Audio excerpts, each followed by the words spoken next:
works really well. I mean, Linux is open source, famously, right? There's plenty of examples of extremely robust, secure code out there, which is completely open source. And the same is true for information. So I'm a little bit torn as to whether, what role the government should play in this regard.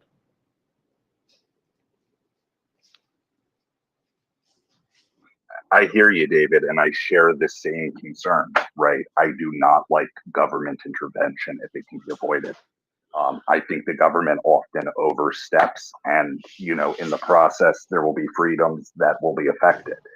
I'm not saying to stifle free speech, right? If somebody wants to say something vile, like I support Russia, I don't think they're committing genocide. Putin is the best man in the world. I would love to have him at my wedding. It's vile. It's genocide denial, right? Sorry, I'm laughing, but I just find that funny. I don't know. I'm glad. I attempted to be a little humorous, but in any case, the point being is it's absolutely vile, right? It's genocide denial. It's one of the most vile things you can do. I don't think that that's what needs to be stopped, right? Targeted.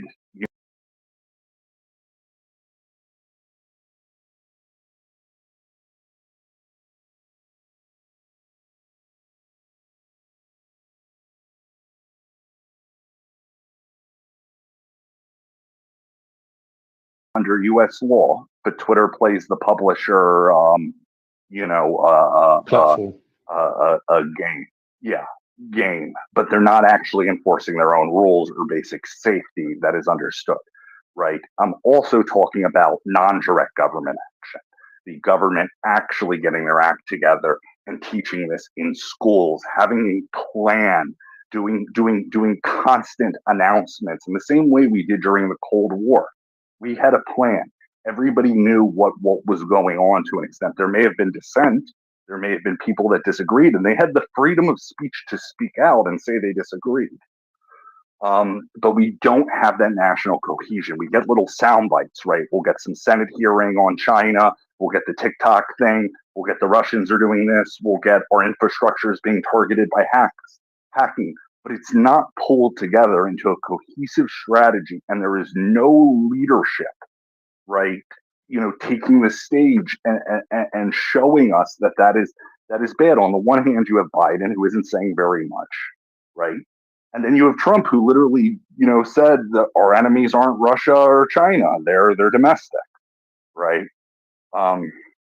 So we need to get a cohesive strategy in order and start doing this, because where the Russians, the Iranians, the Chinese are winning and are doing a lot of work, and they even brag about this over and over and over again, is with the youth, right? With the younger kids, the 15, 16, 17, 18, 19, 20-year-olds, because they're being able to influence a lot of them, whether fully or just partially. And it is having a great effect on both politics and our ability to respond. And there's no counter messaging, right? It's left up to people like us. It's left up to people in other areas to do it. And then the part of the issue is a large amount of those people that are doing the counter narratives to the stuff like this, right? And responding with facts. A lot of those people have ulterior motives. They're politically motivated. They're trying to gear people towards their political group. They're trying to, push something. They're trying to get attention, whatever it is. And we do need the government stepping in on that. And I don't want to see freedom of speech taken away, because I'm a true believer that once you give government a power to take something away from you, even if it's supposed to be temporarily, they're not going to give it up voluntarily, right? So I share with you, David, the concerns. I really do. But at the same time, there needs to be some action taken.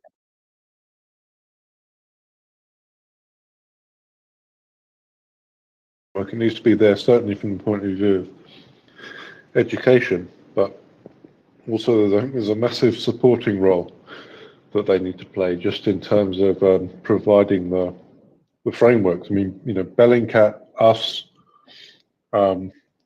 NAFO, Silicon Curtain, all of these things are kind of happy accidents, more or less. 100%, David. 100%. So on that note, I will stay with you for a little bit longer, but I will be leaving everybody, I believe. Or did I screw up on the timing? Nope, I screwed up. Apologies. David, can you talk for a second? Can you give me a second? Absolutely. Yeah. Thank you. Sorry. I've been joyfully offline today, so I'm not really keeping up too much with the news. I've been listening in a little bit. So I don't know, from the headlines, I guess the main thing that I remember having happened is that there's been a very silly peace plan announced by Brazil and China, to which I think in fact, I think there are two peace plans out there at the moment from, let's say, people on the wrong side of history. The Brazilian and Chinese peace plan is one of them. There's not really any point in talking about it because it's completely stupid. And all of the 10 points in the peace plan that they put forward are things which Russia can address by not having a war in Ukraine. So I think that's all I really like to say about that. If anyone's got any points to talk about regarding those peace plan ideas, then welcome up, come and discuss it with us, and we'd be happy to demolish them. The other thing I wanted to look at quickly was the numbers. So I've not really seen the numbers today, so I was going to have a look at Ukrainska Pravda and see what the numbers are. Fortunately, my screen is taking a bit of time to migrate from one to the other.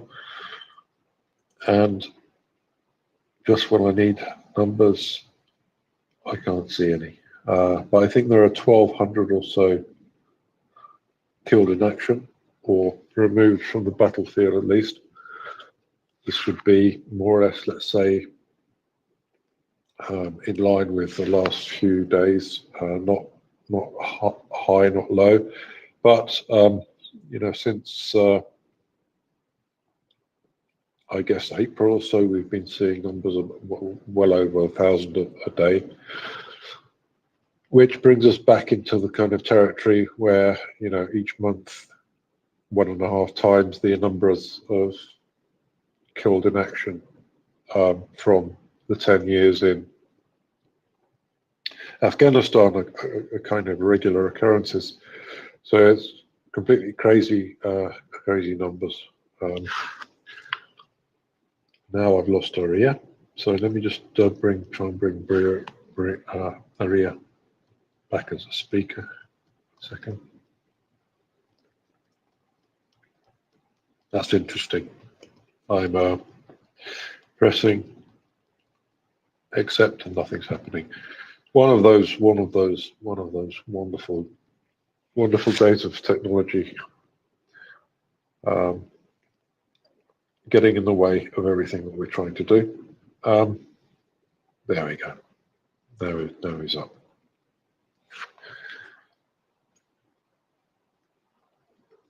Yeah, I'm here now, David. Thank you. And I'm sorry for that. Was having some issues, and I had a bit of a brain fart. So I will be leaving in the near future, but I will be staying up until James arrives. And if I don't come up as co-host, David, don't freak out. I'll stay here as long as it takes and talk alongside you. Yeah. So I won't leave you hanging. Oh no, But not as long as it takes. Not as long as it takes, please. That's up to James. I've got it's out of my hands now. But back to you. Yeah, I was just trying to get hold of the numbers here, and again, It's just, the screen's just frozen. It's just unbelievable. Yeah, so bear with me a second. As I said, I think it's something like 1,240 dead Russians, or dead or close to death. Oh, this is...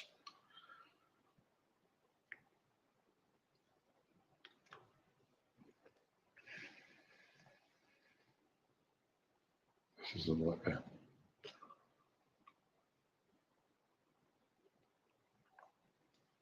The other thing that we were talking about earlier, I think Tim was talking about it a lot, was the barrels. So we've seen. So a point I raised a couple of days ago that we've had at least 40 artillery pieces a day being removed from the battle space, and one of the colleagues came up and said that there's apparently 30% of stocks left in terms of artillery pieces as far as Soviet stocks go. It's very difficult to know what that actually means, but it does seem to be that basically the Russian strategy on maintenance of these things is just to use them as hard as possible until they blow up. So the real question here is whether China is able to supply them, I think, with anything that will mean that they're really at any risk of running out in the next year or so. So it could be that we're seeing sufficient attrition of both artillery pieces and, well, the barrels in particular. If anyone knows anything about artillery, it'd be really great. If you could come up and talk to us a little bit about that. What happens when a barrel explodes? Is the rest of the artillery piece trashed? Can the barrel just be replaced? My understanding is that the barrels can be switched out. Obviously, it depends on the failure mode. If a sufficient amount of the energy of the charge is redirected backwards into the block itself, then I guess some damage can occur to that, which means that the entire artillery piece is damaged.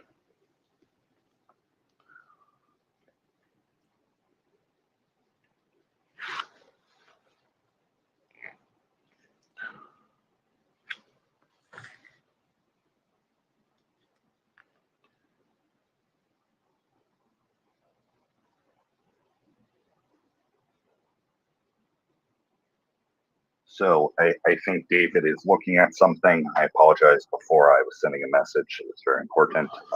We have a hand up with Reg Fella. So Reg Fella, if you would like to go ahead, I'm listening. And I think David is too. Hi there. Yeah, it's good evening, good afternoon, whatever your time zone is. I don't know if you've already spoken about it. I've got two things. Either I can do the numbers if that helps David out. I've got the numbers in front of me as well, if that helps, because I know he's having some IT. That would be fantastic. Yeah. And then the other thing I didn't know if you'd already spoken about is about this. Russian criminals, in inverted commas, hospital cyber attack in the UK in the last few days. Didn't know if we'd had a discussion about that already. No, we haven't talked about it. I think it was brought up earlier on the space, but I don't know anything about it at all, really. I know that there was a group called something Chinese sounding that was behind it, but that's all I remember. Yeah, Quilin, apparently. Yeah, I'm happy to talk about that, or would you prefer to get the numbers first, David? Take your pick. I'm happy to go with either. Go do the numbers first, please, if that's okay, and then we'll go into Quilin. Yeah, for sure. So, as of the 5th of June, Russia's losses in the 24 hours, there were 1,280 troops who are no longer in active service on the front line. 16 APVs, 69 vehicles and fuel tanks, 12 tanks, 40 artillery, 39 UAV, no MLRS or planes or helicopters, so Ukraine are going to need to up their game on that area again. 2 cruise missiles, 3 anti-aircraft warfare, 12 special equipment, no boats or submarines. So they need to get busy back in the Black Sea again. So they kind of don't look like the best numbers I've seen recently. There was one day where we were up to 1,400 liquidated, which is brilliant, but they're still higher than the average, I would say, for the last couple of months, for sure. Yeah, I think they're, well, as I was saying, significant numbers, and yeah, you have to wonder how long this can go on, really, from the Russians' point of view, but we know that they don't care. So yeah, you're looking at 40,000 a month, really, aren't you, at those sorts of levels, which is just madness. Exactly. So it's an Afghanistan war every month. Yeah. From the figures, and that's, oh well, is what it is. Yeah. So. So you were saying about the cyber attack on UK hospitals? Yeah. So apparently the National Cyber Security Centre have said that it was definitely Russian hackers, although they are saying it looks like a criminal hack after money, trying to extort money from the health trusts.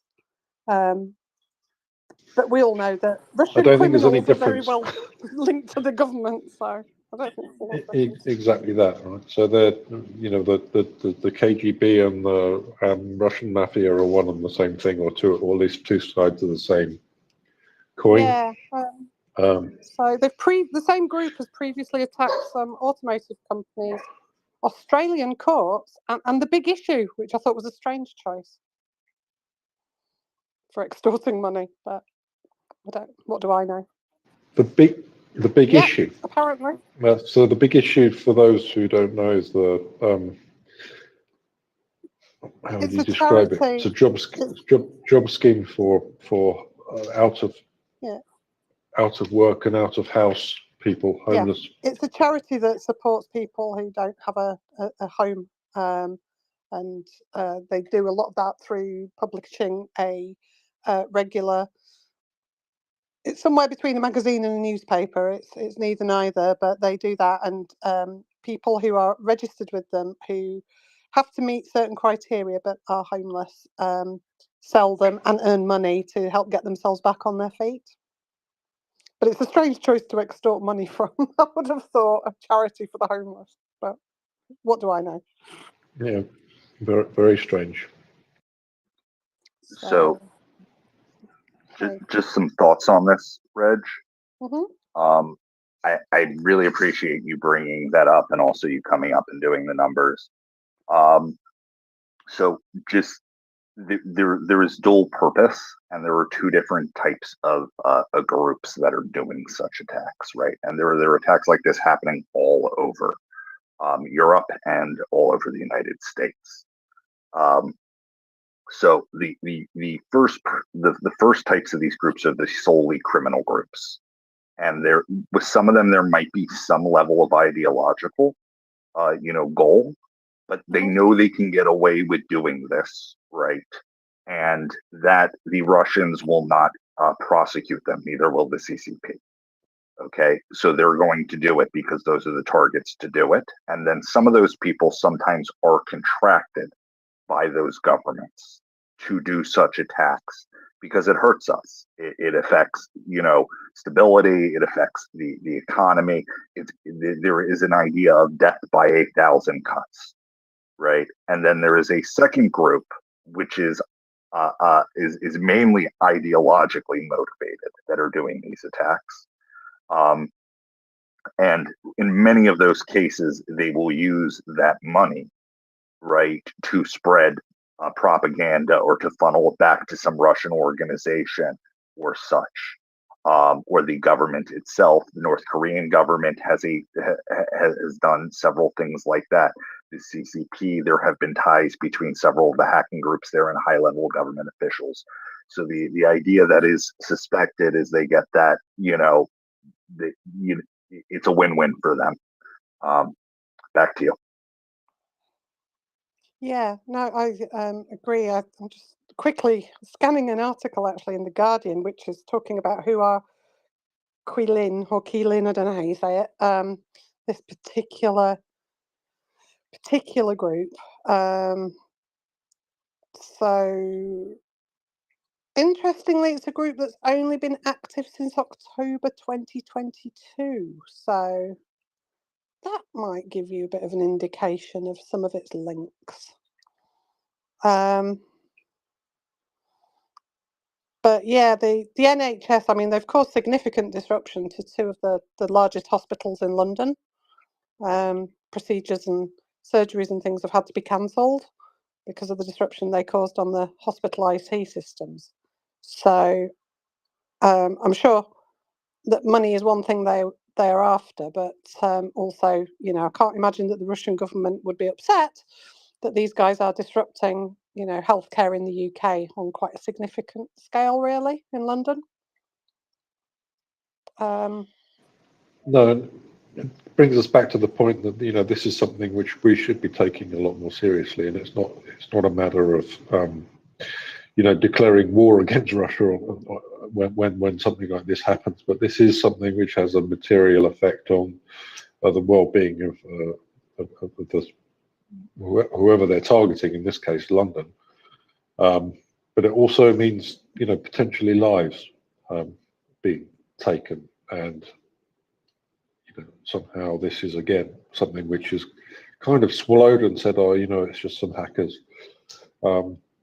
So we can't do anything about it, but we must be able to do something about it, and we should be able to be a lot more robust in our defence.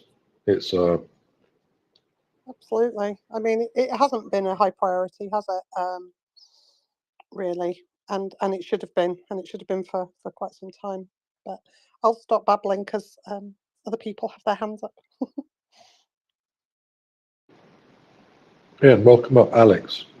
No, thank you. I just kind of wanted to add in on this. I spent quite a bit of time in my career working in cyber incident response and dealing with these groups. Aria hit it right. Yeah, there are basically two types of groups, but they overlap a lot. And a lot of these groups that disappear and then re-show up have the same people behind them. I've tracked that down enough times. Like I've actually dealt with CCP-backed hackers that were stealing money for a company I worked for in the past. So it's definitely out there. It's definitely a type of warfare, and it's one that we are not very good at handling on a state level. Yeah, I mean, there's handling it, but there's also the communication around what's going on, and it goes back to, I think, what we were talking about yesterday with regards to the Kring access and not recognising what's going on. That there being a recognition at the level of the, let's say, the intelligence analysts, the open source intelligence community, places like us, fully aware, more or less. But then at the government level, just a lack of recognition that there is this hydra that we're facing, and that the security services, the GIU, the MSS, are all actively financing these hacker groups. And you know, maybe on occasion they're out for their own enrichment, but they're basically institutions which exist at the will of governments that are arranged against us. Absolutely. And the other, I just lost my train of thought. Never mind. Maria. So that's very interesting that you worked in or that you work in countering hackers, Alex. I appreciate you sharing that, and that's good to know for the future.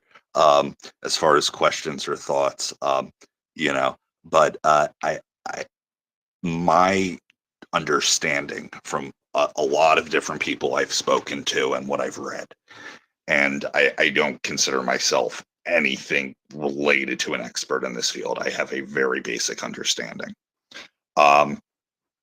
But the only way to properly secure these systems is to not have them connected to the outside networks. And I understand you can still have somebody manually go put a USB device into a server, a computer, or you can do things like have a flicker with code on it, and hack them if you're close enough.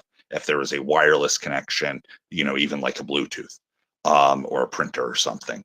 But my understanding is, you can do certain things to minimize the chances of somebody being able to get through the defenses. You can minimize, you can add security procedures, but you're never going to completely avoid it, right? Every code is breakable.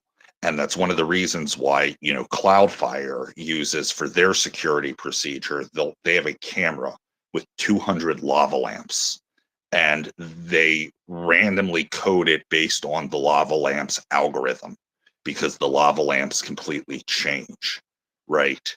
And it evolves, and there's no rhyme or reason to it. But short of something like that, and I don't know how replicable that is. I know they have been to some extent, shut down by botnet attacks and stuff like that. But my understanding is these places should have their systems closed off. You might have lost a few people there with the analogy or the explanation, Maria. So Sorry. What do you mean they code it based on lava lamps? Can you just explain that a little bit more? What you mean? Okay, so basically, Cloudflare is a service that most large websites use to protect themselves against DDoS attacks and other things that will shut down websites, right? That people will use to overwhelm a website. And the people there understand that all code is crackable, that you can find exploits to code, right? So the way they get past that is they have 200 lava lamps on shelves, and they have a camera pointed at them, and they have a program that, based on the changes on each individual lava lamp, creates new code, and it is always evolving. And the thing with lava lamps is it's random. You cannot, especially with 200 of them, they do not follow a set of rules. Each time it's going to change, even if it's very slightly.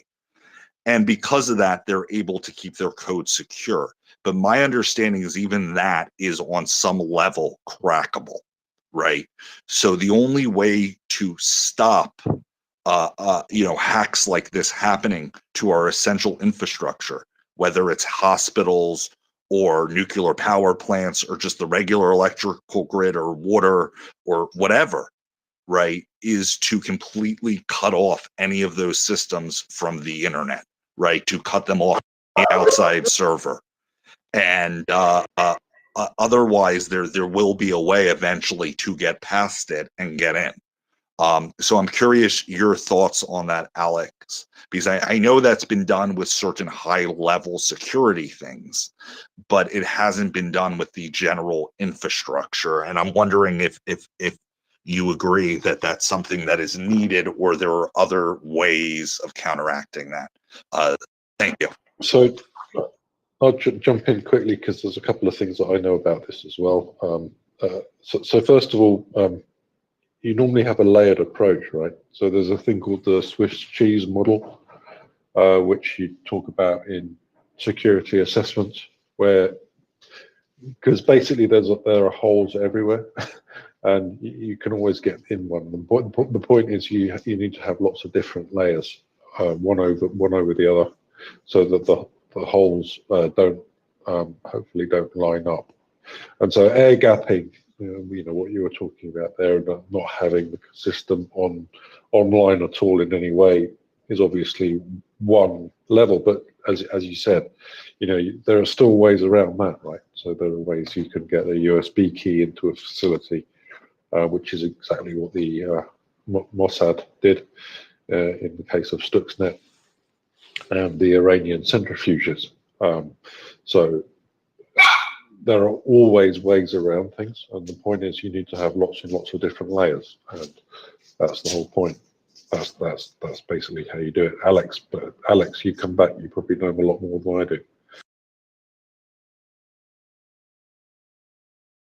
Key in that turns any one of your people into a potential vulnerability. That's definitely a thing. Your people working within a system are always going to be your largest vulnerability. But I liken it a lot to warfare, where, taking everything off the internet is like putting yourself in a bunker in the middle of a city with good air defense, as opposed to being on the front lines. And it's all really about what kind of investment you put into security. The biggest problem we have is that a lot of the things like health infrastructure is chronically underfunded in their IT departments. And the people allocating those budgets just don't see the point in putting together a defensive budget. It's a lot of what I've done has also been taking a look at, the losses from one of these events and showing how much it would have cost to invest in advance to prevent it. And I was able, with one company that I just consulted with, I was able to show them that the loss they suffered from one hit, they could have spent that same amount of money over 20 years and avoided it. So it's a place where an ounce of prevention is definitely worth a pound of cure, and taking it a little more seriously is something we need to do in general as a society. And it's not super cheap, but not having it is far more expensive.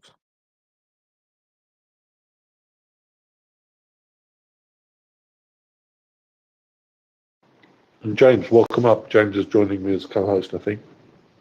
Yes, David, thank you. Thanks for the welcome. Interesting topic. Boy, those randomization methods are hard to improve on. The lava lamp technique for that. I suppose someday they'll use like something coming from outside the galaxy, but somebody else could pick that up, I suppose. Anyways, interesting topic. Fascinating, and yeah, the bunker sounds good when you're on defense. And the funny thing is with those lava lamps, that's directly out of dystopian cyberpunk fiction. That's from William Gibson's Neuromancer, originally as an idea. Or not Neuromancer, Johnny Mnemonic, where they grabbed 3 random stills off a television program to encode something. It's hilarious that a lot of the things from science fiction of 30 years ago are being used today. Oh yeah, But presumably, you definitely. could, And if you could, oh, I'm sorry. The if you could, folding communicator too from Star Trek is it's already obsolete. They're not folding much anymore. But anyways, sorry for the interruption, Dave. no problem. I was just going to say, presumably, if you could hack into the video stream from the lava lamp feed, then that's your door in, right? Actually, no. So what it's doing is it's taking the current pattern and encoding it as a series of randomized numbers based on exactly where it is and using that as the key. So even if you're a half a second later, it won't be any use to you at all.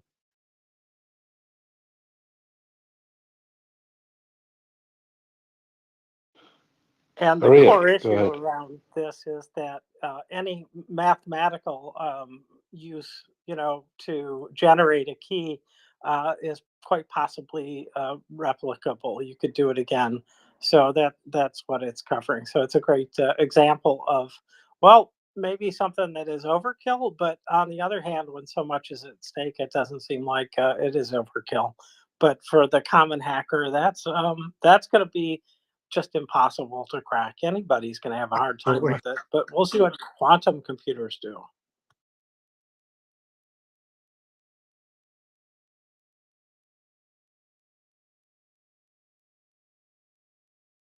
Well, I did come into the middle of this conversation and I came a little late, so sorry about that.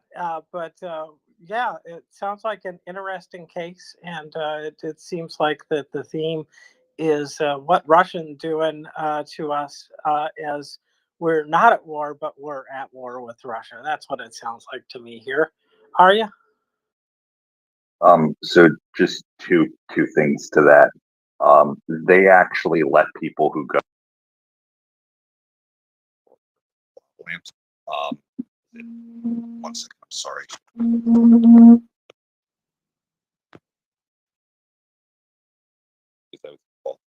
Can you hear me?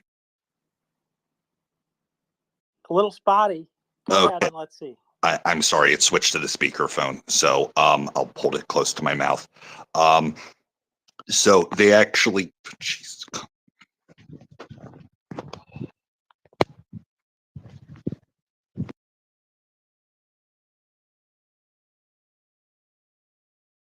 Okay, Arya, didn't hear anything beyond okay, and then after that it went silent to me. David, did you hear that?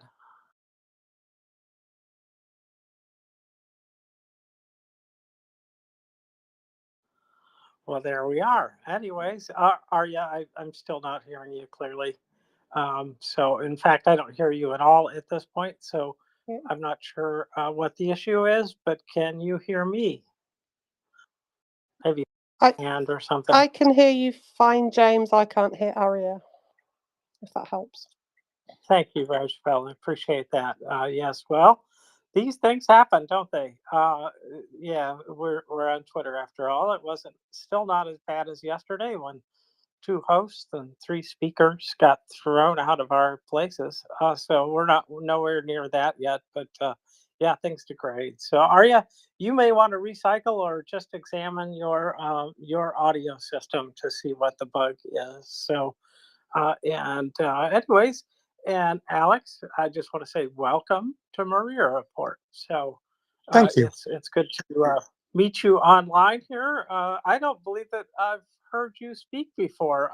Perhaps our time differential accounts for that, but maybe I have, and I just don't remember. That is quite possible too. Anyways, welcome. So very I good. may have spoken once in a while in the past, but under a fella. Aha, I see. Well, that's cool. Very good. Well, I'm glad you're aboard, and it'll be interesting. That's for sure. So, well, you already know about MriyaReport because you've been a listener long enough. So, well, Alex, do you have any issues, or would you like to carry on this conversation, or Reg fella? Since I did come in the middle of it, I really didn't know what you're talking about. But if you could explain the theme of the moment, I would love to know.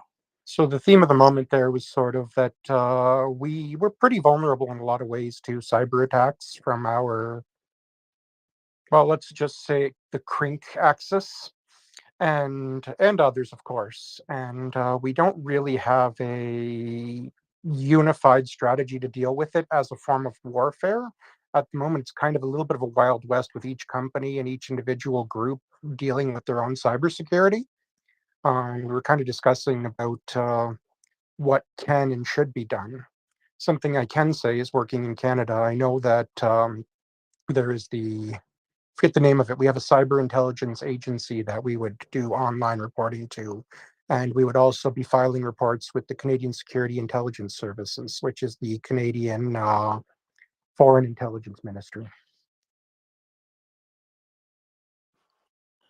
Yep, and we have a number of agencies that deal with this. Homeland Security is one, but there is a specific one that is slipping my mind that deals with cybersecurity in particular.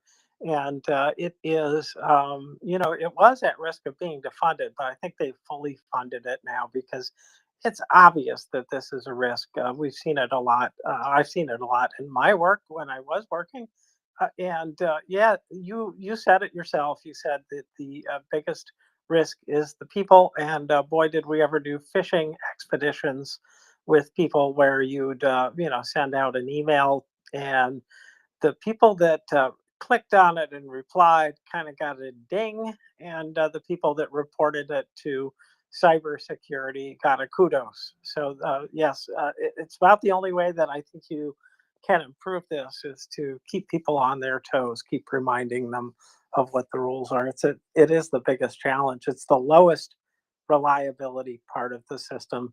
Usually is the person. Reg fella.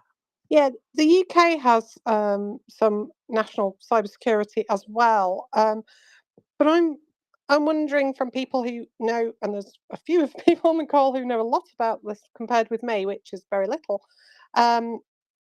What about the sharing though between countries? Is that something that would go through Five Eyes, or is there another mechanism? How would how is that intelligence shared between allied countries? Does anybody know the answer to that? You mean technically, like through wires? I know a lot of it used to go through cables, underwater cables, and I don't know if they still use that methodology. I suspect that's one of the main methods that is still used. But if you mean otherwise, besides the purely technical aspect, Yeah, I just meant sort of as and an intelligence sharing community. We do a lot in criminal intelligence sharing generally with other countries. Do we have formal mechanisms for this for these sorts of things? So obviously we've just had a big investigation. We've had it started off, James, if you missed the beginning, with me raising about a cyber attack that's happened this week in the UK, which caused major disruption to two major hospitals in London, and has been traced back to Russia. Surprise, surprise. And I'm just wondering how we share that with our allies, and you know, because we all need to work together to combat it. well, I am going to hand it off to Chris Windley, who, I know he knows about these topics, so he may well have your answer. Chris, welcome. Oh, woo. Good Oh. evening, everybody. Thank you. Thank, I've been partially listening to the conversation, so yes, and we're going to be addressing this again on Friday. Well, obviously, I don't know all the ways that it's being shared, but one of the ways it's being shared is through the NATO Cybersecurity Centre in Tallinn. They call it the CCD-COE. I forget what that stands for now, but basically all of the NATO countries plus some invited guests are communicating there, and have been for a while. So Ukraine is an invited guest, as is, for example, Japan. So I hopefully that might help a little bit.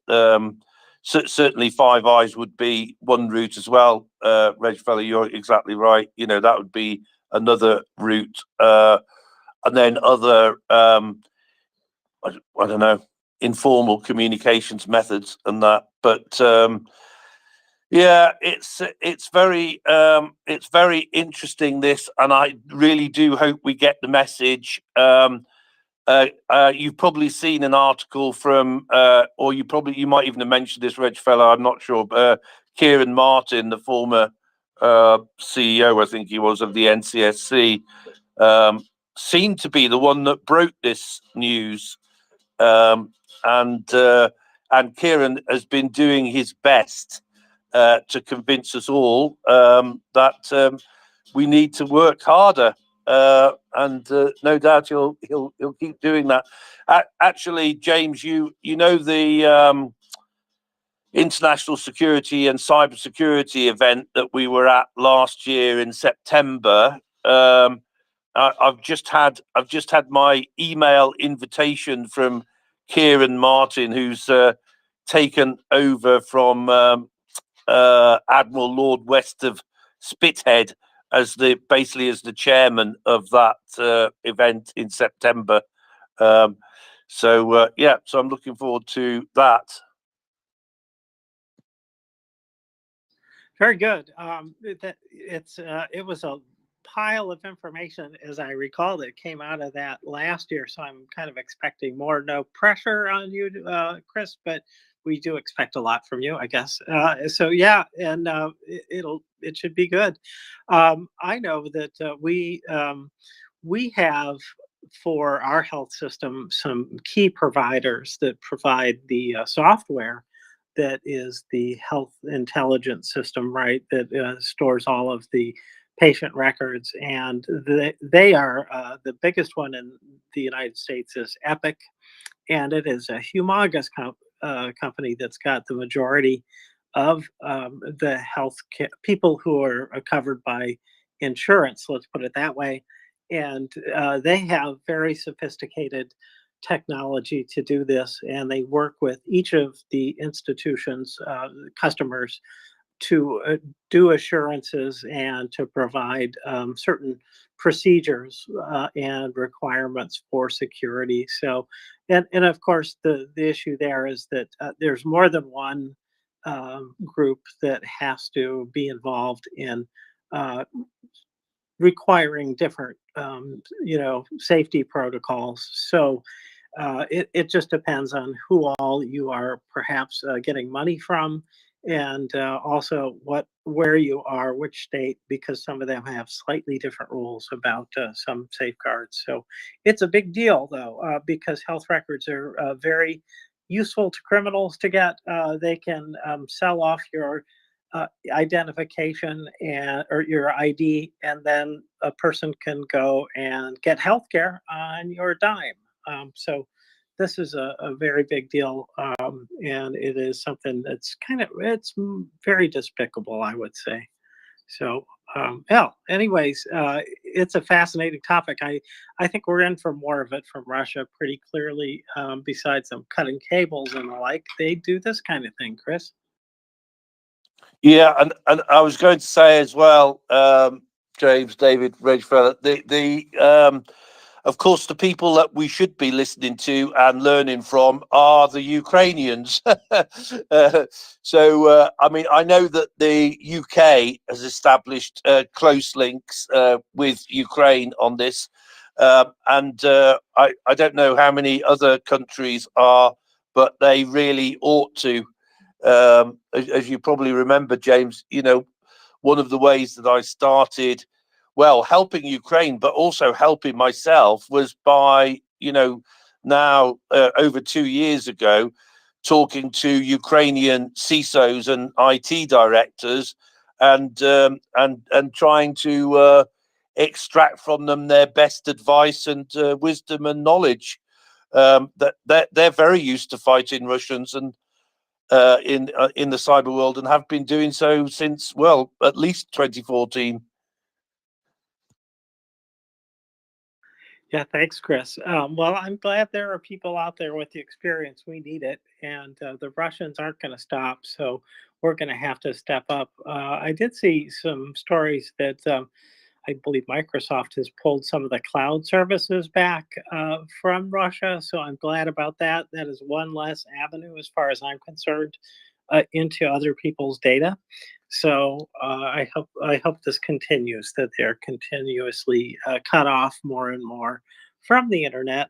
I don't know that's possible, but it's something that I think people are trying to do for Russia. Although, on the other hand, I'd like them to actually see all the things we see in Russia, and then they would not be happy. They'd realize just how screwed up their country is. So, anyways, by comparison, that is. Arya. So it's a little bit more than that, James, in regards to Microsoft Cloud. And I have a lot of respect for them doing, this. They do have a limited amount of the share in Russia, right? They are not the main one. But they no longer will be able to access cloud services, business intelligence tools, Microsoft, a whole bunch of different things, OneDrive, PowerShell, Azure services. Basically, it means that because even though not every company uses these services specifically, they use programs which use them. So my understanding is a whole lot of stuff now in Russia doesn't work unless you go for a pirated version, because otherwise you can't update it, or you can't access a bunch of the features, or you can't log in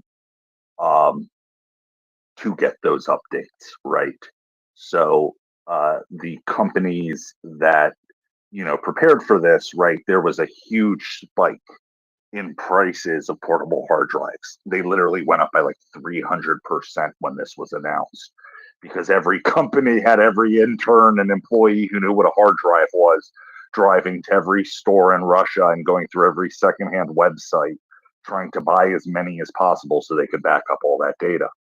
And it caused a huge spike. I was looking at the time, and it was insane what they were charging for something that 2 weeks before, even at double the price of the cost in the free market in the West, let's say $50 for a 1 terabyte or a 2 terabyte hard drive, and that was like $150, $180. Because of that, they were sold out on a bunch of Russian websites. So I do think it had a much larger effect than just a couple of services stopped catering to Russia. Back to you guys. These things need continuously tightening and continuously, tightening. That's the word I'm looking for. I think it had a massive effect. I think you're right. It's having a massive effect. But as soon as it has an effect, there's a way around it. The Russians find a way around it. We need to find another way of closing the loopholes. This is the same across sanctions, across use of IT products, across silicon technology, and so on and so forth.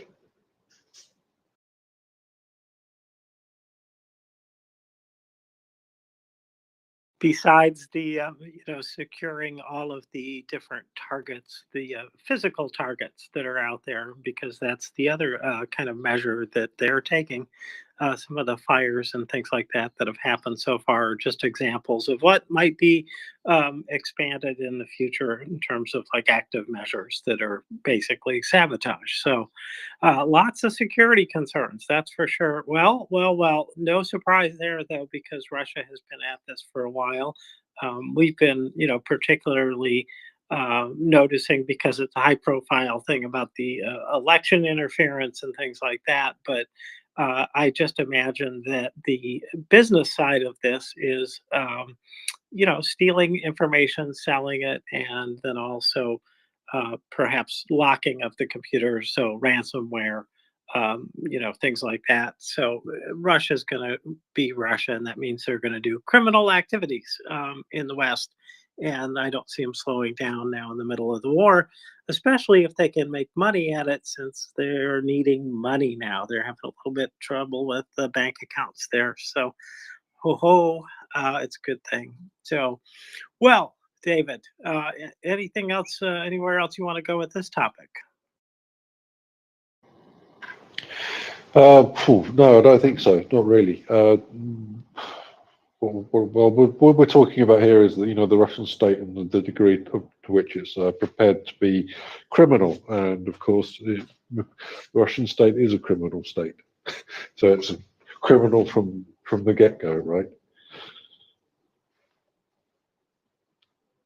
Yes, indeed, it is. They're big enough, and they have hooks in every country, and so that's the other real risk here, is just somebody getting into, say, the a job at Apple or something like that, where they can defeat systems through that kind of direct, agent activity. And I wouldn't be surprised a bit if we've got quite a bit of that, because I do know that more than a few of the Russians that have left Russia in the last couple of years have gotten jobs as programmers and the like in the IT field. Let's put it that way. So I expect some percentage of those people. Maybe they're all good, but I'm expecting that some percentage are there to do no good.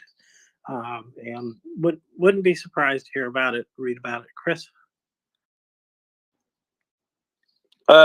Yes, James, I don't know. Have you heard of a internet service provider in the US called Windstream? I've not. Okay, so I just tagged you guys anyway, because I just thought this was interesting. One, the title is 600,000 routers bricked in 72 hours. And you may not have come across the term bricked before, but it basically means that those routers were killed, right? You basically would have to, they're no good for anything, basically. I don't know, maybe some whiz could do something with them, but they basically like this, they had to swap them all out. Now, I copied a couple of people on it, and they said, "Yeah, this is just a test." Like, to which I went, "A test for what?" And then the test basically they said, "Yeah, well, it's a test for hacking much bigger telcos in America." So it's a pretty scary article, actually. It's in Forbes. I'm not familiar with this. I'll read that when I get a chance. But I do know because we hear from somebody in the back occasionally about what's gone out lately in the United States, and sometimes it affects us directly, though we may not know that there's even an outage. You really have to be looking closely at the industry, but that is. To be expected. I think that they're going to continue to disrupt communications. They've done, well, too many things to Ukraine like that just are going to be the way that Russia's going to operate. So, well, Chris, I hope that it's just the Russians and not the Chinese. Surely the Chinese are not doing this, are they? Well, both, yeah.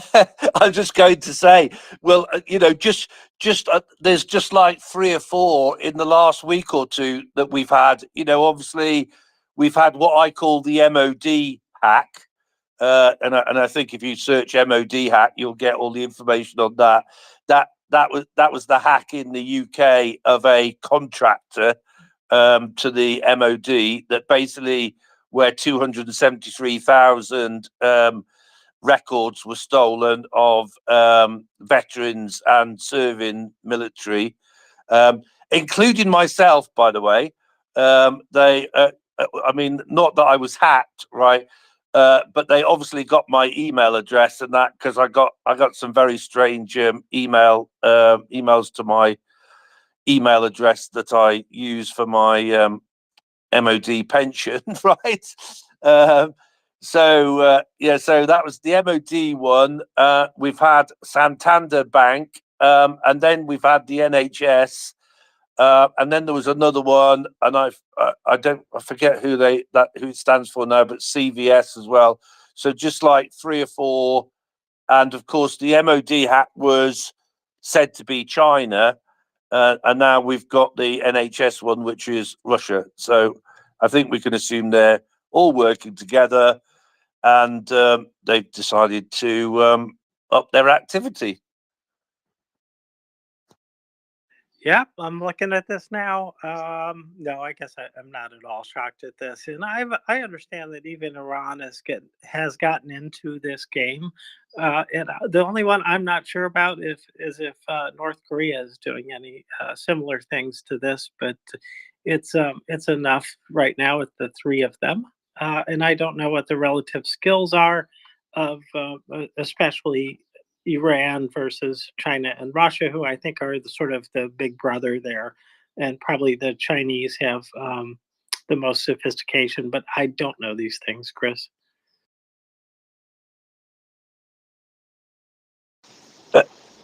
No, James. I mean, to be honest with you, I don't know the relative numbers. I'm going to say, that Russia and China are at the top and that, and then the others are down below that. But that's a pretty obvious thing to say. But I don't know the exact numbers, to be honest with you. Oh, no problem. You do not carry an encyclopedia, I'm sure, and they're hard to keep updated, anyways. So let's see here. I see Beneficial has popped up to the speaker panel, and perhaps he's got something to say. Welcome, Ben. Hi, thanks, James.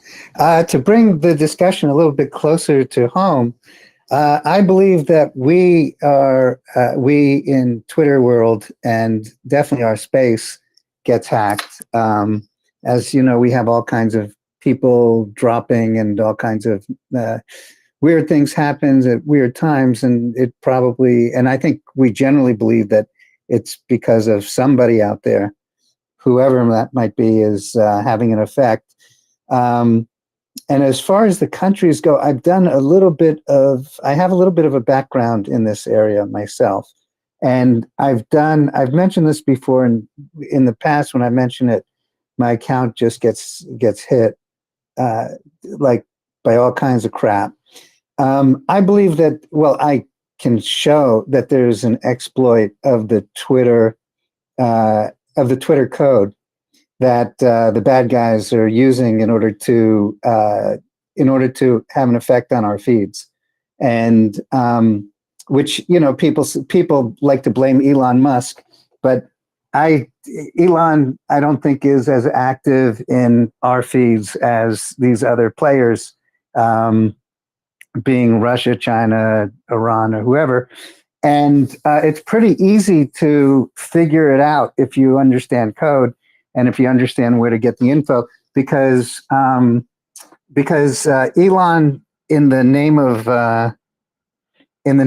of transparency, you can go to GitHub and you can you can read the code for, quote, the algorithm, and it's pretty well documented. And then there's a lot of other documentation on the code in different places that explains how you get your feed, how the for you works, and how, you know, from a technical perspective. And the bad guys know it, and I think that that's the reason why we have all the like bots and it's not they're not selling sex. Is what they're doing is they're diluting your feed, basically, from topics of interest to you, like Ukraine, to topics that you don't care about, like, or that you may have diluted care about. So if you're in UK, you'll get more Richie Sunak stuff, or if you're in Australia, it'll be more Australia stuff, or US. So it's very close to home, and I think it's affecting all of us, and I think it's affecting our fundraising. So I've brought this up a few times. I think a couple of people who are really top-notch, have to be really top-notch architects, can create a solution for this problem. But until we do, we're just going to we're pretty much out in the open ourselves, to what these guys are up to. Just want to lay that out there. Thanks a lot. Thank you, Ben. I'm pretty sure that they are able to do something to us, because lots of stuff happens. And boy, do the people I really like and really want to follow, they do not show up in my feed. And so I've got a list for that to help me. And if I remember, then I go look at them, right? The other part of it, I try to stay, I think of it as the wrong side of the street, the for you section. I try not to respond to that. It brings up the banner with spaces in it well before the following side of the street brings up the banner. So I think there are still some things that I can attribute to Twitter. But I take your meaning, and yes, indeed, I'm sure that the people who've got the API and know what to do with it can do a lot of things. The bots, that's where it gets really interesting. Like yesterday, we had a bit of a bot fest here at MriyaReport, and our numbers were going up from about where we are now up to 500 and something, and down, and then up again and down again. And so we know somebody's messing with us, and that can be virtually anybody. And so it is a little bit disturbing. And then the other thing, I think that this is perhaps an offspring of what Twitter does directly, but the ability to find MriyaReport is pretty limited. So if you are like me and you tried to search for it over in the spaces, then you may have found that it isn't there in all of the space searches that you might make. So lots going on. I don't attribute everything to Elmo, but I do like to blame him. That's not fair on him, but it's true. I like to blame him for these things. It's simple, it's neat, and it bothers me that he made some changes, and that's probably why I really want to blame him for other things. But he's he is what he is. We got what we got for now. Let's see here. Okay, hands. Help me out here, Arya. Are you next? I believe so. There's a small possibility Chris was under the where. Okay. clarification. We're good. So, just in regards to what you and Ben were talking about, and Ben, thank you very much for bringing that up. I think you're 100% correct. A lot of it is people doing things and, using exploits and playing games. At the same time, there is a certain amount of responsibility on him that I don't believe he's taking proper actions, or he's enforcing his own rules, or allowing support. Absolutely. It's very frustrating to see people who are nice people getting kicked off the space for whatever terms of service violation, and meanwhile he's bringing back the hounds of hell, if you like to put it that way. Really bad people he's brought back to the space, and that leaves us exposed to their crap. And so, yes, absolutely. This is the kind of thing that gets under my skin, and this is another area where we see that the activities of people using Twitter can really influence us in terms of just getting us thrown off, in particular, by reporting us for whatever mildly offensive thing. And there's a lot of people whose offensive stuff just stays up for a long time. So, anyways, back to you for a follow-up, are you? You're 100% right, James, and I apologize for before my headset died. Part of the issue also, right, is organic to Twitter. Twitter makes money off of, arguments, off of people misinterpreting people, off of you staying on here and reading as many ads as you possibly can. And for years, it's been an issue with you not seeing people you follow, even if you regularly interact with them. Even if you put the bell icon on, that was an issue before Musk came here. I do think it's gotten worse since then. I used to, know that if you replied 3 or 4 times to somebody, you would at least see some of their posts for a couple of days after. That no longer seems to be true. I get more messages or more posts on my feed from people and nobody I follow versus people I actually follow, or people replying, to stuff. So part of this issue, I think, is Twitter. Part of this issue is Twitter not enforcing the rules and Twitter not taking basic security procedures. And then part of it, I think, is, there is a certain level of militia I will attribute. And I could be wrong on that. That is a feeling, and I am not stating this as a fact. I'm not trying to libel anybody here. But I do believe that pro-Ukrainian accounts have been targeted. And I know as a fact, pro-Jewish accounts have been targeted. And I truly, I don't know if that's Elon doing it, or that's some executive in the company doing it, or that's just independent workers doing it, right? Who have biases. Because I know before Elon came on, and I don't know if they ever rectified it, but people who were in charge of the basic security features, right, and moderation on this site were able to have access to way more stuff than they should. And there used to be a way, I think it's been fixed since, where they could keep shadow banning you, where the same employee could shadow ban you. And I had an employee here, and I'm 95% sure on this, I cannot prove it. And I have a lot of evidence that I've recorded on this. Before Elon came, that was targeting my account. I was shadow banned nearly 8,000 times within a couple month period. Just anything I would type would go, and then I'd make a message, please fix it. They would fix it, and then it would happen again. And I sent messages to Twitter, somebody in your company is targeting me, please look into this. And it took 3 or 4 of those messages, but it completely stopped. And for like 9 months, I didn't get a single shadow ban.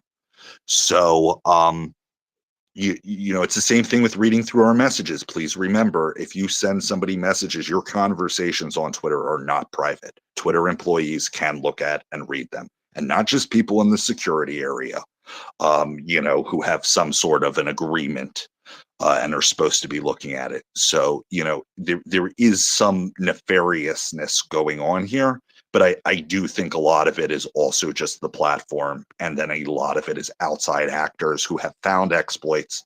You know, as said, the code is visible. People figure out things. I know of a couple of exploits with Twitter myself that can cause, you know, and do stuff to people. So if I was able to figure out a couple of things, how much more so the Russian government or the CCP, who employs thousands, if not tens of thousands of specialists in computer security to try to figure out stuff like this? You know, how much more hacker groups that actually know what the hell they're doing and can read, you know, the code and understand what they're looking at and didn't just chance upon something. So back to you guys. Thank you, Arya. All good stuff to know. Chris, I believe you're next, and then Scouts. Yeah, I was just going to say, well, just before I say what I was going to say, but just going to say on that I had the same problem on Facebook, actually. Touch wood, I haven't had it so much on Twitter, but on Facebook, I'm pretty sure that there was a employee there that didn't like me. would continuously try to get me banned. Anyway, what I was going to say, James, was just an appeal, if you like. Anybody that comes across any cyber attacks anywhere in the world, always interested to know about them. So please feel free to DM me on those. It's a great way to keep track of things. And I did an article which I just like sent out to you guys, which was basically entitled like the down chain effects of the MOD hack in the UK. So, you know, again, I'm sort of like mentioning this because I'm curious what is happening in other countries, if anything, right? I can tell you that the knee-jerk reaction to the MOD hack in particular is that, you know, MOD, government, police, etc., all of those departments are like reaching down to their supply chains, and they're basically saying, "Oi, you need to up your game. We have this government cyber certification in the UK that is called Cyber Essentials and Cyber Essentials Plus." Thumbs up anybody that has heard of Cyber Essentials and Cyber Essentials Plus. I'm always curious to know who actually has. This comes from me doing a presentation one day with a lady from GCHQ, where we decided we'd start off our presentations and we'd say, who's heard of GCHQ and who's heard of Cyber Essentials? And there were 200 leaders of retail organization there, and the answer was none of them. Anyway, sorry, that was a bit of a digression. But anyway, yeah. So the cyber, you know, so basically the knee-jerk reaction is for everybody in the supply chains to make sure that they've gone through at least the Cyber Essentials certification process, if not Cyber Essentials Plus. And that's a good thing because GCHQ and NCSC here in the UK say that properly implemented, that should stop 80% plus of the attacks. So that is a good thing. So at least something is happening. We know it's happening, you know, because there are lots of people panicking, saying, I've got to get Cyber Essentials by the end of the month, or I'm no longer a contractor to the government, the MOD, or whatever. So I'm very curious to know if there is any actual reaction in any other country, and if so, what that reaction is. Well, David, I've heard of it. Or I'm sorry, pardon me. Sorry, Chris. I have heard of those because you have spoken about them here on MriyaReport before. So that's where I know them from. I've not been through those courses. They sound very good. We've had opportunities when I was working at the hospital to sign up for different security training, and so yeah, it's good stuff. And you nope, you're giving a thumbs down. So No, thumbs up. sorry, that was wrong. That was wrong. Sorry, ignore that. No Just- problem. No yeah. problem. I do that all the time. It's usually as a result of my laughing and my hand shaking because of the laughter. But anyways, no problem, Chris. Anyways, even if you didn't like it, it would just be the spark of another conversation. But anyway, Chris, I didn't know if you wanted to follow up on that or just go to Scouts. No, let's see what other people have got to say. But you know, as I say, very curious to know if there's been any reactions in other countries. And again, please let me know anything about that. Thank you. Scouts Green, welcome. Hello. So my topic was from a couple of topics back, maybe, about the feed, the contamination of our feed lists.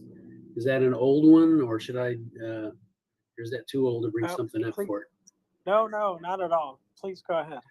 Okay, so I found a workaround that I wanted to pass on verbally. I thought about sending a note, and I decided probably this is the best way to do it. You could still get it recorded, I guess, but it's still, and it's probably, I don't know if other people are doing, but what I have found is that I heard you say, James, that you use lists, right? And is that correct? Yes, I do. I've got Okay. two public lists and some private lists. Yeah, so I use a private lists, and I mean, I have several lists too. The bottom line is, though, that what I have found is that I have created a list of people that I want to make sure I see whenever they have something. Some of the best people, they subscribe. You have to, if you write and put an alert that gives you an alert every time they write something. They write a little bit too often for me, but I have a list of people who write something really good and thoughtful once or twice a day in this special category. We're pretty unique in what we do here. And it's a pretty long list, but what I do is when I've created that list, I save it and copy onto my toolbar of my browser that particular list. And so when I really want to go in like I used to and want to look at what people are saying, I just hit that list from my toolbar. It takes me directly into my tool list, and I can bypass the browser. So, and I also, you don't even, as you probably know, you don't have to follow people to have them on your list. And so that way you can kind of keep them separate, and it's a very fast way to pop in and see what's really going on, who has the most current information in our area, as opposed to that massive monster traffic jam like a 8 a.m. traffic that the feed has become. So that's something I do. It's been helpful. I just wanted to pass that on and see if that's helpful. Scouts, can you run through it one more time for me? I'm sorry, slow learner some days. Okay, so I have a list of the ones that write thoughtful, deep information, or the most accurate current information. And I have a private list of those folks that I want to make sure I see every day. Then what I do, and I don't follow the people that are on those lists. I mean, I follow them in my main feed, okay? Sometimes, but sometimes I don't. Sometimes the best writers may have, the best writers out there may have, hundreds of thousands of followers, and they don't follow very many people. So the main thing I want to focus on is some of those guys. I put on that list. Then that special list, I go up into my browser and click on the address bar and drag it into my Chrome bar at the top. And I just have a single click and I can go directly into that list in my feed. So I don't have to click every time I want to go in, get into the list and so on. I don't know if that helps. I'm with you now. Thank you for repeating that. Yeah, that's a clever idea. It's better, even if you have a list, going through what it comes up. If you just click on the list itself, it's every tweet for quite a long time, and it's way too much.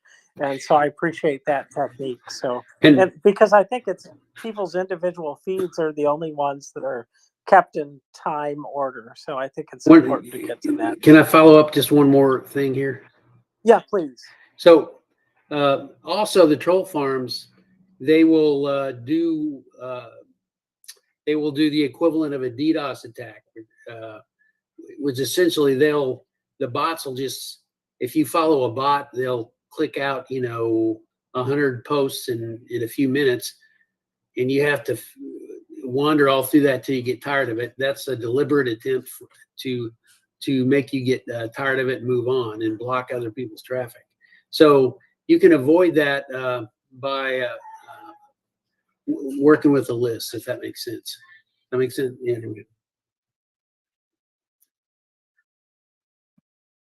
That's all. Thank you, Scouts. Yes, that's also interesting.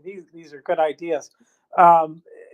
Well, I'm not going to take any time because I don't have anything in particular to add. Arya, you are next, and then Ben, and then Forrest. I see that you are co-host now, so welcome to you, sir. You're looking awful muscular and all that today.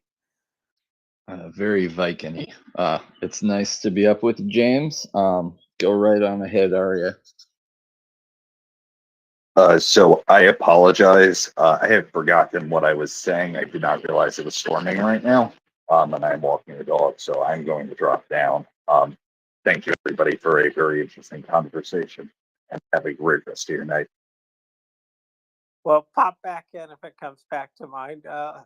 Ben, welcome again. Hi. Not that I want to go into this exhaustively, and not that anybody can do anything about it, but I'll just mention another way of trying to get a better feed for yourself. This is for the For You and also Your Feed, or whatever they call it. There's a process that Twitter uses called RealGraph, and you can Google it. There's a white paper of the guys who made it. There used to be a couple months ago or more a very full explanation that Twitter has since taken down, because I think enough people figured out if you read that paper, and it's a highly technical paper about how how basically your feed is created for your individual feed. And if you read that paper, you'll know how to manipulate somebody's feed. And I read it, and so I understand it a little bit, or more than a little bit. So one of the things that I just want to mention that you can do for yourself is people think that all these sex bots are just like some weird thing, but actually they serve a purpose for the nefarious people, and they've become more than just sex bots now. There's AI bots that are doing your retweets and likes and follows. And the reason for that, if you start looking at them like one of these, basically one of these false likes or false follows, if you want to consider it that, they have, if you look at their likes or replies or something, it's a bunch of garbage or things that you're not really very interested in, but it has a purpose that it followed you or it retweeted you, because in the RealGraph process, in that design that creates your feed, because it followed you, it means that the Twitter looks at it and says, well, maybe there are things of interest because let's say it's bicycles, that they like bicycles. This bot likes bicycles. Let's say, well, maybe you like bicycles too, so we'll give you more bicycles. And if you get enough of these things, you get a lot of bicycles, even though you have no interest in bicycles and you don't even know how bicycles showed up, because all those follows and retweets to your to you, you didn't realize that there's bicycles in their likes and replies and that and in their basically in their entity. Because if you think of Twitter, and I won't go too much into it, the way you really need to think about Twitter, if you want to look at it from a technical standpoint, is not like we use Twitter at all. It's just basically one big database. And we have a front end that we call Twitter. But that's not what Twitter really is. It's the database, and there are many different applications like your phone or your desktop, and there are many, many others. And so basically what they're doing is they're manipulating and last thing I'll say, so if you want to get a cleaner feed, it means unfollow the followers that are crap to you. And if you it won't hurt if you unfollow them, really. And then block the ones that are and you can block any ones you want, really. There used to be a penalty for blocking too many, but I don't think that was before Musk.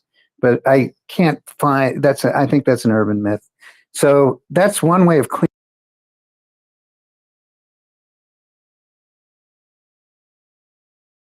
Ruh-roh. Looks like somebody took a tumble off of the speaker panel, Forrest. It happens, doesn't it? Very good point. And I will just remind everybody, too, that we also have the mute option, and that is also an effective method to get rid of some voices in there without offending anyone. If you like, they'll just wonder why you never reply to their stuff. Anyways, I imagine my stuff gets boring, and that happens to me sometimes too. But anyways, regardless, it doesn't matter. We'll see what if Ben comes up quickly. We'll go right back to Ben.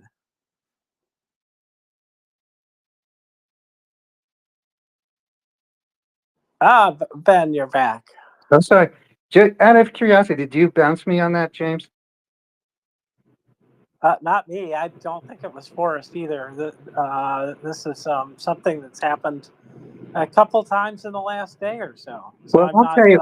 I will entirely tell you, correct. it's no coincidence. Every time I bring up this subject, which is not often, I get cut off. I'm not saying there's a plot there, but there is a coincidence. So anyway, so that's all I really have to say on that subject at the moment. But you can clean up, and it takes some vigilance, and you can get a much more Ukraine-oriented stuff, and much less of the stuff you really don't want to see by blocking and unfollowing. Thank you, Ben. Yeah, thank you, Ben. I think that those are good ideas, and you are not the only one where we have coincidences. We were having a discussion yesterday, and it was sort of along the same lines about our host application, that is, and it's resulted in 2 co-hosts and 3 speaker panelists going boing down to listener. So that was a little odd, and so no co-hosts is a little rough. Luckily, we had 1 speaker left, and they could resume until things got cleaned up. So yeah, I think I don't know what that is. Just a coincidence. I'm sure it's just a coincidence there, Ben. Well, Forrest, as you can tell, we're talking about the application on which we live is little avatars, and we got into that by talking about cybersecurity and related, issues with hacking, and that led us to the hacking, as Ben pointed out, that happens on Twitter. That we are not only at the mercies of the big twit in the sky, but also people who use Twitter can also manipulate some of the things about our accounts. And so, anyways, Forrest, that's a quick catch up for you on where we've been, and I hope I did justice to the topics we've been talking about for the last hour or so. Yeah, thank you for catching me up. It's interesting, the back end of Twitter and what's been going on there. It's a very interesting space.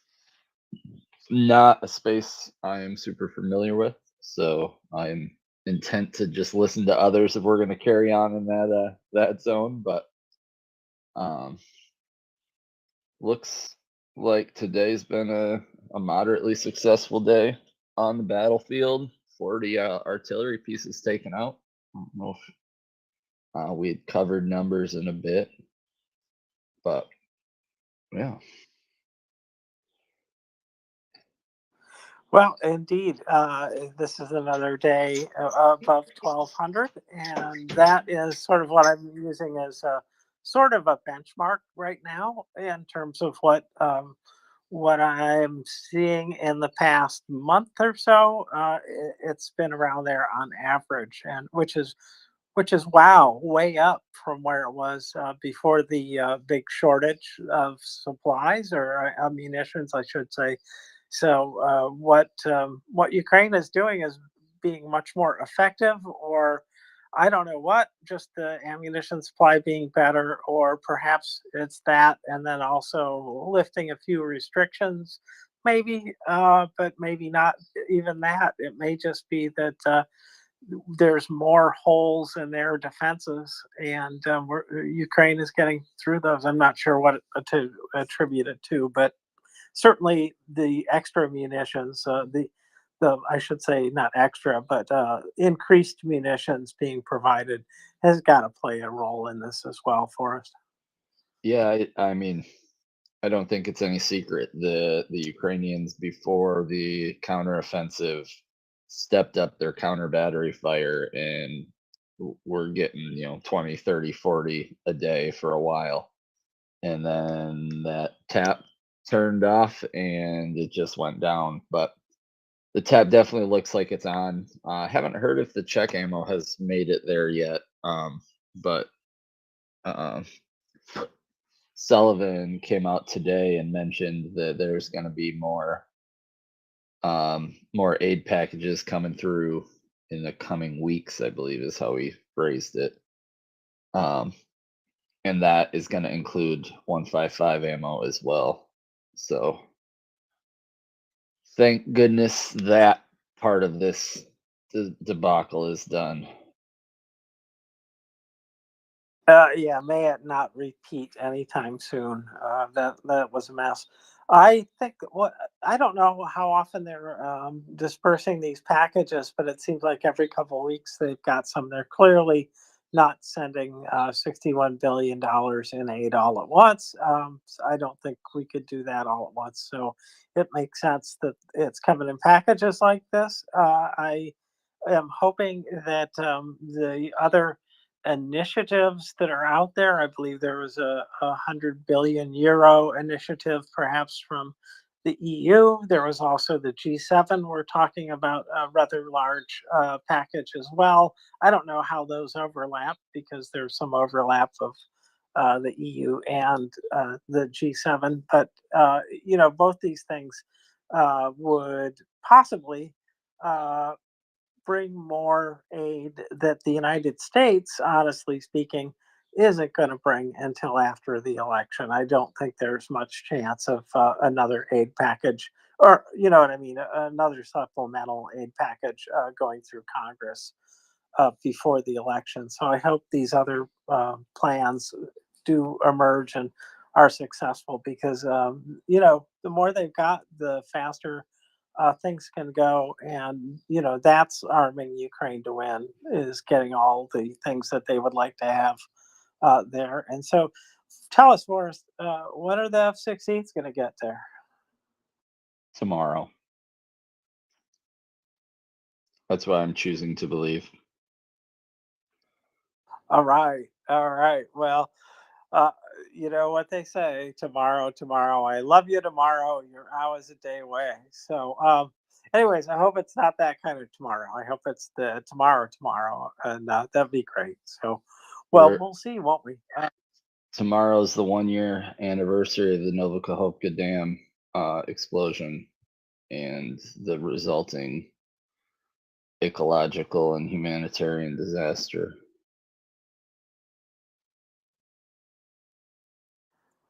Yeah, it would be a nice payback to get those F-16s in there and equipped with some anti-air missiles strapped under their bellies, and so that they can go up and take out some of these bombers that are delivering the glide bombs.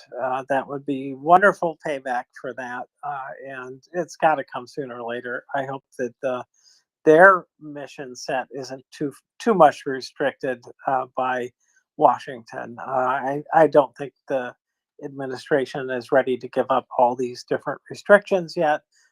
They made this case about Kharkiv, and I love the map that showed all of Russia as near Kharkiv.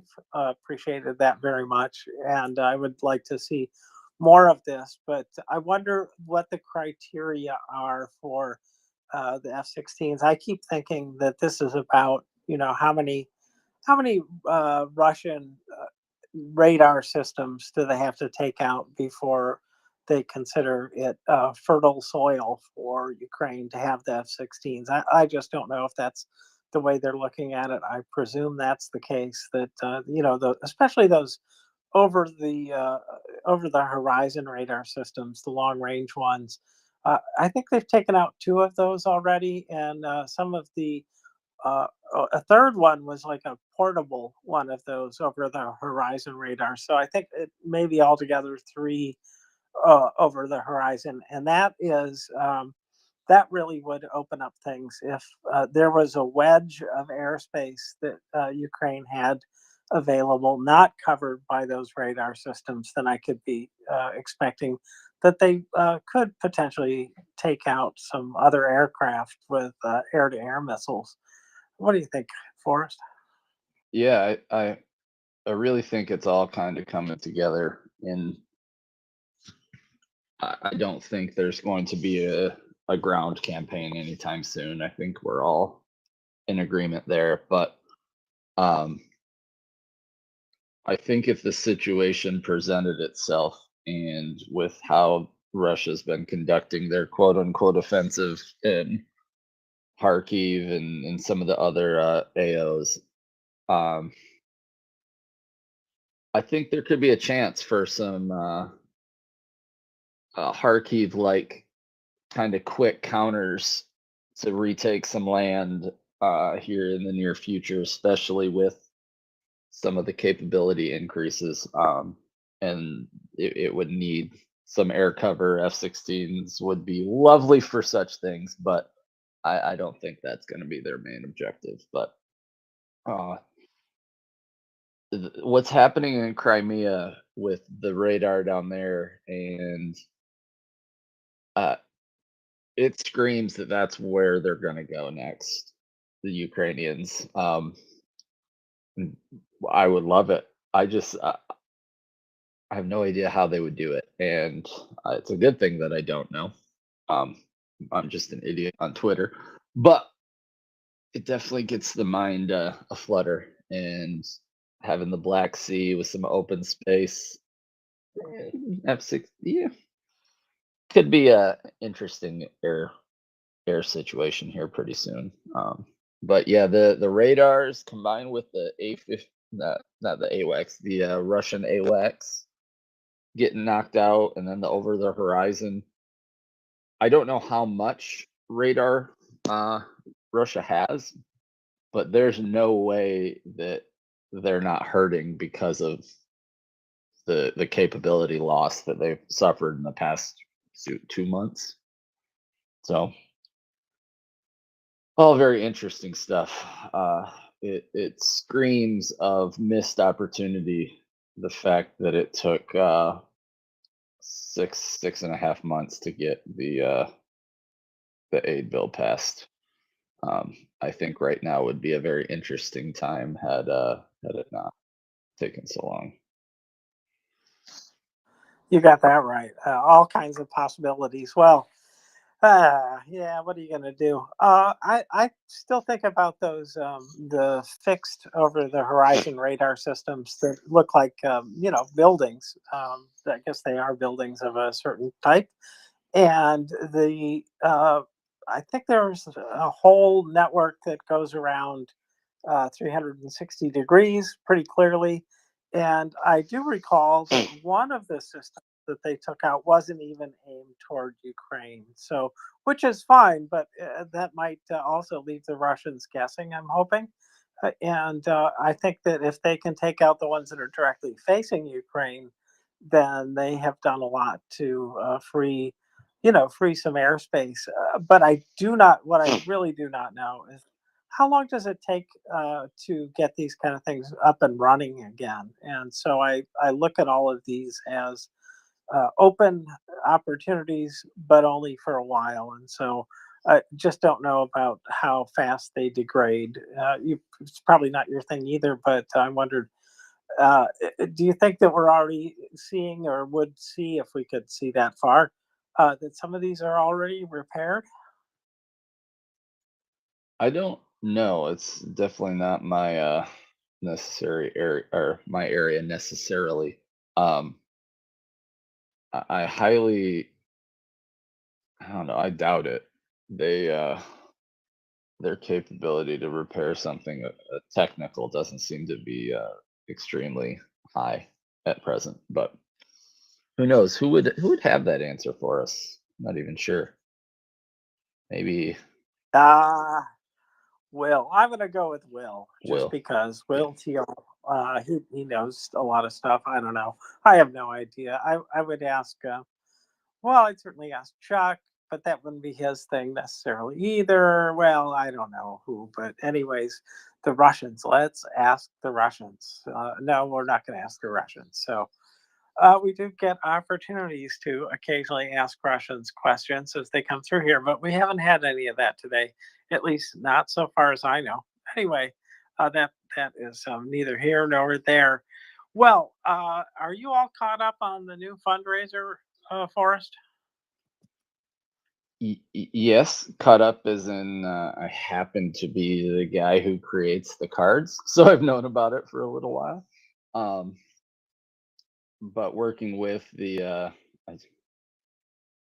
state emergency services of Ukraine to provide them with essentially the tools that they need to continue their work, Leatherman's hearing protection, and I think some other assorted demining equipment. Um, always I like the demining stuff. I look at guys who do demining, and I think they're spooky, weird guys, and I don't know. It interests me. I think I would fit in with them. I suppose you've seen the Hurt Locker then. That I have. That was an intense movie. Good movie. Yeah, yes, it was. Well, I don't know that I would have the nerves for it or be cautious enough. It is an important piece of work to do. I know that Maria Aid, our Canadian cousin, is still sending people to Ukraine who've been trained by them at 3 different certification levels. That's what I recall about that. So, if you ever do get the bug, and I don't expect you're going to, honestly, to go to Ukraine and do that, they can probably set you up for us. But no, I'm not expecting you're going to do that. Yeah, I have four too many children for that endeavor at this point in my life. Um, That good criteria. Good criteria to include there. Yes, you're ruled out, I would say. I could do it. I'm old man. Nobody that I have to care for. I could do it, but like I said, I don't know if I could. I hope that there's like a practice environment where things don't actually explode when you screw it up, and that you learn that way. I'm hoping. if I ever am forced to do that, expect that. So, anyways, no, I was hoping that we could talk about that. Just, I think we are talking about it enough to say that this is another fundraiser, and you've heard something about it just now. And we, of course, love to help out our Ukrainian, that's what we're here for, is to help Ukraine and the special units that do this kind of thing. So please do, if you've got a little bit of money, please donate, and we'll get this thing off to a good start. And I was particularly pleased with the last fundraiser. We got three plus of those units worth of money, and they are going to destinations unknown because they don't want them to be easily targeted by Russia. So we're not announcing where they're going exactly. We just know Kharkiv.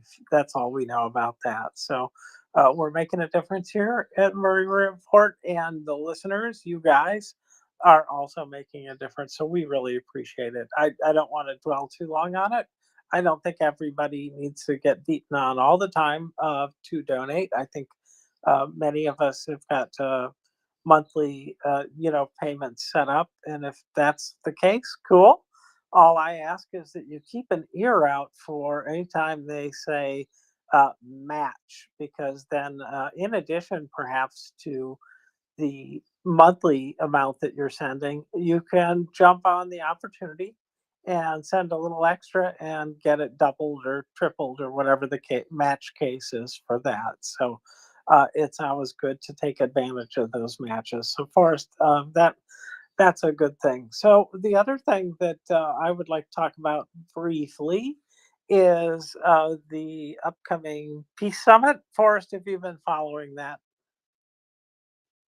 I have. I was not completely avoiding some of the debate about who should attend and whatnot, but I have been following some of the general updates about it, and I know there is a lot happening this month in regards to global what's the word, geopolitics, and I think that summit should be helpful. But have you been following it closely?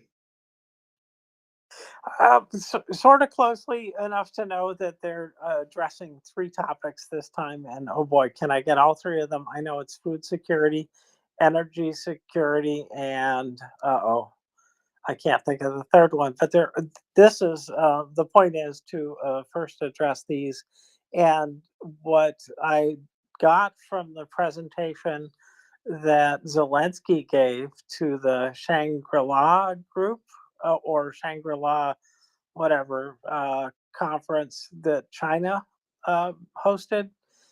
Well, I guess it was them hosting it, maybe with Qatar or something like that. But they were, I think, pleasantly surprised to find out that what Zelensky had to say was broadly received, well and broadly received. I mean, people liked what he had to say because he talked about the power of diplomacy, and he did give the example of the grain initiative and how that once it was free of Russia, it was basically, he's saying that's the case that best shows the success of the peace plan so far, because at this point things are back sort of where they used to be in terms of grain supply, and it just does show that they're dedicated not just to their own food security, but also to the globe's, the whole world's food security. So I saw that, and if you've not seen that thread, Forrest, it's a nice read about all this. But Zelensky then points to the future beyond the 10-point peace plan that Ukraine has to other global concerns, and he just makes the case that with diplomacy, it is all on the table. If we needed to really work on, for example, climate change, I think he's making the case that we could do that because once you get past, looking at, I don't know, some people's special needs, like I have to make a profit, so therefore I'm not gonna. And we get to the people's needs, the different nations' populace. then I think we could settle on quite a few goals that are achievable. And so this is a good example, a good template for future work beyond what Ukraine is going to do. But I'd say that we have to take care of Ukraine because they're in a I don't want to say desperate situation, but it's not good, and they need help, and they needed the help 2 years ago, and they still need it. And before we go and try to solve or put extra effort into some of these other goals, I think we have to make sure that we get Ukraine visible and we get Ukraine's peace plan worked through. And I kind of have high hopes for it. I think it's a tall order, frankly, but I think it can come to be. And the various parts of it that are not being discussed, I think, show where some of the trouble spots is. For example, the escalation. Point number 9 in the plan is about escalation and how you get to the end of the Ukraine defense of their country, throwing the Russians out, that is. Uh, and how do you get to that and then still have peace? You also have Russia acknowledging that the war is over, and that is really the that's peace more than anything else, is getting the territory back and then getting Russia to acknowledge that the war is over. So I think that's still a tall order, and Russia is too far away from crumbling, even though I think that they're starting to. They're just too far away from that. So, anyways, it's a great topic, and I know you probably saw that Kamala Harris is coming, and I contend that she's going to be a better representative of the U.S. for this topic than Joe Biden. I've seen a lot of peace needs you, Joe, but I think in this case, this is the best situation. What do you think, Forrest? I agree. I don't think his inclusion would net anything differently than any other politician of the sort. And the vice president of the United States is still a very powerful position in the world and more than qualifies, I think. I'm glad she's there. Quite frankly, I haven't heard much from her on Ukraine. And so be good. But the other topic is nuclear safety and security, and then freedom of navigation and food safety were the three main themes of the summit. And that says and humanitarian aspects. So maybe it's kind of written funny here on the Wikipedia page. But yeah, I'm very intrigued. I feel like we get our hopes up sometimes for the Ramstein format meetings and stuff like this.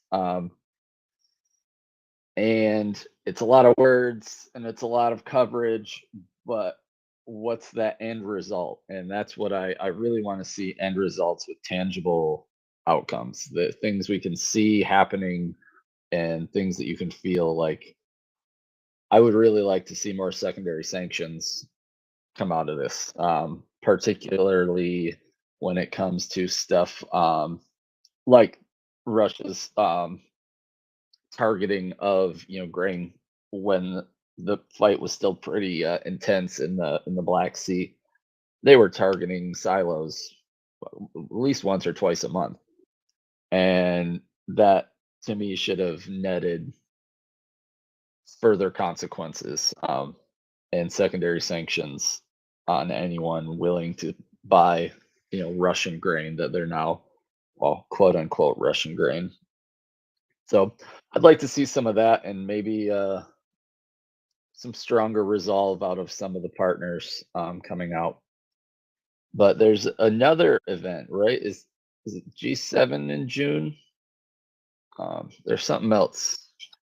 Yes, there's that. There is, of course, the D-Day celebration or commemoration, and there is the 75th anniversary of NATO coming up as well.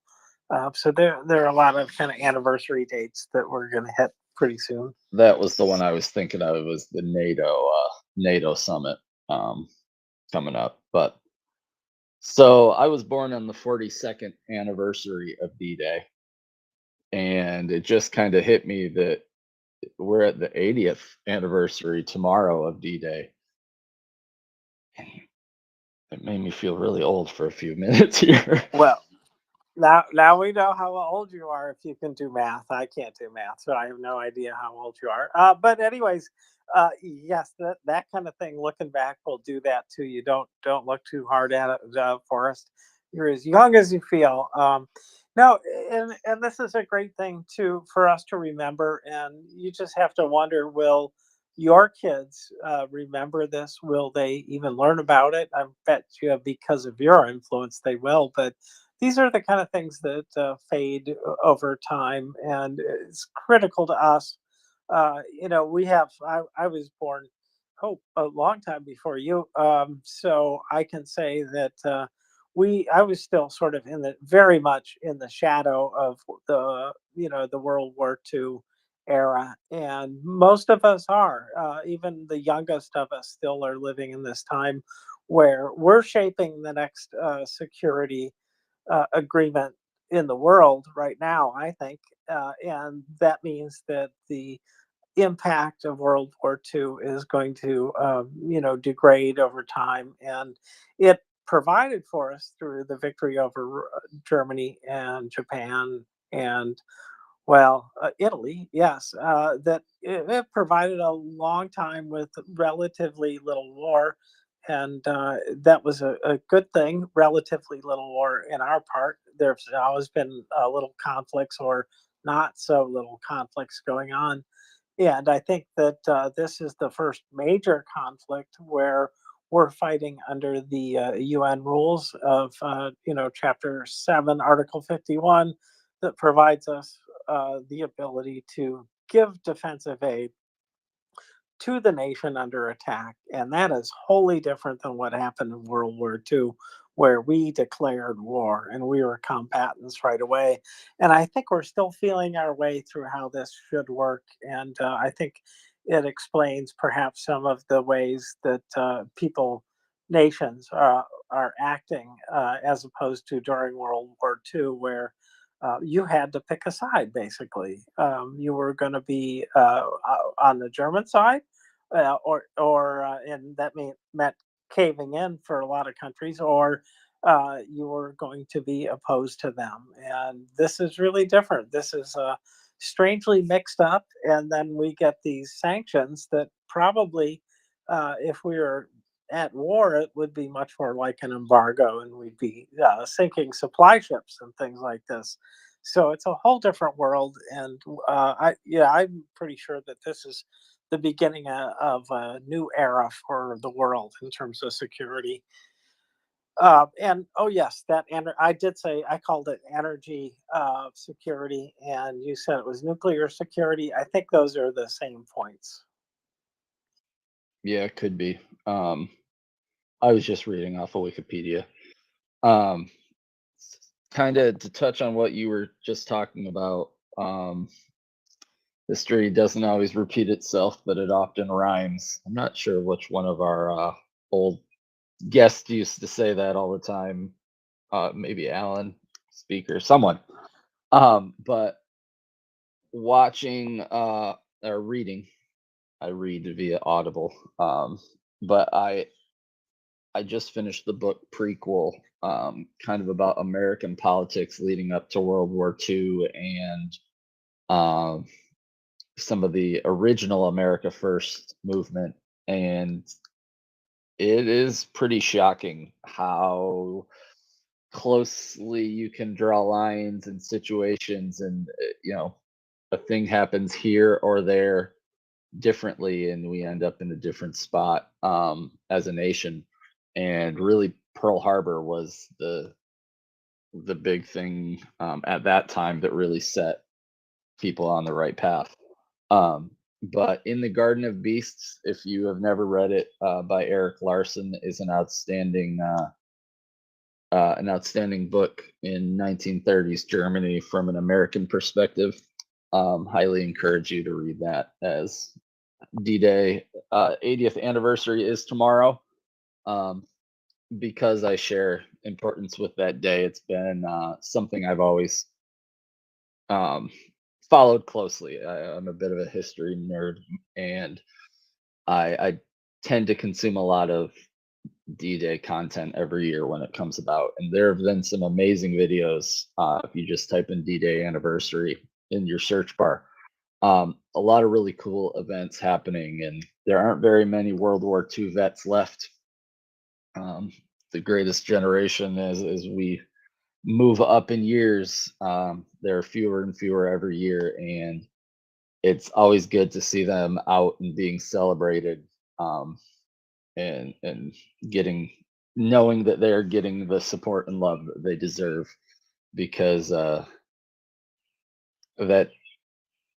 that day it gets me every time, no matter what movie or show.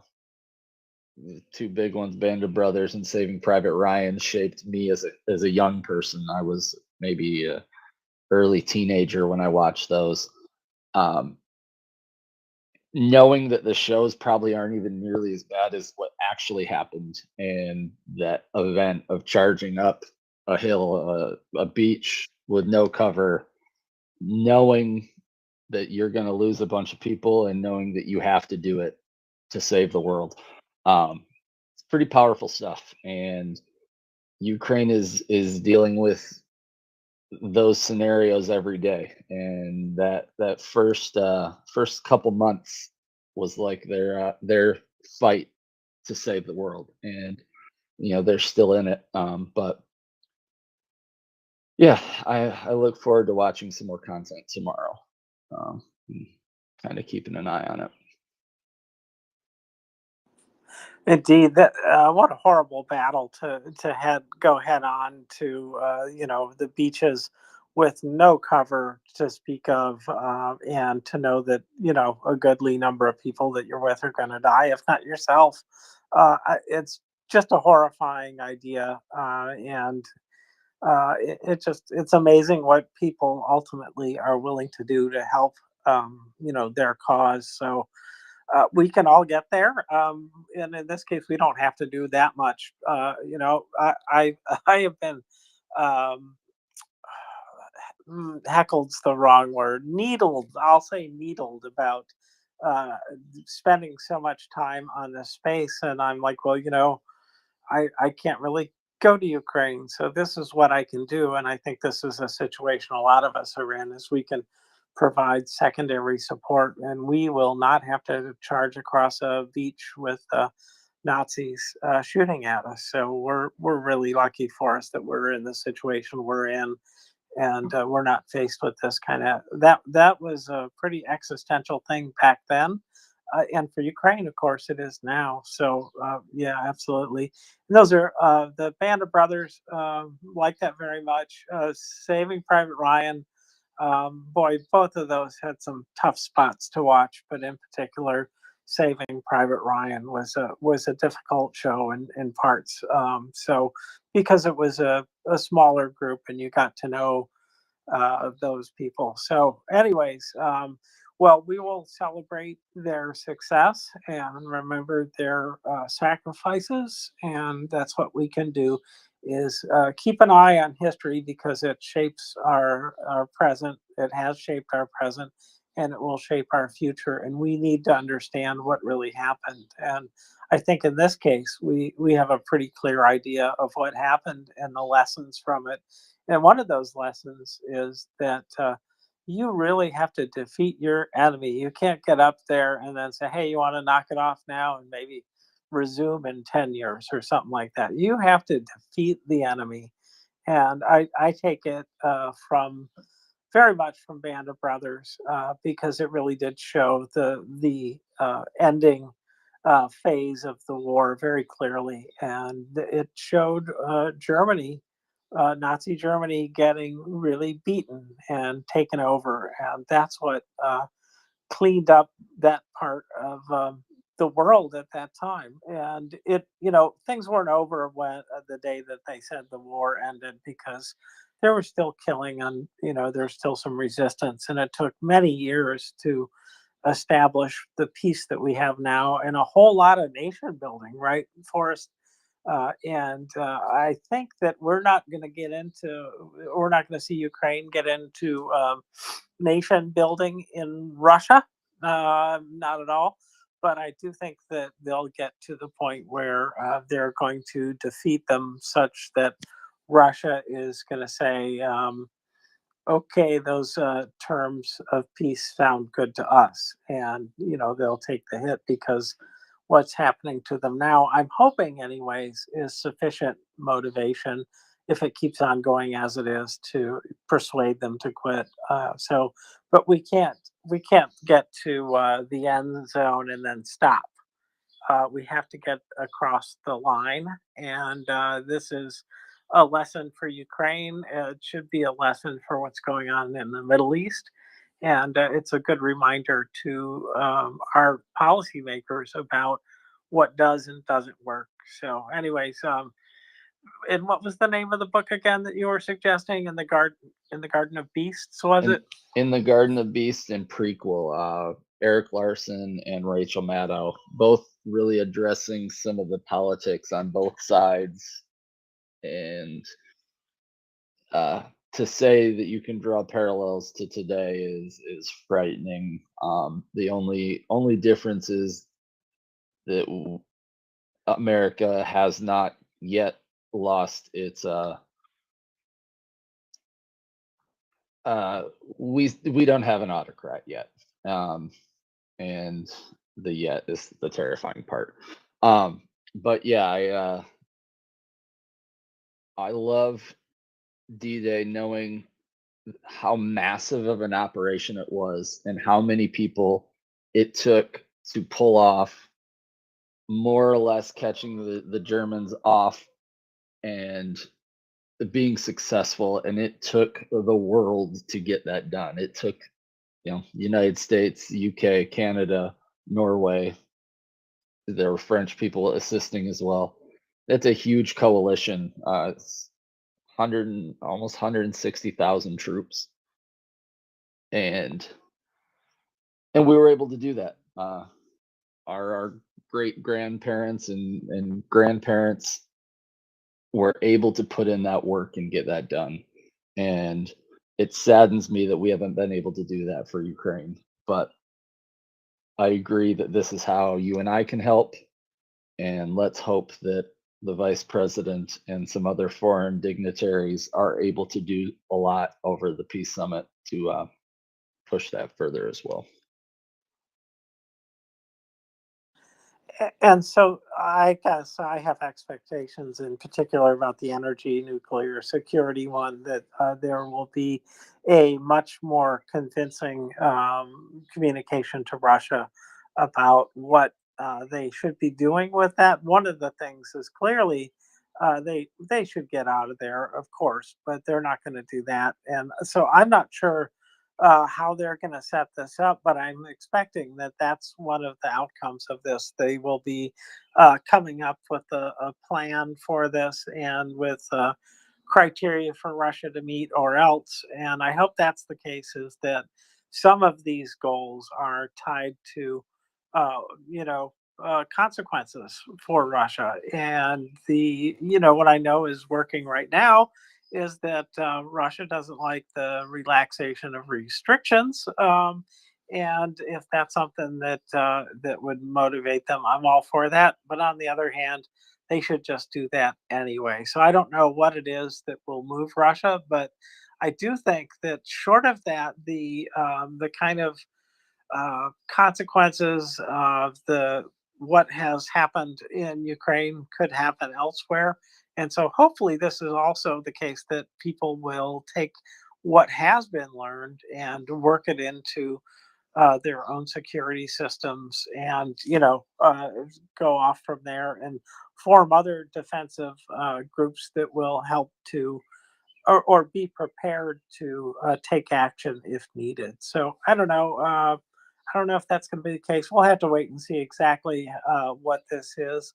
I'm sure there'll be a lot of speeches. I'm imagining there'll be some kind of private working groups to look at these different things. So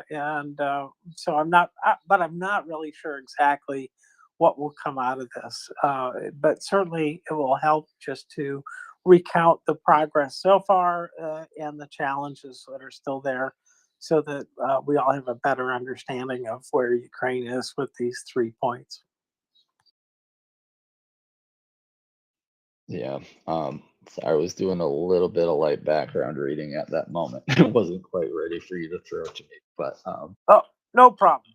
No problem. Well, let me just back up one of the points you made about the America First group because they still are called America First, just like in World War II.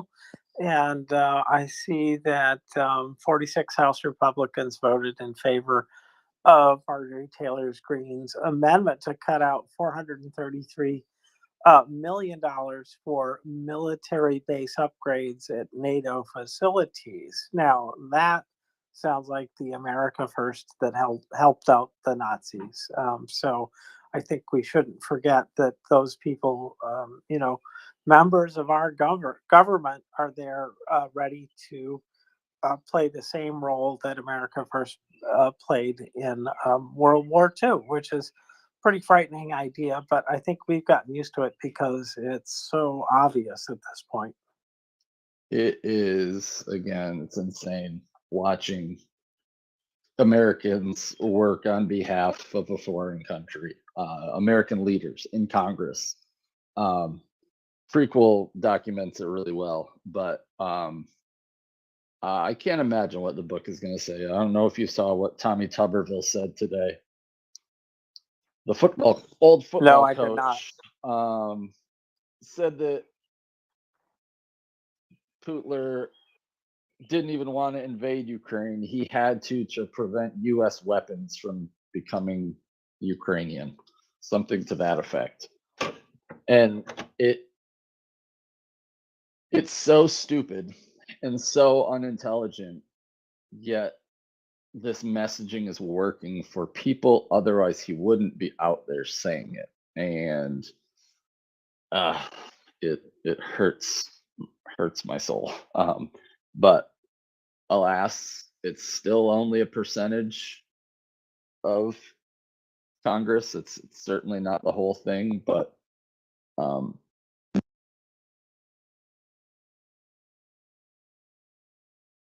sorry, I got a call there. But I was stunned it was that high.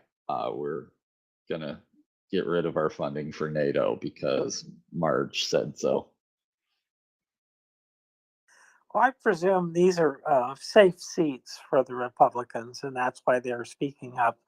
And the ones that did not join that vote are, they are either not in agreement, and I hope that is the case, or they are in a contested district and they can't afford to say crazy stuff like that. So, well, anyways, it is one of the worries that I have going forward is that the undermining of the United States is still a possibility to occur once again, and that aid shut off. It can be shut off anytime uh, the people in government want to shut it off. The people in power is what I should say. So I am very worried about that. And Forrest, have we signed our bilateral security agreement with Ukraine yet? I'm not sure. I know we have other agreements with them, but I don't know if we've signed the bilats that everyone else has been signing and publicizing. I can go to the Google machine though. Well, and the reason I asked is I didn't see any news of that, so I think that is the current condition. Although good to check, but my point being that that is something that one of the reasons why it may be long in coming is that it really needs to get backed up by a multi-year deal that goes through Congress, and that would be the best way, I think, to protect it from changes in administrations and changes in policy. And so it also may be very limited in in time. I know that some of the bilateral security agreements that have been signed have been 10 years or 15 years. And I don't know that we could meaningfully promise aid for that long. I just don't know about it. And it is one of the things that troubles me is that we don't have a good way to guarantee aid regardless of our politics. The one way that I could see that, is if they were in NATO, but one of the rules of NATO is you can't join while you're at war. So that doesn't really come in for Ukraine. And so there's, but it's just a point of frustration for me that we can't guarantee this. So we are going to be signing at the G7 on June 13th through 15th. And it's a 10-year agreement. So it's good. I'm choosing to have faith in the American people that this fall goes the right way. And I think it will. My heart and my head tend to agree on it, but the polls don't always make me very easy. But I would like to see everything done possible to depoliticize the agreements beforehand. So this 10-year bilat should be a good start. Well, that is good news. And no, I hadn't heard that they had a planned date for that. That's really good news. And we'll see what comes of it in terms of the language. I don't know that we've seen any of the full language in those or from those, I should say. And it makes sense to me that we wouldn't necessarily know all the details, but inquiring minds want to know. I would like to know what we're going to say about that. It'd be very interesting to me. So maybe there will be a little bit more openness this time. But I'm not aware of any of these agreements that have been kind of turned over to the press, so to speak. I doubt that would happen exactly, but I'm glad that we've got a plan now to get this out and before the election. I was really worried that this would be, waiting on the election like I think some other things are. Yeah. Let's try not to go too far down that path, but yeah, the upcoming American election is going to echo for a long time, if it goes in the wrong direction. Agreed. Yeah, let's not go too far down that. Oh boy. Yeah, let's not. Okay, I'm in agreement there, definitely. So, well, I also think that we probably have other topics to talk about. Didn't know if you had any other particular ones. I unfortunately have been doing many hands-on things where I couldn't listen to many noise-making things I've been doing.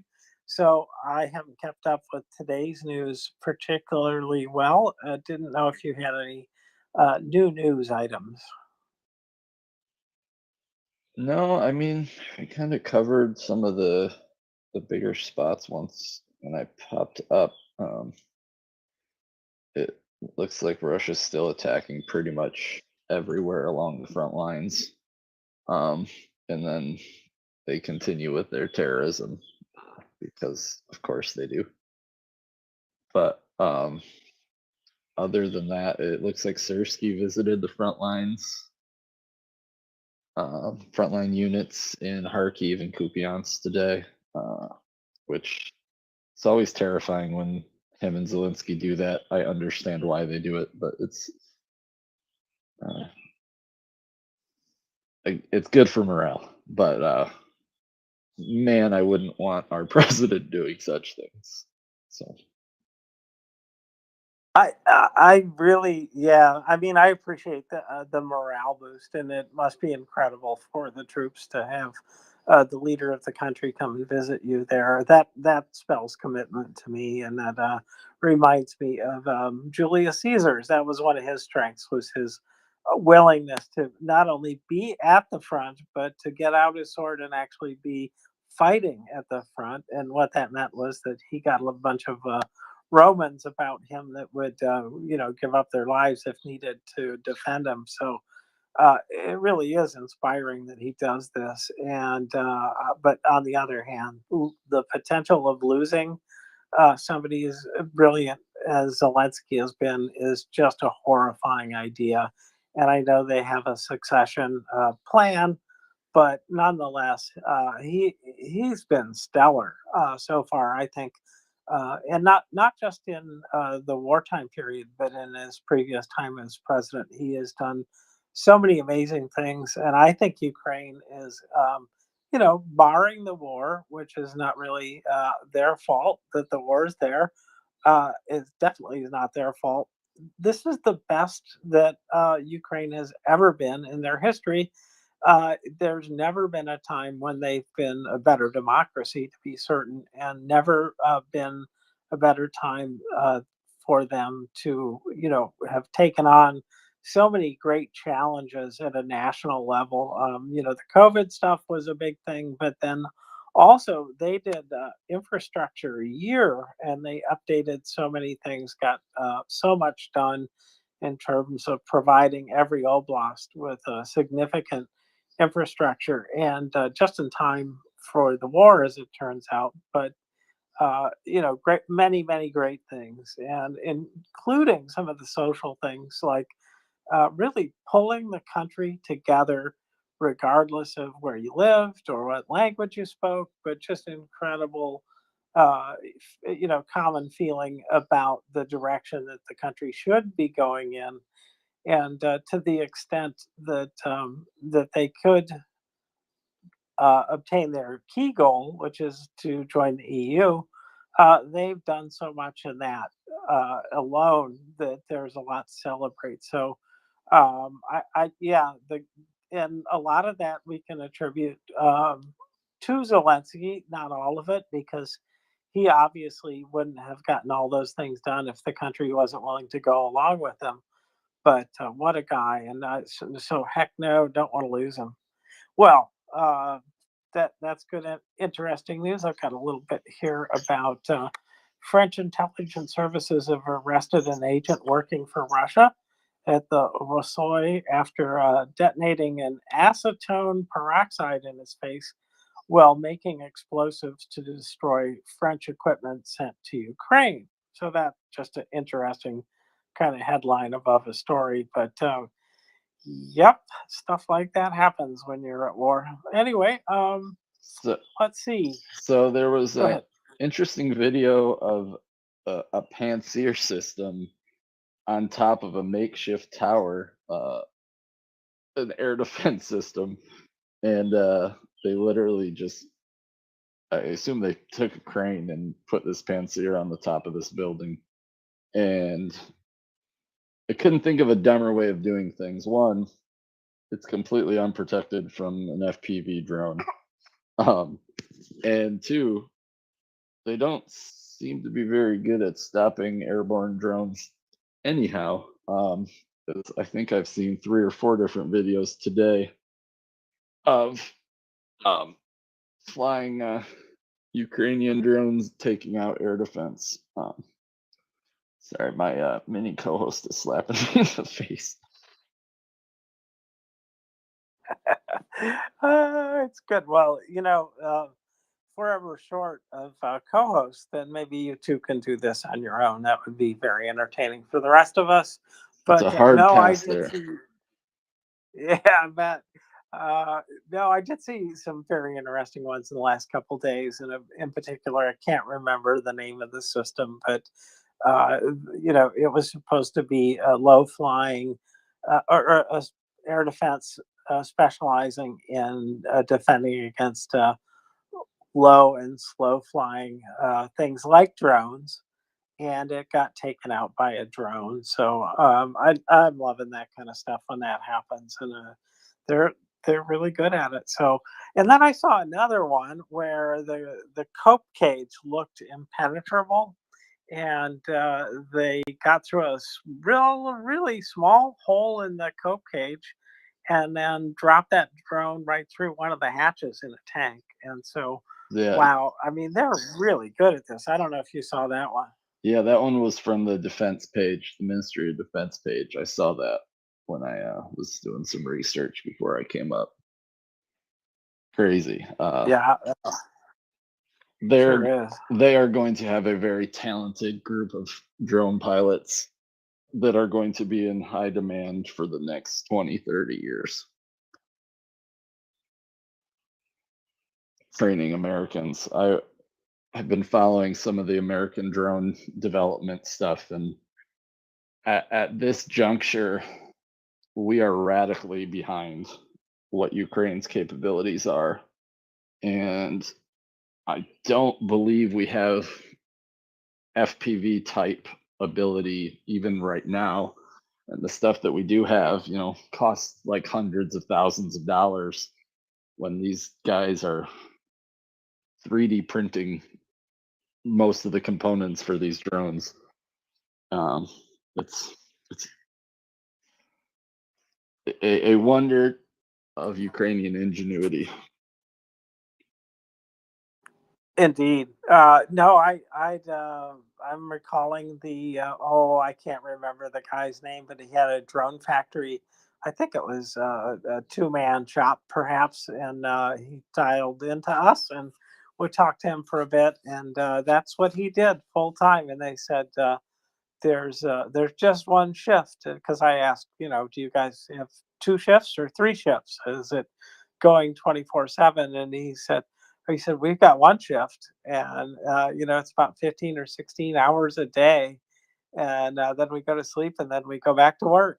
And so it's amazing how dedicated people are to producing these things, and then the skill, the talent to hit these targets and to evade the cope cages and the like.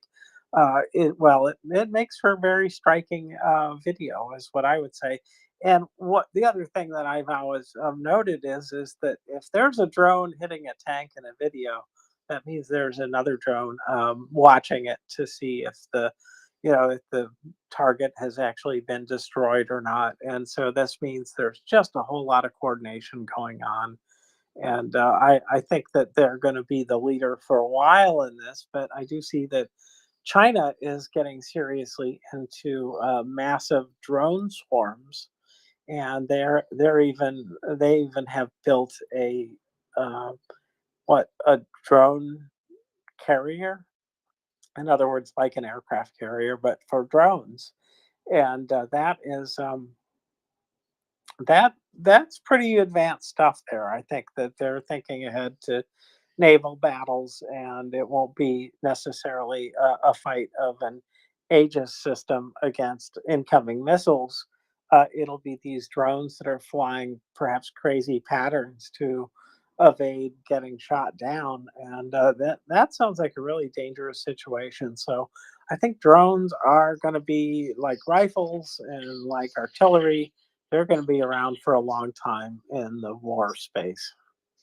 Yeah, U.S. Definitely has a lot of work in on drone swarms and some of these very, very technical AI, essentially wingman slave units that will fly with F-35 and the NGAD aircraft that's coming out in the next few years.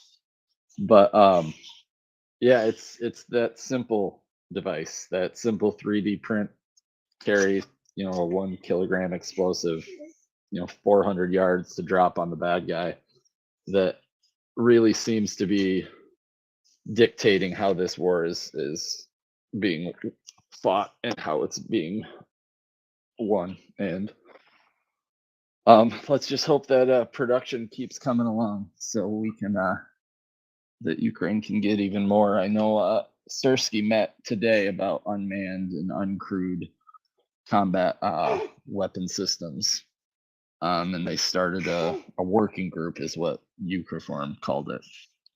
I didn't look too far into that though. But James, I missed that. Oh, sorry. Yes. It is 6:24 here in Eastern Daylight Time. We are MriyaReport. I feel like it's been a minute since we've done a timestamp, and we would love to chat. It's just been James and I talking for the last hour or so. So if you have any topics you want to bring up, feel free to come on up, tell us something, and we'll have a little banter. Well, I can always start an argument. Not necessarily with you, Forrest, but I can start an argument here. So I think I will. I think I'll just say again that it was really important for the restrictions to be in place on weapon systems at the outset of the war for the purpose of putting off the idea that America is using Ukraine as a proxy for its war on Russia, because I think that was a narrative that had to get defeated. And I think that the restrictions were part of the plan for that. And what I think is changed that changes changed the conditions and why it makes sense now to change that policy. Well, number one, Kharkiv, the number two city of Ukraine, getting bombed. Such an ancient city and so important to Ukraine, and it's just a huge city too. It really is something special, and not to belittle Bakhmut or other places like that or Chasiv Yar. This is just they just don't have the same status. So I think that's one of the things. I think the other is that largely that theme of the U.S. Being the bad guy, the one that really wants to destroy, well, even NATO, right? Because Putin's saying NATO and the U.S. and or the U.S. And I think that this is not done with. I think they'll keep using that line of disinformation, but I believe that it's been largely defeated, and that most people who are looking at the war realize Ukraine has their own interest in fighting this, and it is not the United States that's using them as a proxy. So I don't know if that's true or not, but I mean, I'm sure it's not the case that they're a proxy, to be clear. I'm just not sure if that has really been successfully defeated or not, because I think it's got legs not here in the States, not in Europe, but in other parts of the world. I think it fits with the narrative that the Russians have established for the U.S. and that we're this big capitalist empire, greedy bastards that really don't care. We talk a good game, but we don't care, I think is my quick summation of what I think is the narrative that they were trying to defeat. Yeah, I mean, as with everything with this administration, I tend to understand why they do what they do, but just find that far too often they're just too slow to address or change, and then almost never giving the public a narrative to understand. I would say that's probably my biggest complaint with the admin is tell me why. Tell me your thinking here, because it tends to help build some morale and some momentum behind ideas if people understand them a little better. But yet they're in positions of power and doing things for reasons that I probably don't understand. And there's a heck of a lot I acknowledge that I don't know. But I am glad that those restrictions are have been modified / lifted.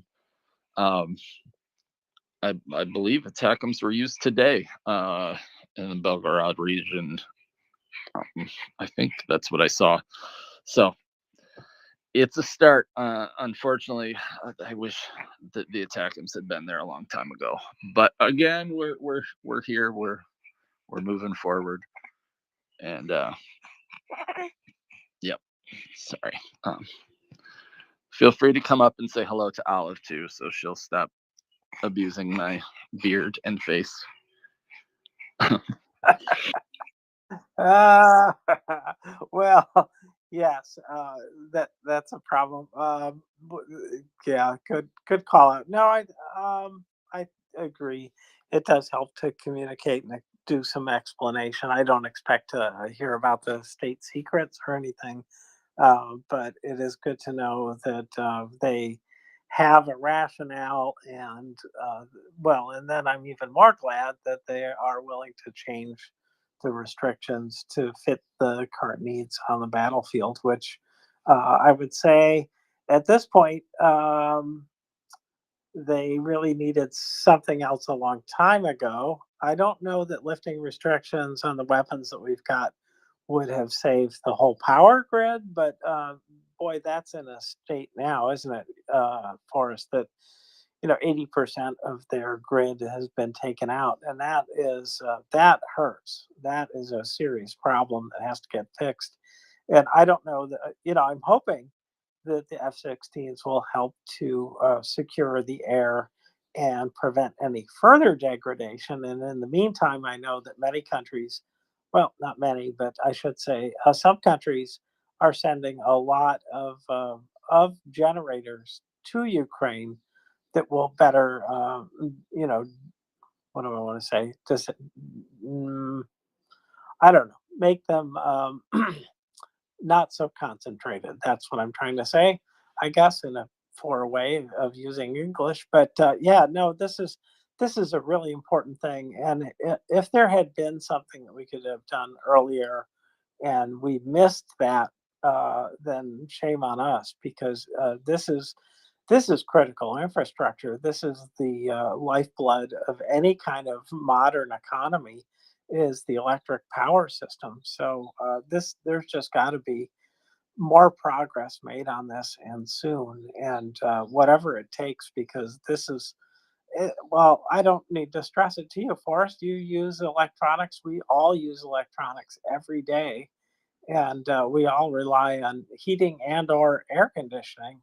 And so, this is just critical for Ukraine, and they have to be in a better situation energy wise by winter, is what I would say. They really need to shore things up, and that means that there needs to be more defensive capability, and F-16s would fit great into that scenario. So, but yeah, the restrictions and their utility, I think, have largely gone away. At least my way of seeing it is the need has gone away. Have the restrictions all gone away? By no means. I think there's still some, and so I'm hoping that they will get it together and do what they have to do to save Ukraine and to protect what is left of the power grid, because they're sort of hanging by a thread, I think, in that regard, the power grid.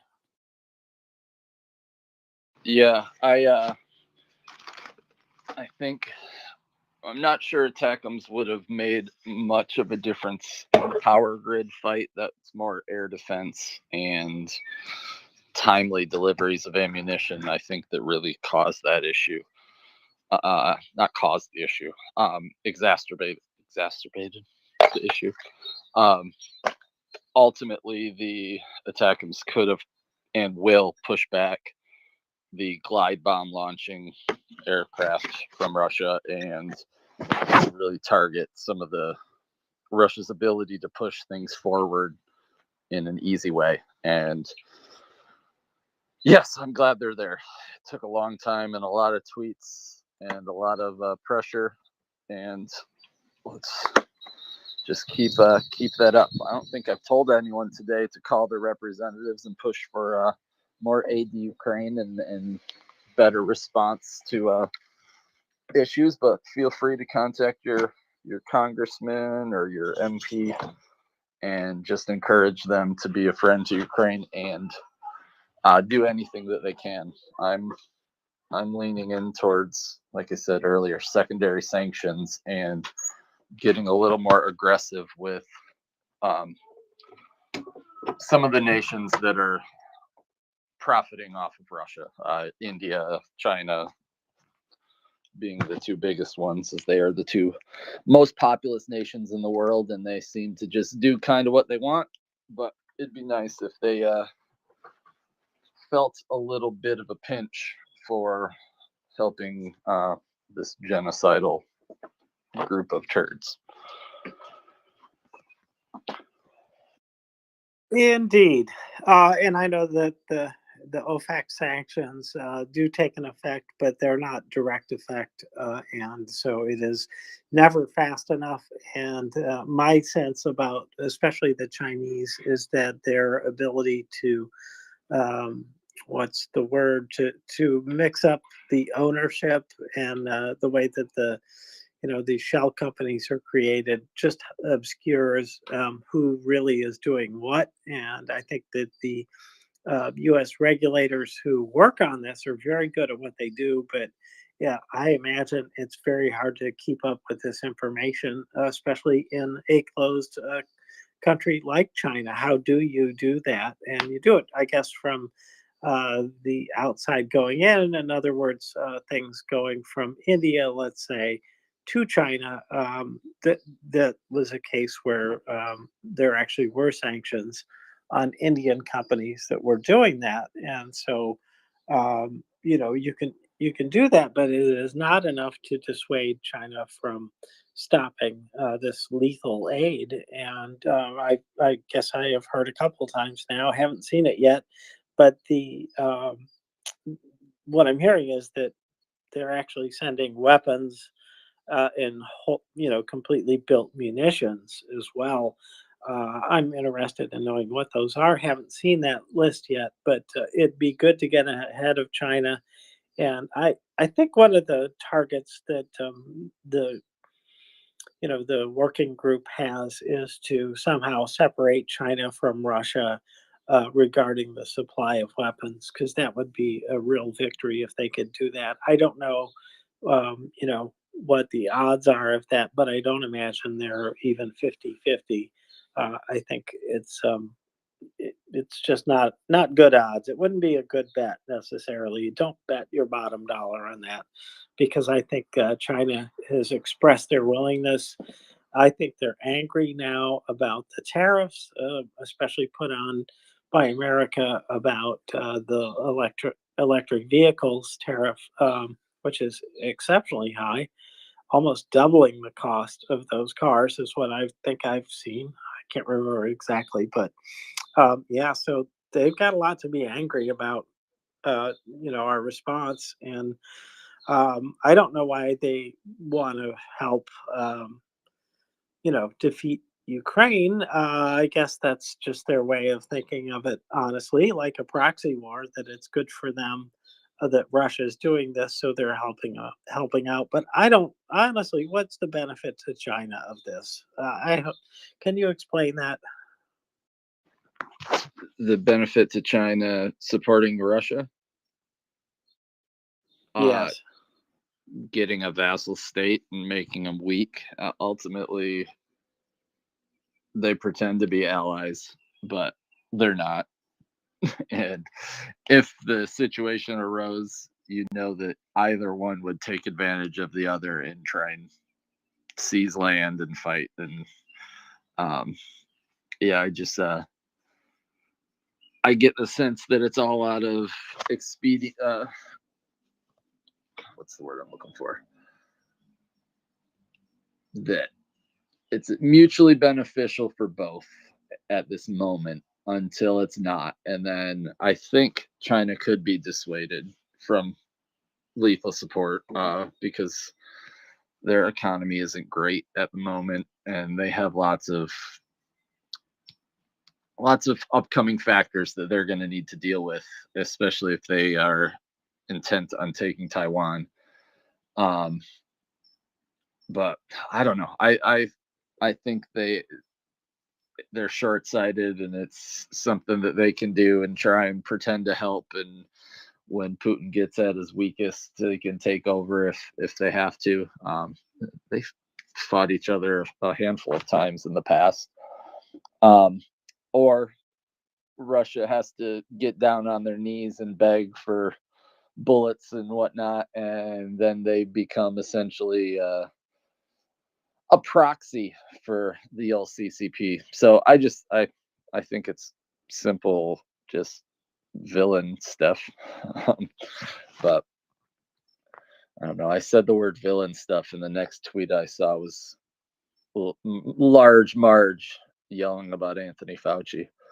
It's like my computer listened to me there. Villain stuff. Well, yeah, I did see a Tizzy Ant. I don't know if you know who Tizzy Ant is. Do you know that I account? do. Yeah. So he does. He looks or gets tips about people who are doing horrendous things to their neighbors or other people in the community, and he gets them identified, and it frequently has a happy ending if you like the administration of justice. And he had one about Fauci, and they showed him in the House committee uh, giving testimony, and the two people behind him are well-known people who have threatened his life directly, and they're sitting right behind him. And the one, the younger-looking one, was making pretty disparaging, when he was, saying, testifying that he'd received.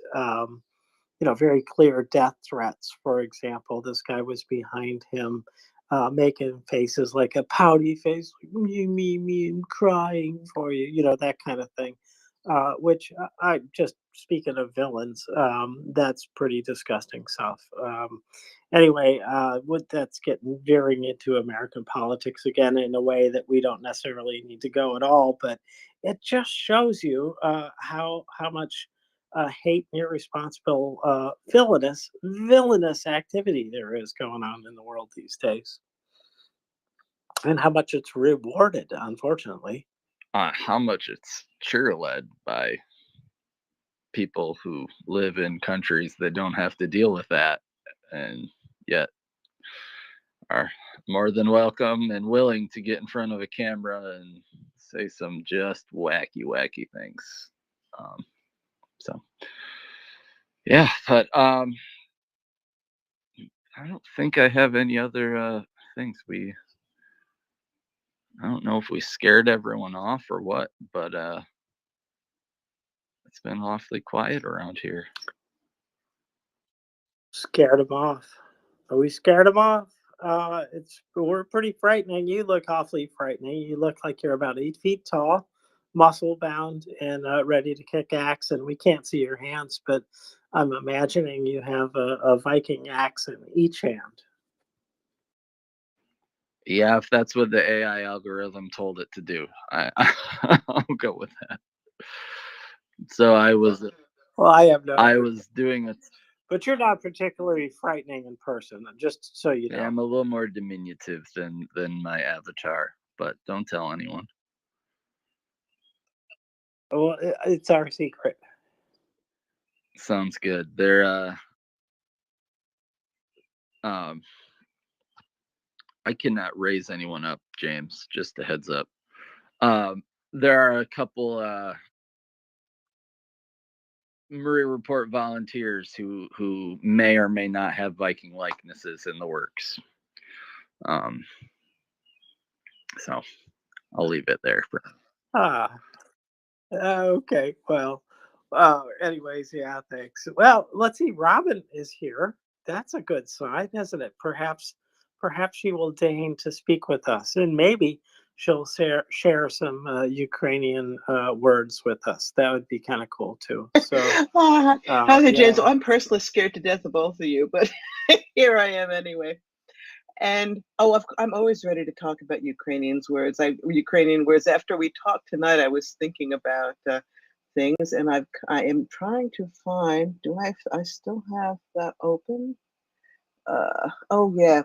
I was thinking about talking about Ukrainian words that people particularly like, and I was thinking about the musicality of Ukrainian in general. I have fallen in love with a few languages, but Ukrainian has been something very special to me, in terms of not only the connection to the Ukrainian people, but the inherent I'm sorry, I'm getting texts in the background here. Anyway, the inherent beauty of the language, and I have this list of words I'll tell you what it is later, but I want to just say a few of them and then to show you what the beauty of the language, and then I'll tell you what they mean. So anybody who knows, just shush for a minute. Katuvania, Rozminuvania, Periselenia, Povitriana Trevoja, Vechnania. These are all, this is a list of words I have of words I wish I didn't need to know. You'll hear how beautiful they sound. Vitornenia is another one. Katuvania is torture. Rozminuvania is something we should all know now. That means demining. Rozminuvania. Periselenia is forced resettlement. Povitriana Trevoja is an air alarm that Ukrainians hear hundreds of times a week, many times a day now. So anyway, those are just it's interesting. I've been focusing on learning the language, and although I find it beautiful, and I am I'm obsessed with it. I resent every minute I have to spend away from it, but I hadn't focused on the inherent beauty of the sound of the language. It's a language for a singer. It's a language for singing. It really, even more than Italian. I remember when I was first learning Ukrainian, I read somewhere somebody saying that Ukrainian is the Italian of Slavic languages, and I thought, that's interesting. But I really am seeing what they mean now. There's an inherent musicality about the language. And even all the case endings that people complain about, and I complain about it too, they're very complicated to learn them, but they really add a beautiful complexity to the language, and they add to the music of the language. I'll just give a couple of examples, and I'm going to go back to this. I could rant about this all day, and I don't want to drive our remaining listeners away. But for example, two examples. One of it is the Ukrainian language is Ukrainska mova. Ukrainska mova. If I want to say I love the Ukrainian language, I say Я люблю українську мову. If I want to say I speak Ukrainian, there is another case. It's called instrumental case, and that's a case that shows that the verb you're using the verb to accomplish something. It's not just that you're doing something to it. It is an aid to you. Like you say, if you're going somewhere, you say whatever. I'm going zimashinuyu. I'm going with my car, but the car is an instrument to get me to where I want to go. To say I speak Ukrainian, and the language is an instrument that you're using to accomplish something. You say Я розмовляю українською мовою. Українська мова becomes українською мовою. And I don't know, I just find that very beautiful. Maybe I've been studying too much Ukrainian, but I find that the changes that the words go through to mean different things, it adds such complexity to the language, and it adds a rhythm and a beauty that is it's not by chance that Ukrainian was really kept alive by poets for centuries, as the Russians were trying to destroy it. It was the poets and the writers, creative writers, who kept it alive, and I think we really are reaping the benefits of that now. Back over to you guys.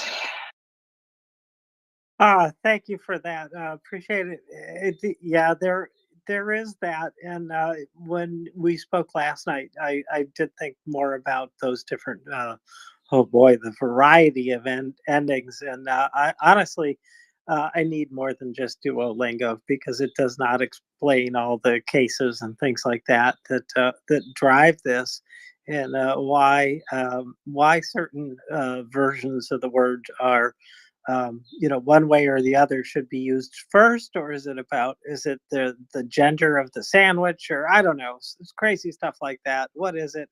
And so it has been it's been something very challenging for me, because and I know what you said about the English language last night. I heard you, but relatively speaking, I still feel like it's simpler just avoiding genderizing, tomato paste. Is that male or female? I don't know, but things like that. And I do like their borrow words, because those are ones I could definitely identify, like web design. Anyways, back to you. Yeah, I always think of them as little like little presents that somebody's laid along the road for me when I run into a word like that. Like planuvate. That's the plan. I just love that word. But I would just wanted to say Duolingo. I went through the entire what the 35 lessons, whatever they had, and I'm finding now that they don't explain the grammar, but they expose you to a lot of it. I find now, and when I'm much farther on, that I still can harken back to some of those sentences that were drilled into my brain, and I understand now that by learning, like going over that stuff again and again, I have certain usages, certain cases in my ears, so I don't have to think about them. They just come out right now. So don't despair with Duolingo. It doesn't. You need more than that. You're absolutely right. Nobody's going to speak fluently with only Duolingo. I mean, I'm doing a lot more than that. I can't say I speak fluently at this point either.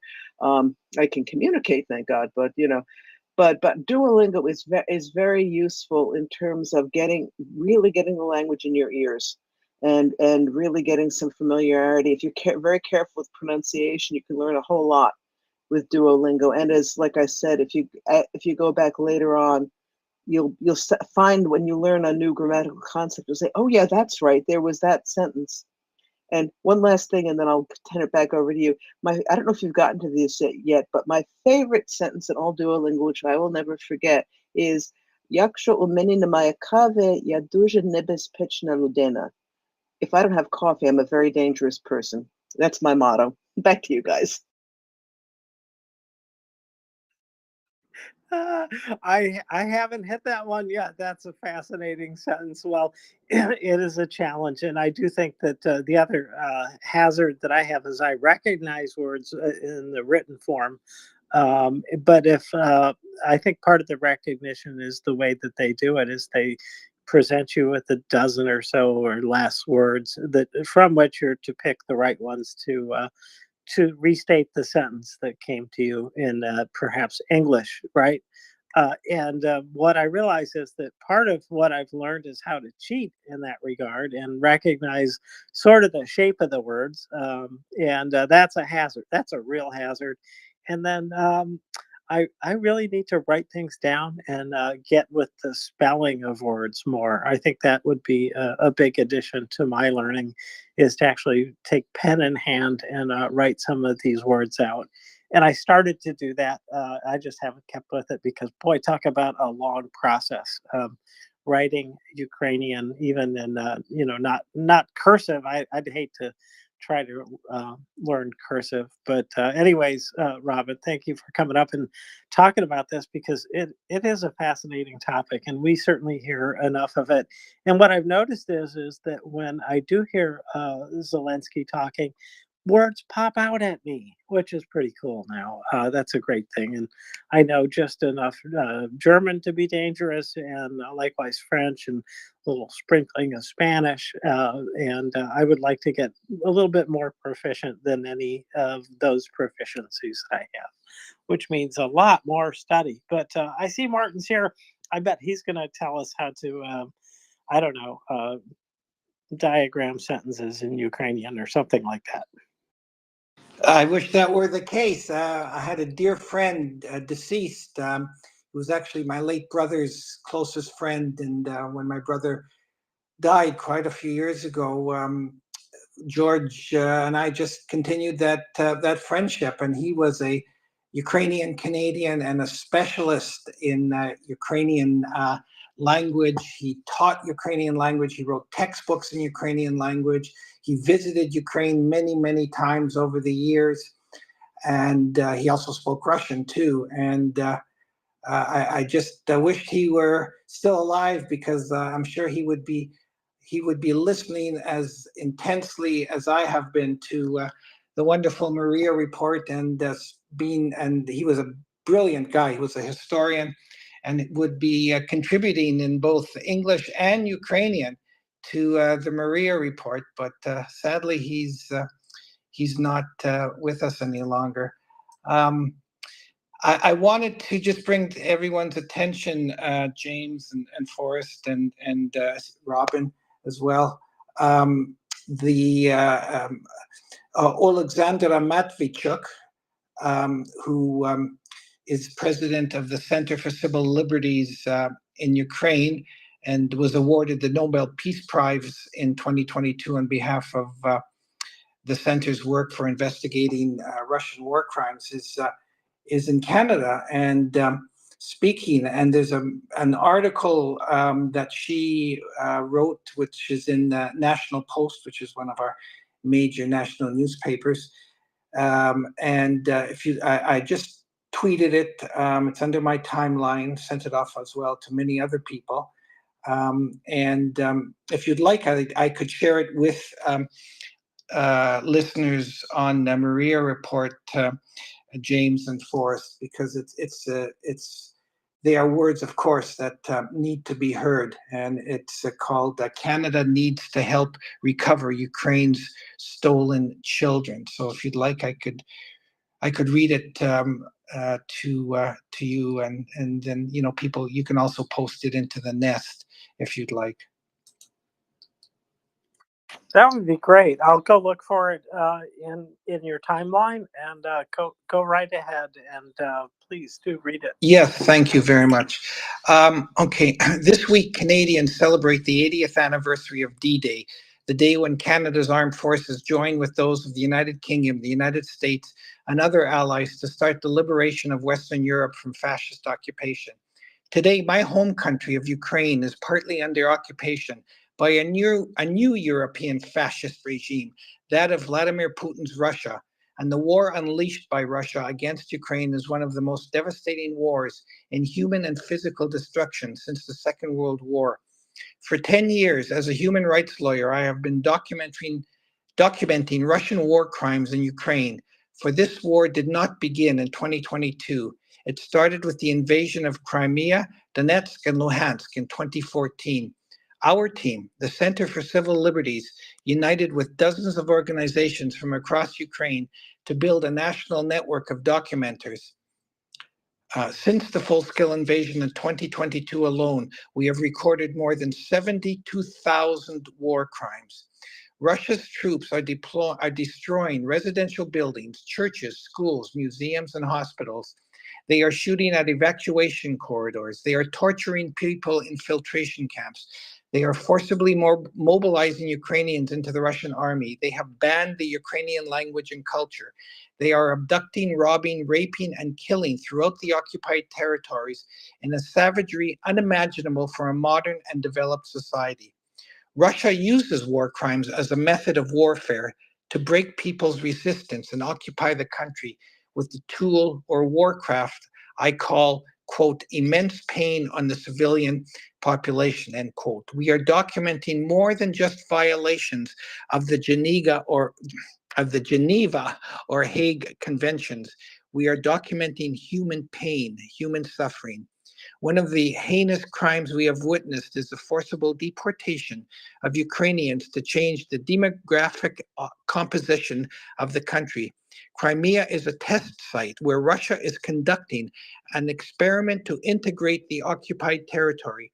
The components of this experiment are the forced imposition of Russian citizenship, the substitution of the Ukrainian population, and organized repression to impose a systematic feeling of social inferiority.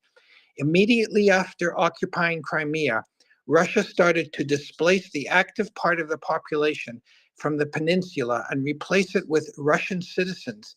To illustrate, Sevastopol's population has grown by more than 17% since the invasion, despite the outflow of those forced to flee, particularly Crimean Tatars.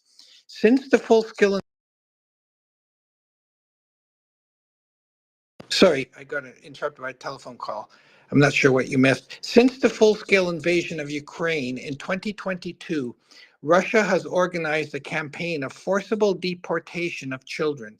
Russian law allows not only the forced adoption of such children, but also permits changing the children's names and a year and place of birth. This makes tracking the abducted youngsters tremendously difficult. This crime is widespread and systematic. Russia has stolen 20,000 children from Ukraine. To put it in perspective, if one Ukrainian child were returned each day, it would take more than 54 years to get them all back. This is what led to the international arrest warrants being issued by the International Criminal Court for Putin and his Child Rights Commissioner, Maria Lvova-Belova. This campaign illustrates the genocidal intent at the heart of Russia's invasion of Ukraine. It is a deliberate attempt to erase the very concept of Ukrainian nationhood, something Putin has repeatedly stated publicly. He says Ukraine is a myth, an illusion, and that it must cease to exist. Earlier this year, Canada announced the co-establishment of the International Coalition for the Return of Ukrainian Children. I welcome this, but mostly for the recognition and profile it helps bring to this crisis. There are no real tools yet to bring the children back, and only a few hundred have been returned so far. This represents only a tiny fraction of Ukraine's stolen children. Excuse me. Canada can take a leading role in creating internationally coordinated. Another phone call. Coordinated mechanisms to harmonize sanctions regarding the deportation, forcible transfer, and unjustifiable delay in the repatriation of Ukrainian children. At the very least, this can be done by the membership of the International Coalition. We must also facilitate the adoption of a UN General Assembly resolution on the legal mechanism for the return of Ukrainian children and urge the UN's Special Representative of the Secretary General for Children and Armed Conflict to grant the status of abducted child to all displaced Ukrainian children until their identity, origin, and legal status can be verified through multilateral processes. A country without its children is a country without a future. The Kremlin knows this. We must recognize it as well and bring the international community together to end this act of cultural genocide against Ukraine. And again, that was by Alexandra Matveychuk, who's in Canada on a speaking engagement. I don't think I have to add anything. That powerful, eloquent statement says it all, my friends. This is why we must continue to support Ukraine. This is why what Ukraine is doing now in fighting against these genocidal invaders from Muscovy is doing for us, because this is our war too, but Ukrainians are fighting on the front lines. They are dying to preserve their country. This is their existential threat. So Slava Ukraini. And I will drop down now to listener. Thank you so much, Martin. That was outstanding, and she was an outstanding guest on MR a few weeks ago. Definitely go check out that interview. Alexander Matveychuk.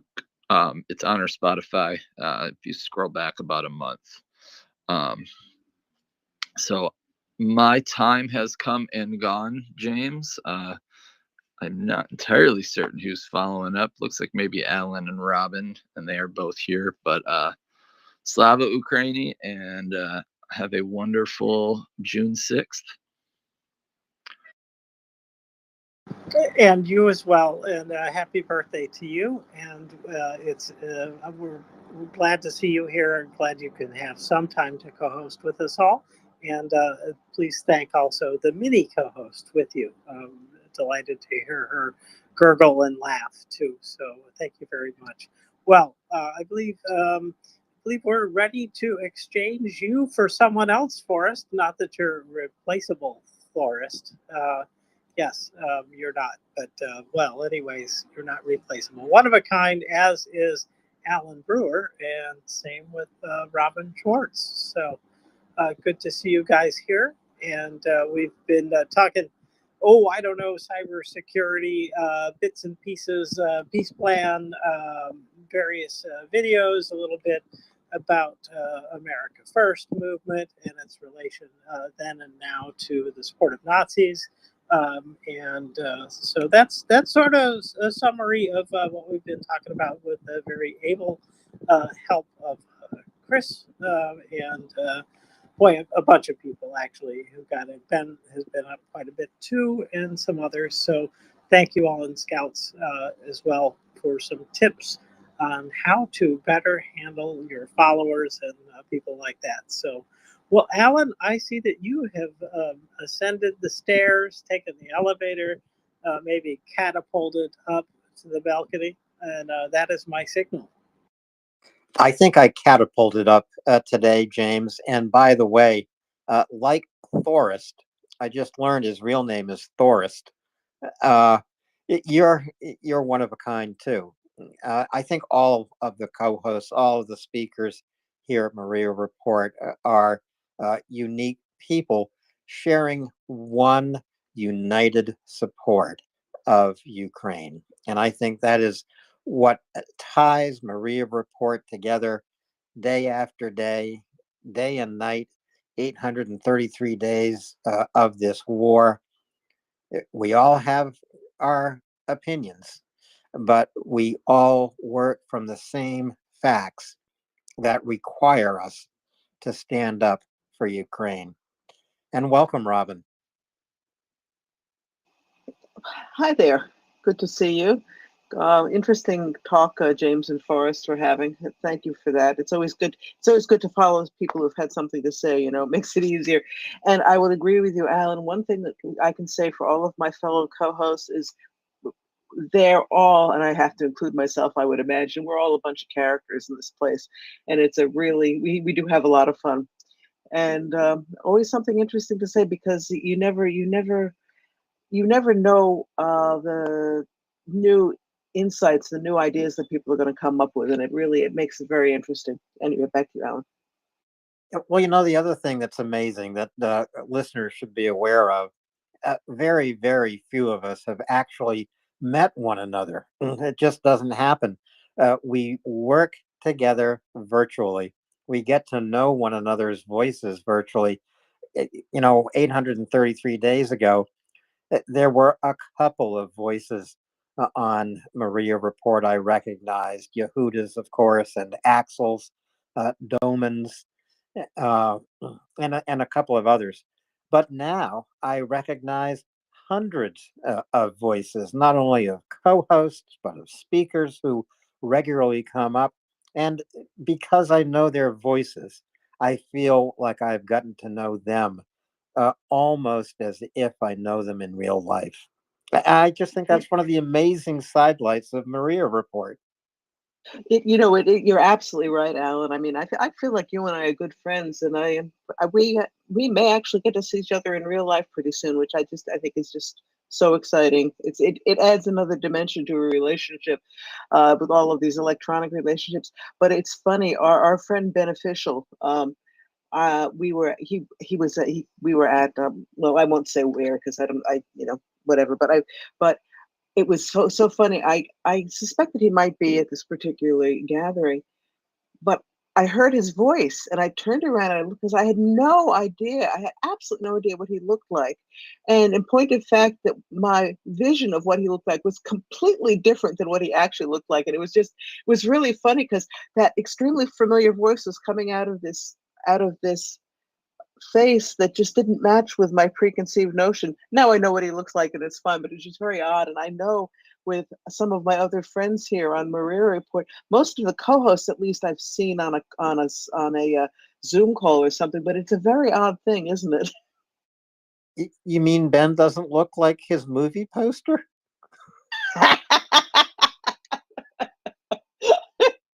Not quite. You're funny. You know, the other thing that happens, and this I think is one of the incredible things that happens on Maria Report. Last Friday night, I was listening to Gina Christian and Prince and Nancy do Understanding Genocide. And I'd stayed on for a while. I'd brought up a new speaker who, if I can remember this correctly, I believe was from Venezuela, had been in Ukraine Gina knew about him, had actually tried to contact him in Ukraine while she was in Ukraine. They never contacted one another, or they contacted, but they missed one another in Kiev and in Lviv and I think Odessa.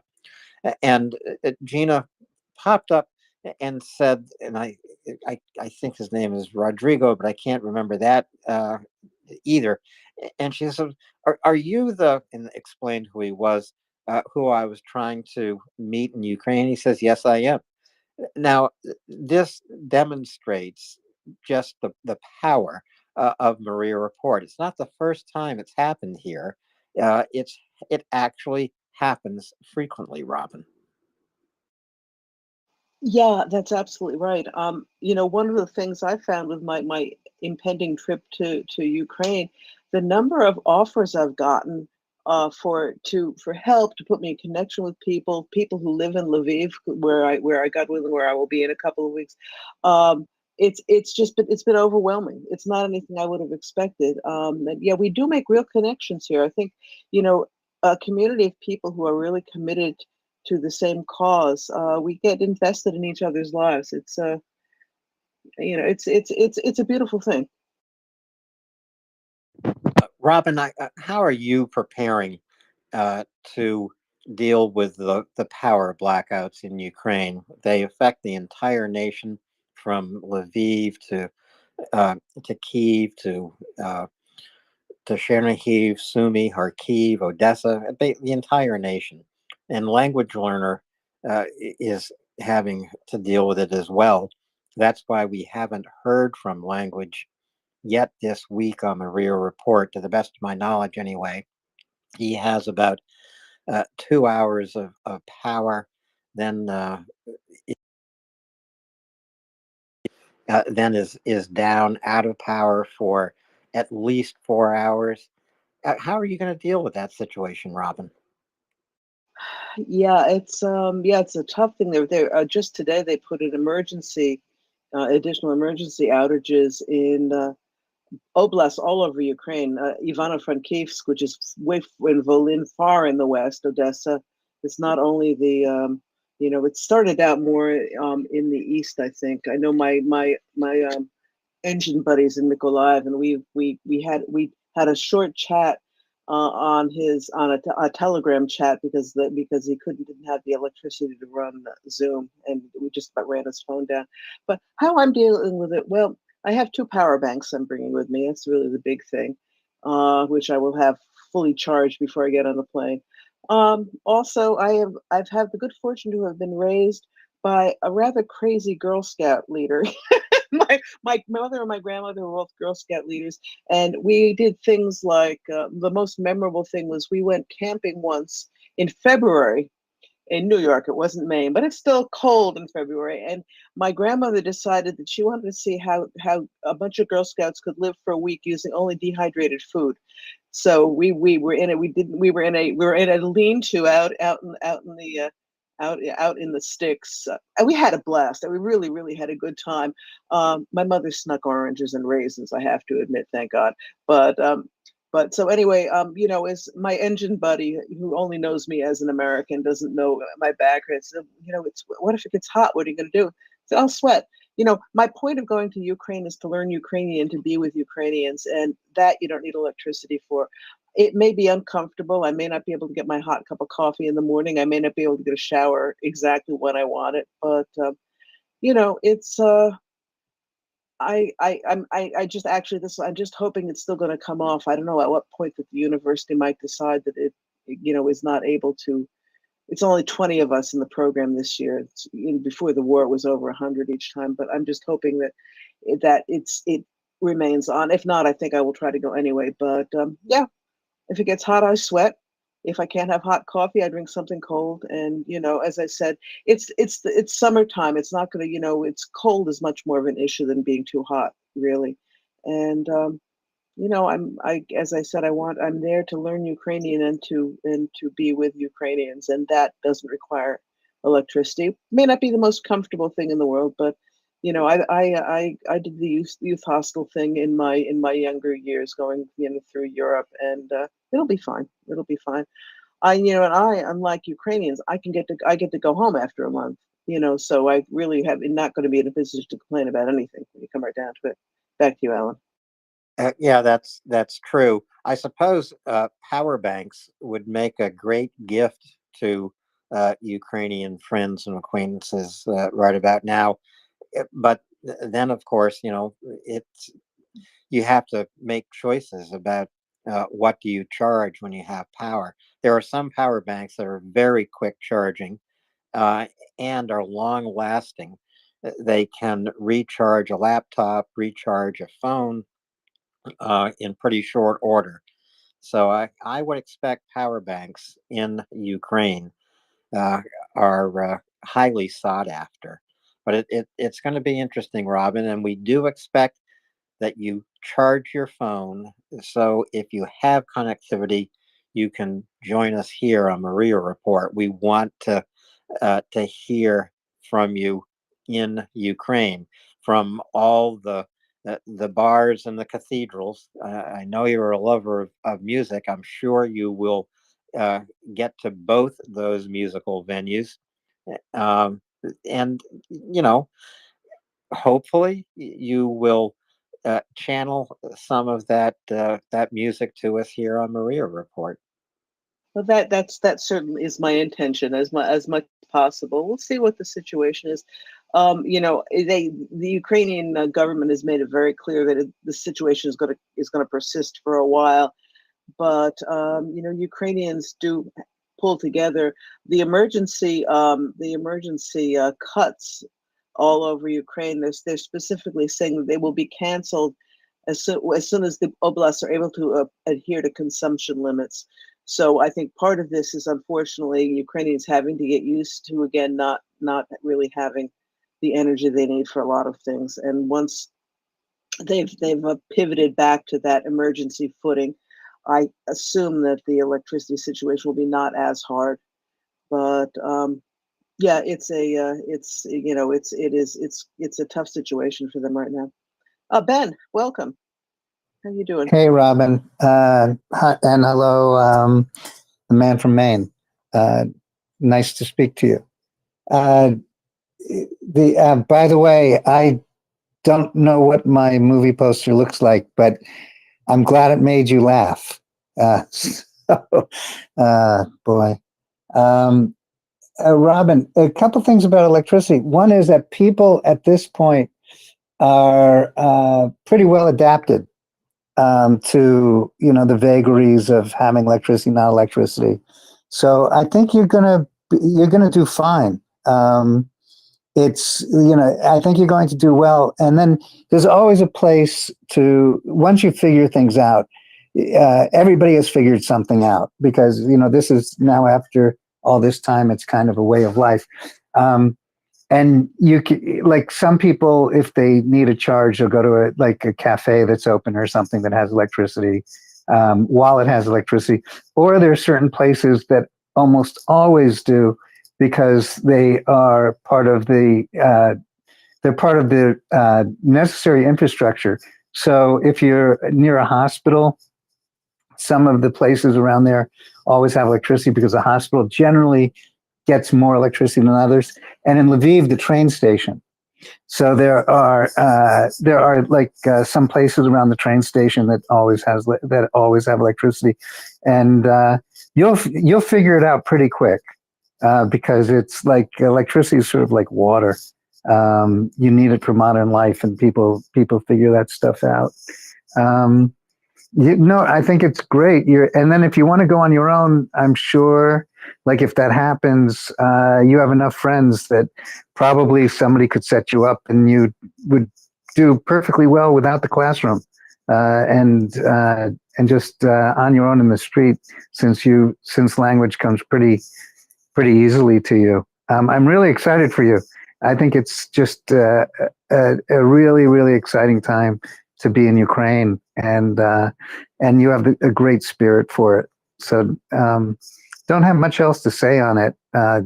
And then you're going to do just amazing. It's going to be one of the most memorable trips you'll ever take. Thank you, Ben. And people should know Ben behind the scenes has really been very helpful and supportive of me in this whole endeavor, and I really, really do appreciate it. You're a good friend, and I know what you look like now that I met you at that thing we were at together. So that's always fun. Well, I'm so glad you could get a laugh out of it. Well, your little I'm looking at your card, and there are several good-looking men on the front of it. None of them is you, oddly enough, but maybe that's what Alan was talking about. Yeah, they happen to be in the movie. Now, I'm not brave enough to put myself on a poster, but thanks. And so I'm just really excited. I'm really excited for you, and you'll meet some people. You'll meet some people from the film too.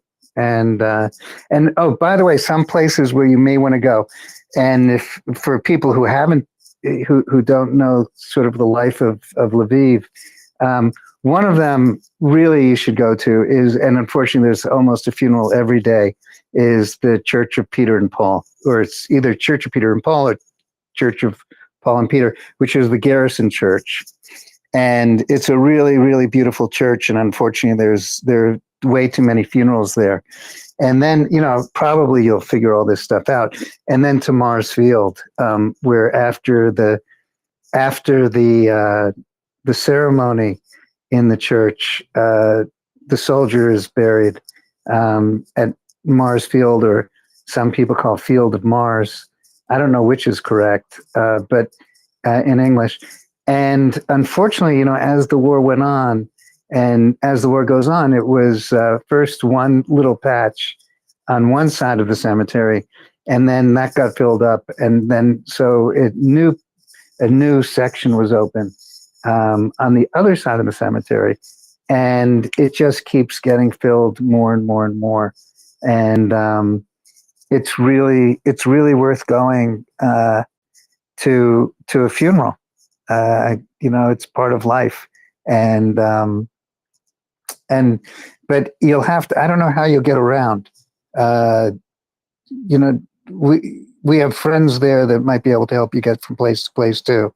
But you're going to make friends.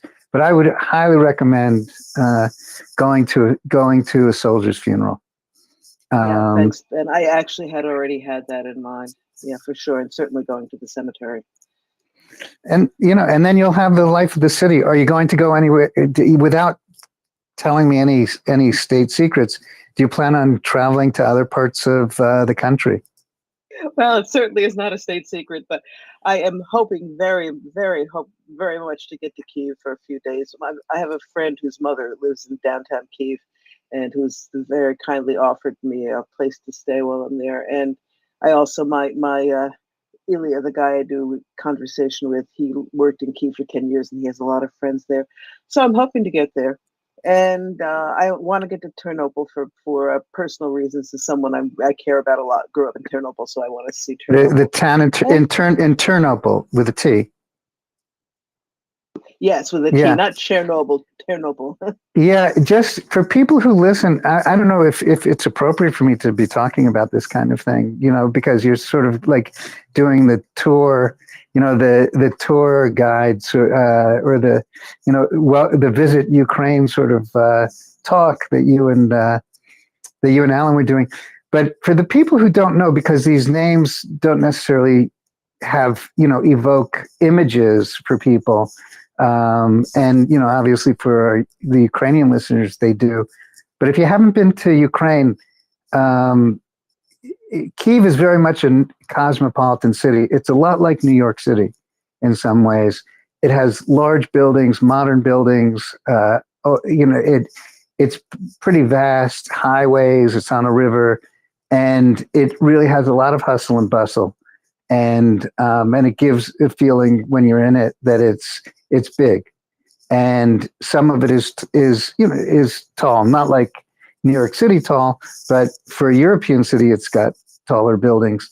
And Lviv is very, very different. Lviv is really like an old Swiss town in a lot of ways. If you've been to old European towns, it really is old. There's not a lot of modern in it. The modern pieces stick out from the old, where Kyiv, the modern is everywhere. And so it really gives you the feeling of an old European city. It's really a beautiful city. A lot of Lviv is cobblestone still. Cobblestone roads all through the center.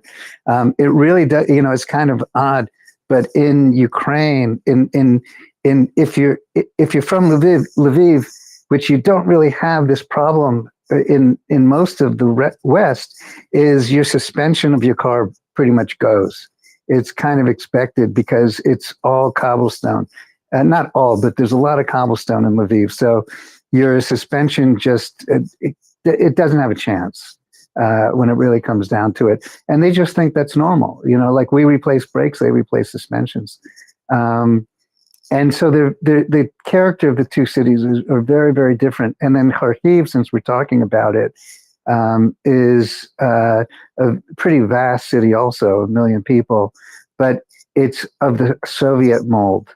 And so it does have modern stuff, but it does have a lot of the cell block, kind of like those gray apartment flats, pretty much at angles that you can see. And so the three cities are very, very different in character from each other.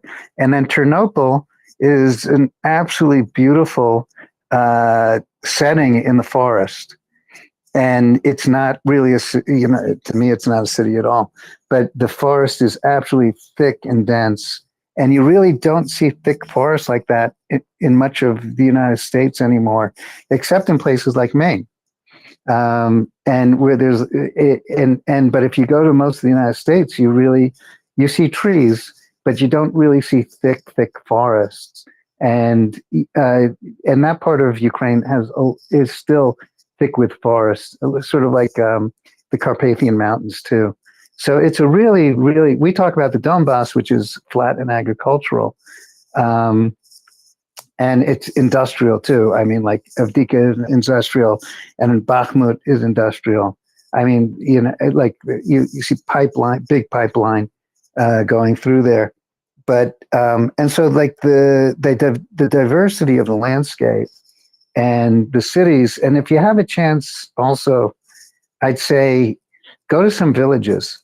There are different kinds of villages, and you really don't have a sense of what a village is until you're actually on the ground. Don't just drive by it, but stop and go in, because the village mentality and the village life is very different from the city life. And a lot of the people in the cities look down at the people in villages, thinking that they're kind of like backward people, or, I mean, they're modern people, but thinking that they're not as hip or as interesting as city people. And so there are different kinds of villages too. There are some that are like the suburbs of the city, of some of the cities. So like Kyiv has a genuine suburb like Irpin, and then it has villages that are like exurbs, and the same with Lviv. But then when you go in between the cities, the villages are very, very different. And they don't have that kind of like connection to a city kind of thing. They really are part of, they're really on their own. And a lot of those villages do not have paved roads. They still have dirt roads or gravel roads, and they're small and really tiny. And then there are some bigger ones, like you can see in the film, the one where the dumpling ladies and the car guys come from. And so I would say, if you really want to get a sense of Ukraine, it's really worth going to these different kinds of villages, and just a few, because they are different, and that'll give you a very much better sense of how people live than like some people, like they go to the cities, but they miss the villages. And the villages are very much a part of the country.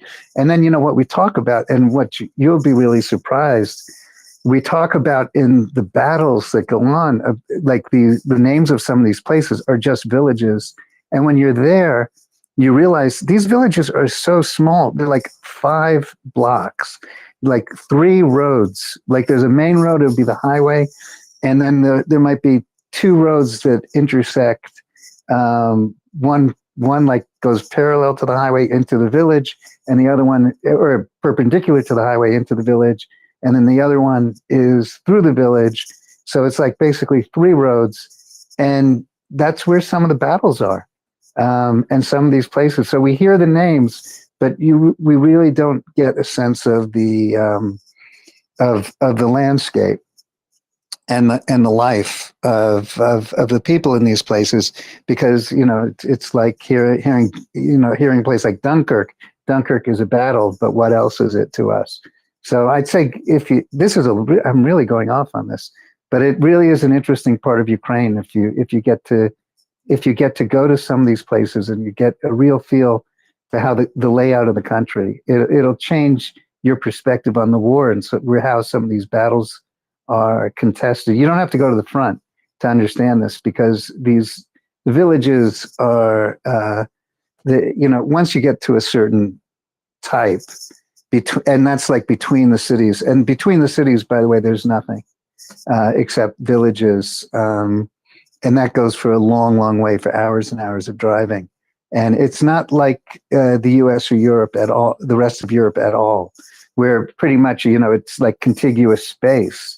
When you're driving down the highway, there's pretty much a lot of farmland or forest between metropolitan areas, and that's why often you'll hear people say "in the direction of," because it's like in the direction of Kyiv, and because that's the whole expanse from, let's say, wherever you are, from Lviv to Kyiv, you'll just say it's in the direction of Kyiv.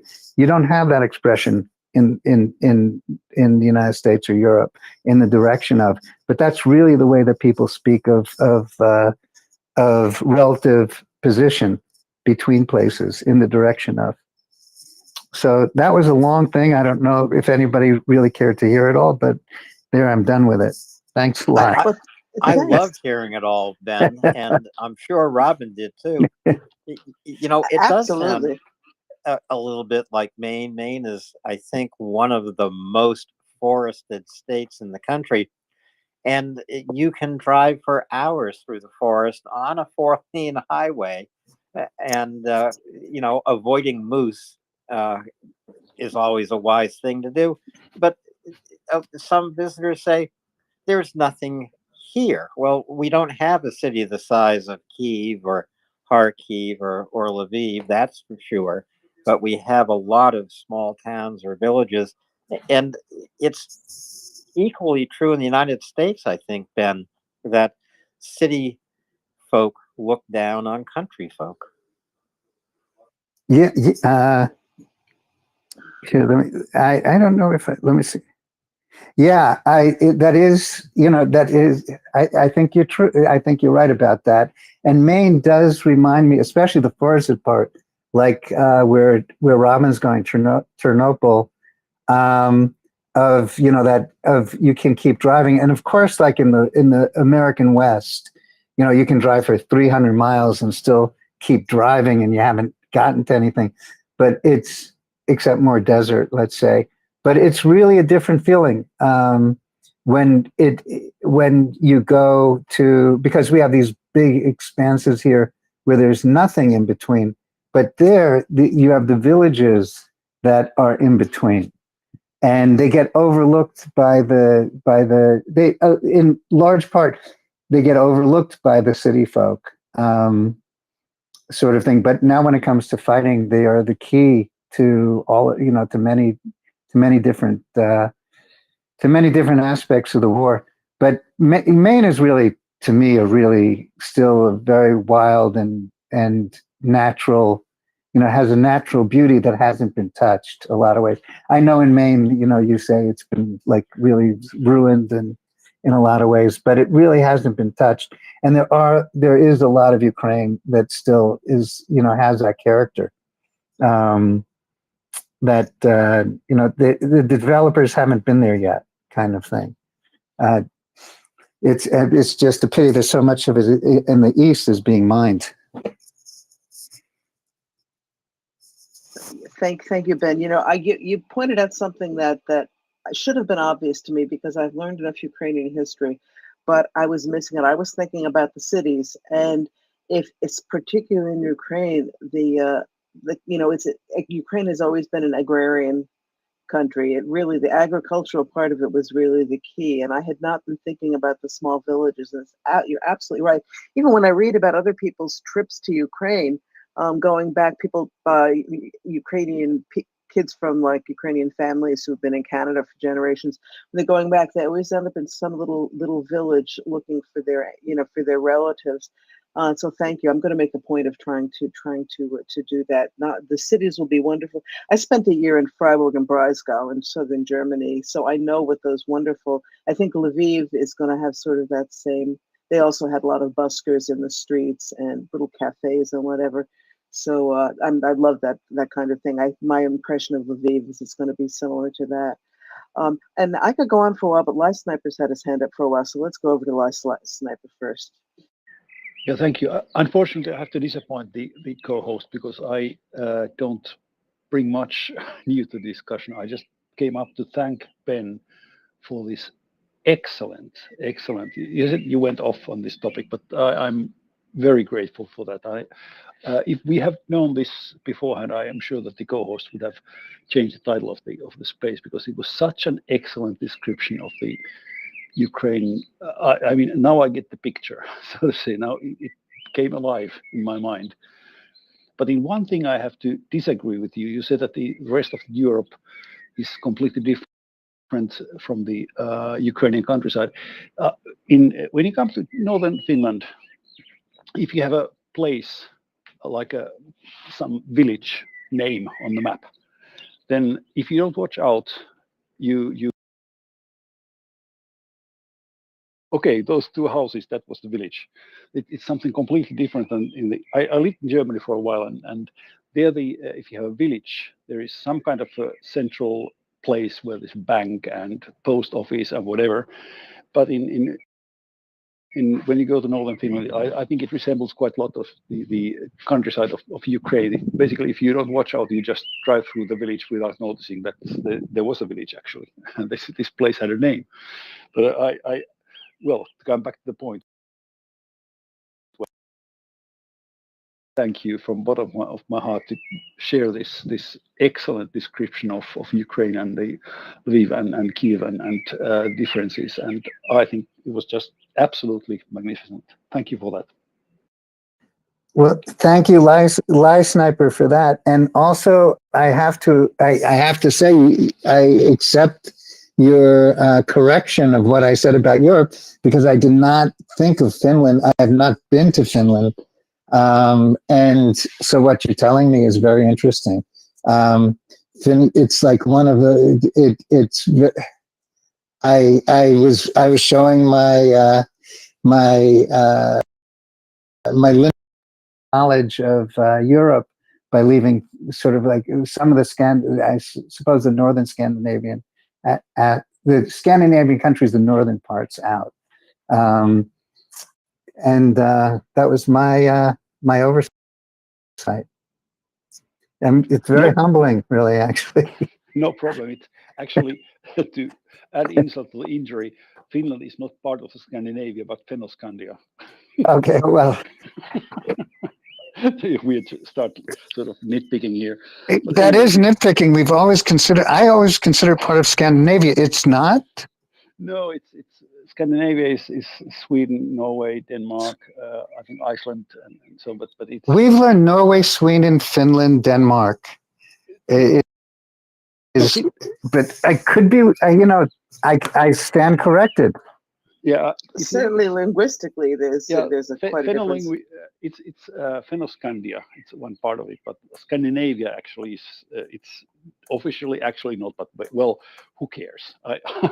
We are all in the same family anyhow somehow. But from the official definition, I think. I know that Finland is actually not what is described as Scandinavia or defined as Scandinavia. It's but it doesn't matter.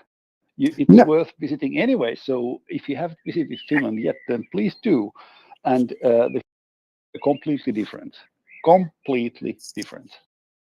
And up to you if you want to freeze or if you want to enjoy the long nights. I'm sitting on the roof terrace right now. I could read a paper here. It's very, very, although we don't have even a midsummer yet, and it's very nice. I live in Helsinki, and it's really nice here, so to say. So if you ever should come to Finland, please drop me a line, and we'll figure out something. Thanks. I would love to. Well, thanks for the invitation. For a little while, it'll be more towards Ukraine. But after this war, I'll be happy to go to Finland. Hey, this has to be our new outreach program. Travel the world with MriyaReport. Come up here and talk about a country, and you'll get an invitation.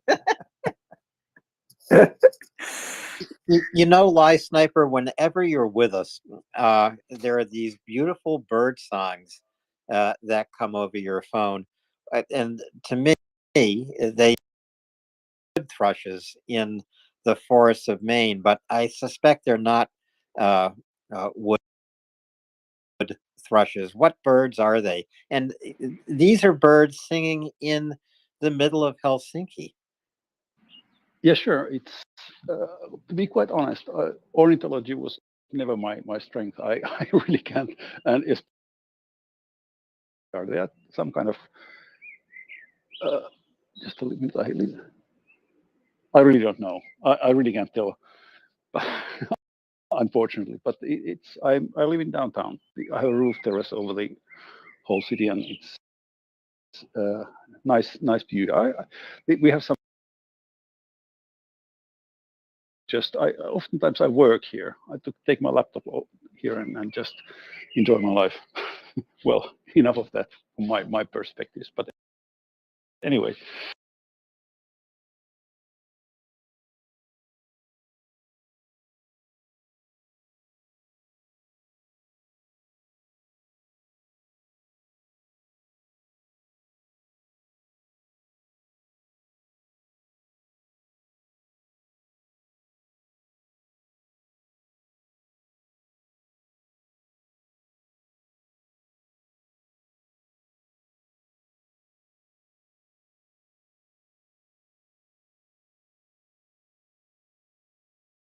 Worth visiting. Thanks.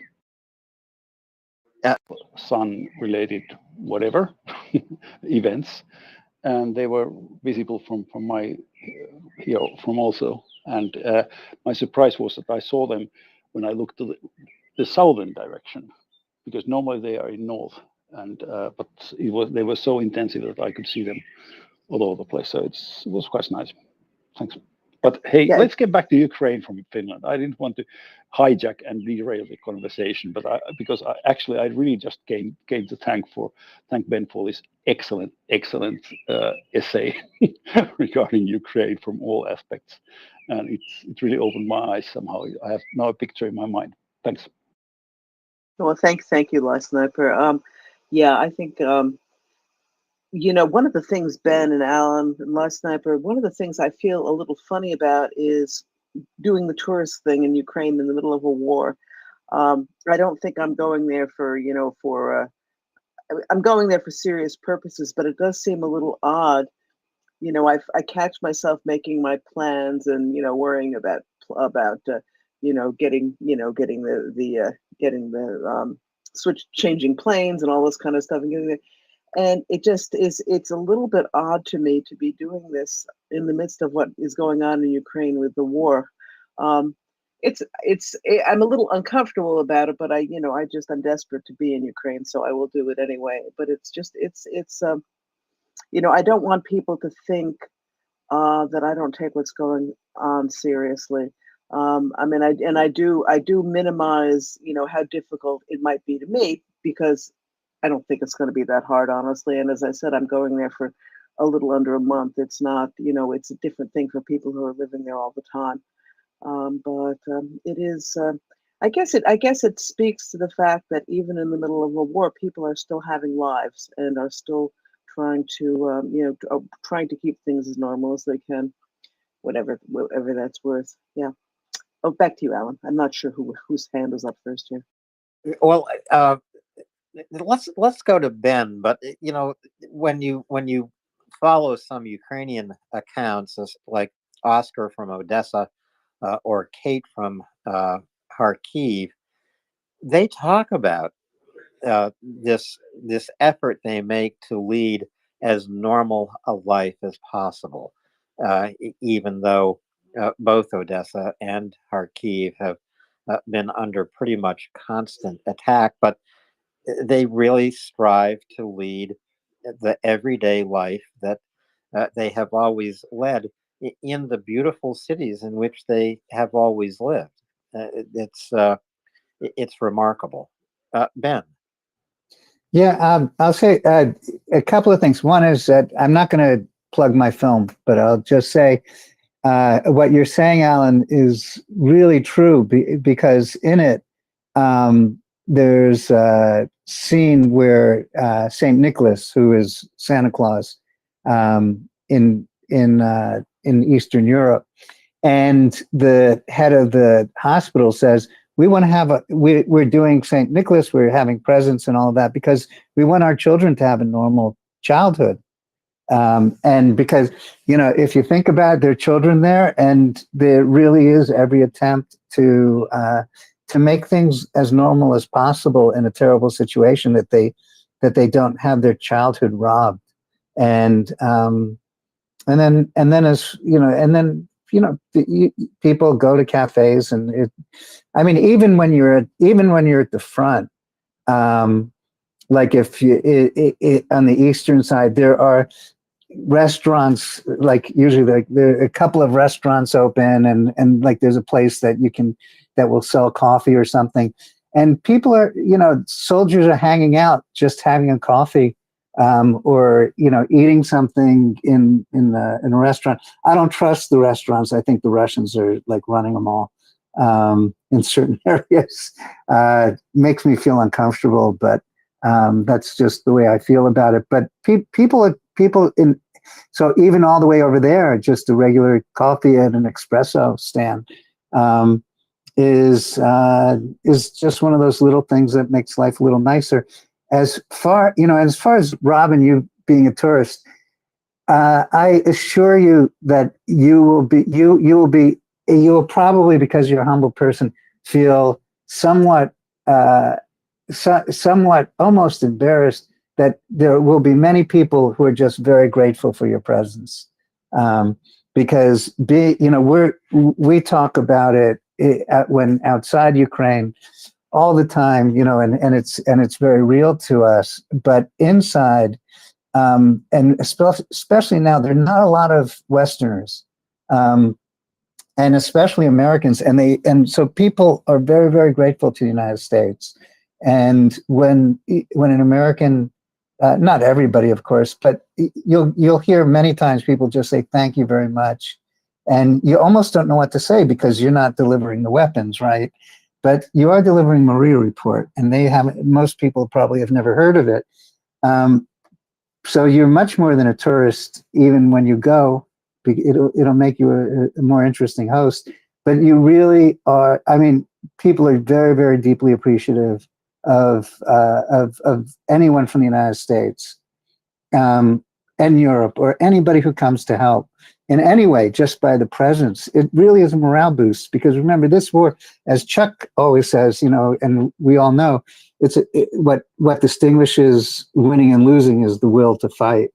And having this kind of support of you being there really is much more than, you may feel like a tourist, but for the people there, they really feel that it's a sign of support, that they're not alone, that people from the outside are caring, and they really need the help of the West, obviously. And so your presence is a tangible, to people in the street, is a tangible proof of the interest that we in the West have to help Ukraine.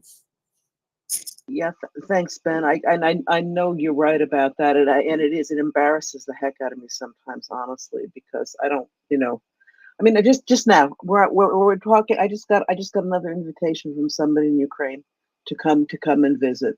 You know, it's. I have been completely bowled over by Ukrainians. I mean, I just, you know, every place I turn, someone else is trying to help, is offering something. It's just, you know, it's an amazing country. I'm very sad that it took this horrible war for us to get to find out what a wonderful place Ukraine is. But I'm glad people are discovering that. And I just wanted to say, Ben is not going to plug his own movie, so I'm going to. I just actually watched it again in the last couple of weeks. To the Zero Line, which Ben self financed so that it could be put up free of any kind of paywalls or anything. Just well, actually, you're going to see it's tothezeroline.com. If you want to get a feel for what's really going on in the war, and you want to get a feel of an amazingly intimate feel of what Ukrainians are going through, I mean, it's very, very touching. Ben managed to get inside, inside of some situations with on the front lines where you really see how people are feeling. It's quite amazing, and I highly recommend. It's not for kids, and there are things that are emotionally a little hard to deal with, but it's not gratuitously gory or anything either. It's really a wonderful movie. I find it very uplifting, and I think it gives you as I said, a feel of what is going on in Ukraine, and of that wonderful civil society, that how everybody came together to support each other, and to fight together. The people doing each person in their own way, doing whatever they can do, even if it's, I don't think you had the lady with the trench candles, but it's that same kind of thing. This 90-year-old woman is making trench candles in her kitchen all day because that's what she can do. And the wonderful little ladies making varenyky to send to the front lines. It's anyway, highly recommended. I'm not describing it too well. Just go and watch. You'll know what I'm talking about. Back to you, Alan. And back to Live Sniper, please. Yeah, basically, I just raised my hand because, well, Ben just shamelessly read my thoughts without permission and said a bit more eloquently what I was about to express as an assumption.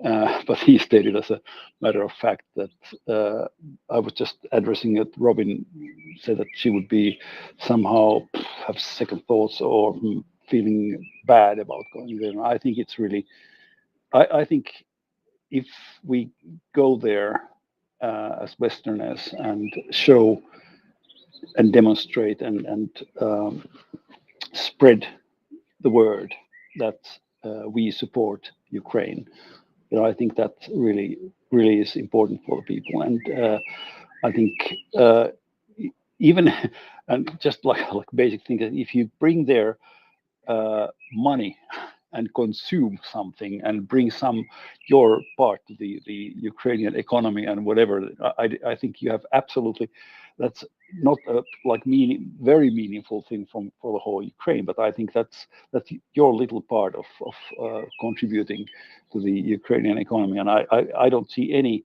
reason why you should be somehow embarrassed or whatever going to the war zone. I just hope, I say war zone, because you never know where the Russians going to hit. But I just hope that you stay safe, and well, I appreciate that you go there. Really, hats off. Really, at the moment I don't have the opportunity, but I really appreciate you going there. No reason to be ashamed or whatever at all. Thanks. Thank you, Live Sniper. Yeah, I do. I mean, even from here, I do try to, as much as possible, prefer to buy things that come from Ukraine. And yeah, that's. Nevertheless, well, I'm just going to be very grateful to be there. That's all. Whatever. Over to you, Ben. Oh, just to pick up on what Live Sniper said about helping the economy. Yeah, just right now people need work, and so whatever, when you buy a coffee, it helps somebody that day. It's, you know, it's a wartime economy. So, and everybody needs something, because it's hurting.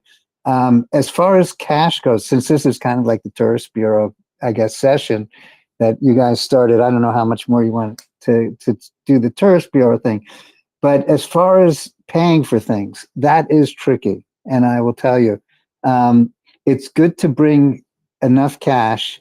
You cannot necessarily rely on your ATM card. Because of the war, and because of Ukraine, it's sometimes hard to get cash, and it's good to have enough when you go there, one way or another, because sometimes the ATMs are not really that going to work for you, and you may have to go into a branch of a bank and talk to the teller, and then you might not be able to get it, and if you want to like pay somebody or something, kind of like PayPal is pretty good. But it doesn't really, it's like really weird because all of the kinds of transactions that we're used to outside of Ukraine don't necessarily work so easily inside Ukraine. So something like PayPal, or you may not be able to find the person right off, and when you try to get them in your PayPal, you know, when you try to do a transaction to somebody through PayPal, and it takes some back and forth sometimes, and you should probably send $1 first, because it doesn't always end up where you think it's going to end up, and a lot of transactions, and then sometimes because it's the war and because there's so much chicanery, sometimes the funds don't get released for a few days. When you try, Actually, Ben, that's one thing I know a lot about because I handle the MriyaReport, getting, you know, paying for things in Ukraine for our fundraisers. So boy, do I know what you're talking about. You're absolutely right about that. oh, It then I don't sometimes need to takes get 5 or 6 or 7 times to get the money to get to where it's supposed to be going. Yeah, so then I don't, well, I guess the audience knows it now, or the people know it now, and you already know it, so I don't need to go into it anymore. So, the key there is not to, is to realize there's some things that happen instantaneously do not there, and you just have to, after a while, you kind of get used to it, and you know, to give yourself lead time or whatever it might be. But because it's, and this is because it's a war, because a lot of things don't work kind of normally, or they work, especially when it comes to financial things, are working on sort of a cautious basis. And so it's not a big deal at all. You just figure out how to work with it. And in Ukraine, they've figured out how to work with everything. And you know, it's like, I will say, it's sort of like how the war at the front works. And Live Sniper, by the way, in the way, the distinction is the whole country is a war zone, and then the East is a combat zone. And that's those are the two terms that people like make a distinction between. It's like there's fighting everywhere is dangerous, and it's really dangerous over the, you know, in some places all the time. And when it comes to the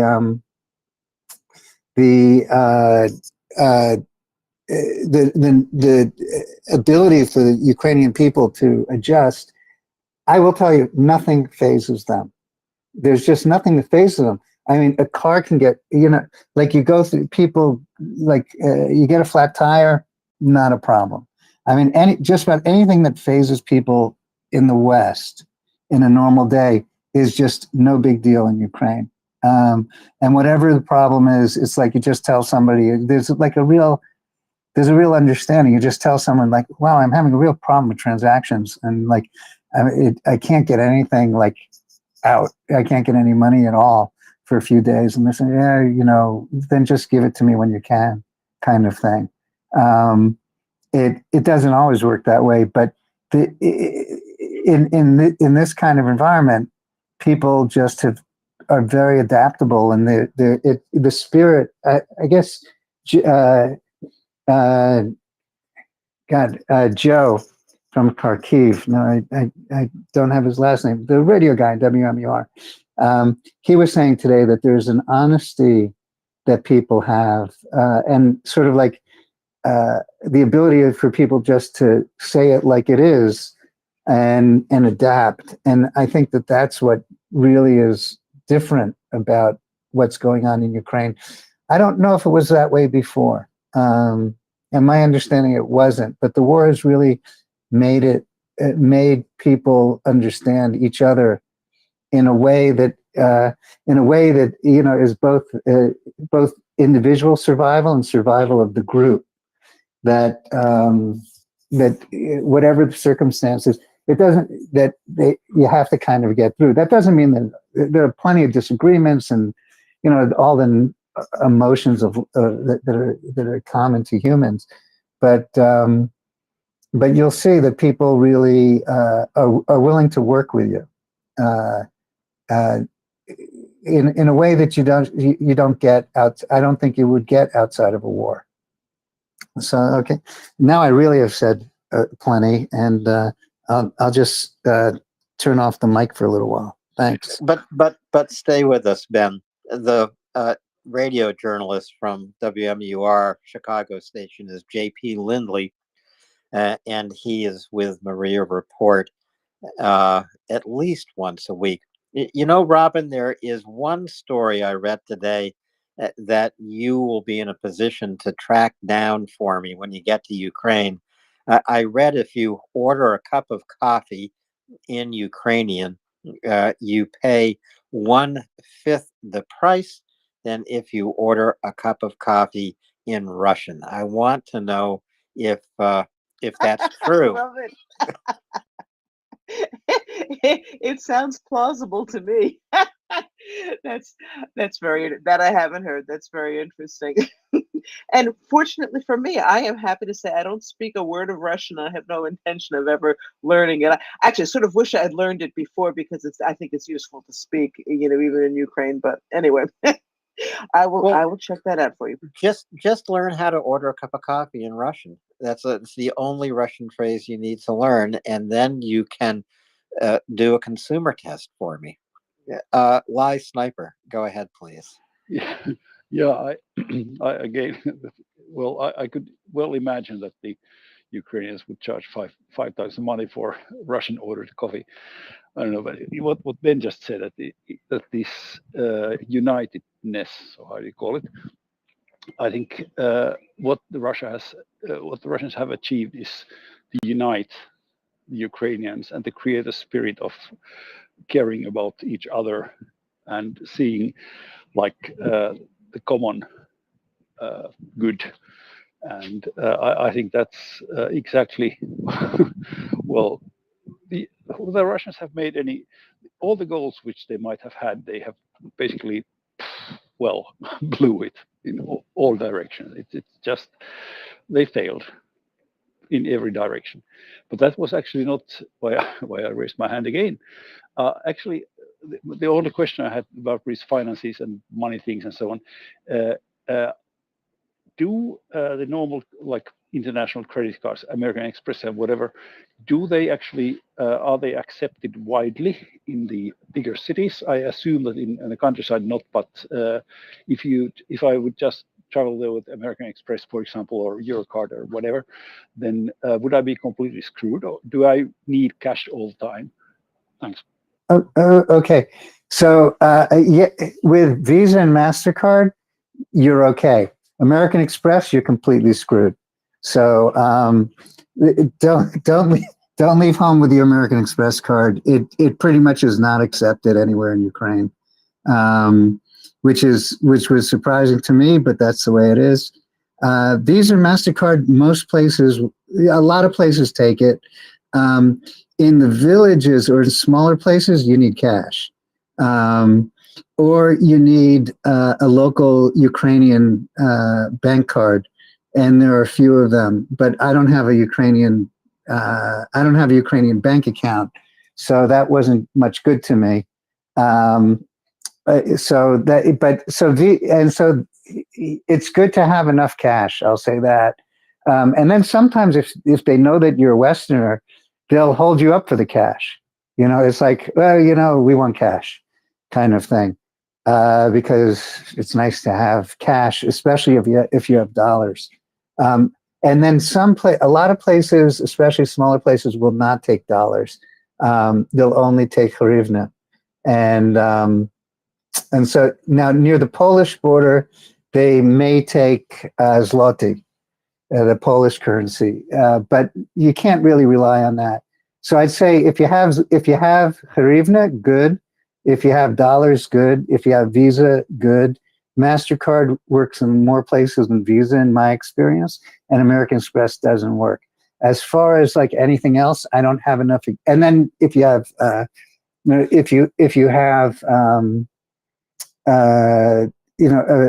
bank in Ukraine, that's good. But you need to basically have a friend who has a bank in Ukraine.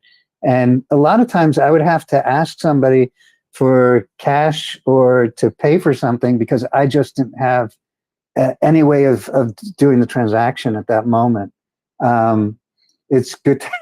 So the other way is it's good to have friends who have a few extra hryvnia on them if you can't get them. And then as far as and then as far as PayPal goes, PayPal is good most of the time. And Venmo doesn't work. At least I don't think it works. I don't remember exactly.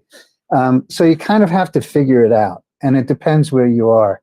And that, put it this way, one way or another, you'll make things work. And then in most hotels, I mean, if that's where you're going, they'll take Visa or MasterCard or probably some European credit card, but I don't know. I don't know. And it's worth really trying to find out in advance. The other thing is you can negotiate almost anything.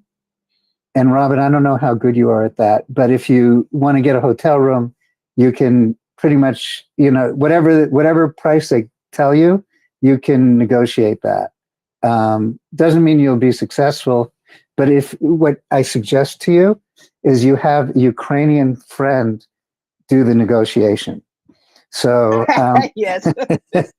if you try to do it, it's like, it's not going to work that way. So I will tell you what I do sometimes is I don't go in first. A friend of mine does, and to get the room as Ukrainian would get the room, and it's a lot cheaper. Thank you, Ben. I have to say, I am the world's worst at this. I come from a German family, and I was raised to pay what you're told to pay. When I was in Israel, they saw me coming. I got taken for so many rides, it's not even funny. But fortunately for me... I'm sorry, go ahead. I'm sorry. No, I was going to say, fortunately for me, I'm going to be staying at the university housing the whole time I'm there. And my friend Oleg's mother will be putting me up in Kyiv. So thank God I can avoid the hotels. I have a room for one night in Munich on the way back because I've got a 23-hour stopover, which I already have arranged. And that's it. The rest of it, I don't have to worry about, thank God. But, in Israel, there's even a term for you, which you probably know is friar. That's me.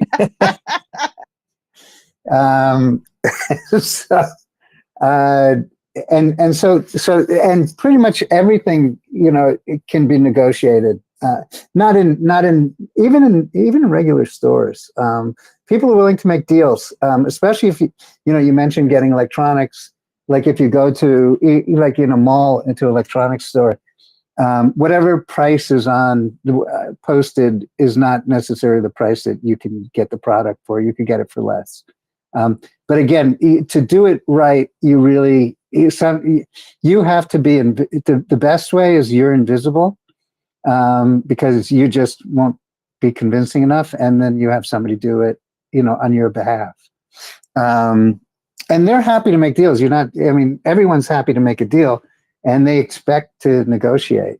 The other thing with that kind of stuff is, especially with electronics, there's a real black market, and like knockoffs from China and places and so if you get, yeah, I've never had this experience outside of Ukraine. So like, let's say you were to buy something electronics store, they'll show you that the shrink wrap has not been unshrink wrapped, kind of thing. It's like, and they'll say, "Do you want to inspect it first?" So they'll open it for you so that you know that it's the real thing, and you're not getting something that you don't think you're getting, and that it actually was in the shrink wrap box when you got it. And that's normal. That's normal. It's part because you can. Because there is, there are a lot of knockoffs in Ukraine, especially, I guess always, and it's just, you figure it's just a different economy, a different way of everyday life. The other thing that is worth mentioning, which you can talk about it, you'll see, is that the markets, that there's plenty of food. People wonder, like, what's the food situation? And there's plenty of food because there are lots of trucks that come from Poland, especially, and the markets are full, and the food is delicious, and it's not like anybody's starving. Maybe somebody is starving, but it's kind of strange that way, that there is not really. It's a terrible thing that there's a war, but they're able to get supplied, and so the supplies, except if it's 155 millimeter shells or ATACMS, are pretty good, and so that's a little on credit, since that's my answer to the credit card question. So thanks. Thanks. It's too bad they can't throw tomatoes and win the war that way, right? Yeah, thank you. Actually, thank you, Ben. In all seriousness, this is very, very useful for me to know what, because I had read that, like Apple Pay and that kind of thing was widely available. But of course, if the electricity is not working, then cash is obviously going to be king, because you can't process electronic transactions without electricity. So I will, definitely keep that in mind. I think Dan was up now, and then Lyle Slepper. Go ahead, Dan. Hi, nice to see you. Hi, everybody. Can you hear me all right? A little bit distant, but if you speak up, when we're getting, yeah. Anyway, go ahead, Dan. Anyways, my question, do they allow foreigners to set up bank accounts so you can use a debit card all over the country? So Dan, Robin, I can't really hear Dan at all. Yeah, I can hear him. Dan, if you could mute, I think we're going to answer the question, but we're getting a lot of feedback. So if you can just mute. Yeah, I actually have a friend who has made a connection with a bank that I'm going to be setting up a bank account when I'm there. As Ben alluded to, you can get a lot done in Ukraine if you have a friend. From what I understand, I'm actually going to do that to help with some MriyaReport related stuff too. But I understand, technically speaking, non-Ukrainians can set up bank accounts. But from what I understand, in practice, it's very, very useful to have somebody who's a Ukrainian who's a go-between, who helps, smooth the way. So I'll let you know when I get back how it works. Yeah, Dan, let's try again. Yeah. Yeah, I took my earbuds out. Can you hear me now? Much better. Never fool with earbuds, Dan. Yeah, they work when they want to. Anyways, my other question was, okay, the bank account thing I got. So, my other question was, do they? I know they're in the middle of a war, but do they allow people to stay with host families at all there, or do you kind of have to find one? That's the question, because I thought that would be interesting to stay with somebody that speaks almost no English. Then you're forced to learn quickly. That's an interesting question. I have not seen any organization that's set up being with a host family, but I bet even through Airbnb and that kind of thing, you might be able to find someone. Yeah, that would be interesting. Actually, my friend Oleg's mother is primarily a Russian speaker, so we may have some fun. I know she doesn't speak English and I don't speak Russian, so hopefully we'll have something in common. But yeah, that would be a great. I'd love to go live in a little village for a while. Maybe the next time I go to Ukraine, we could set that up.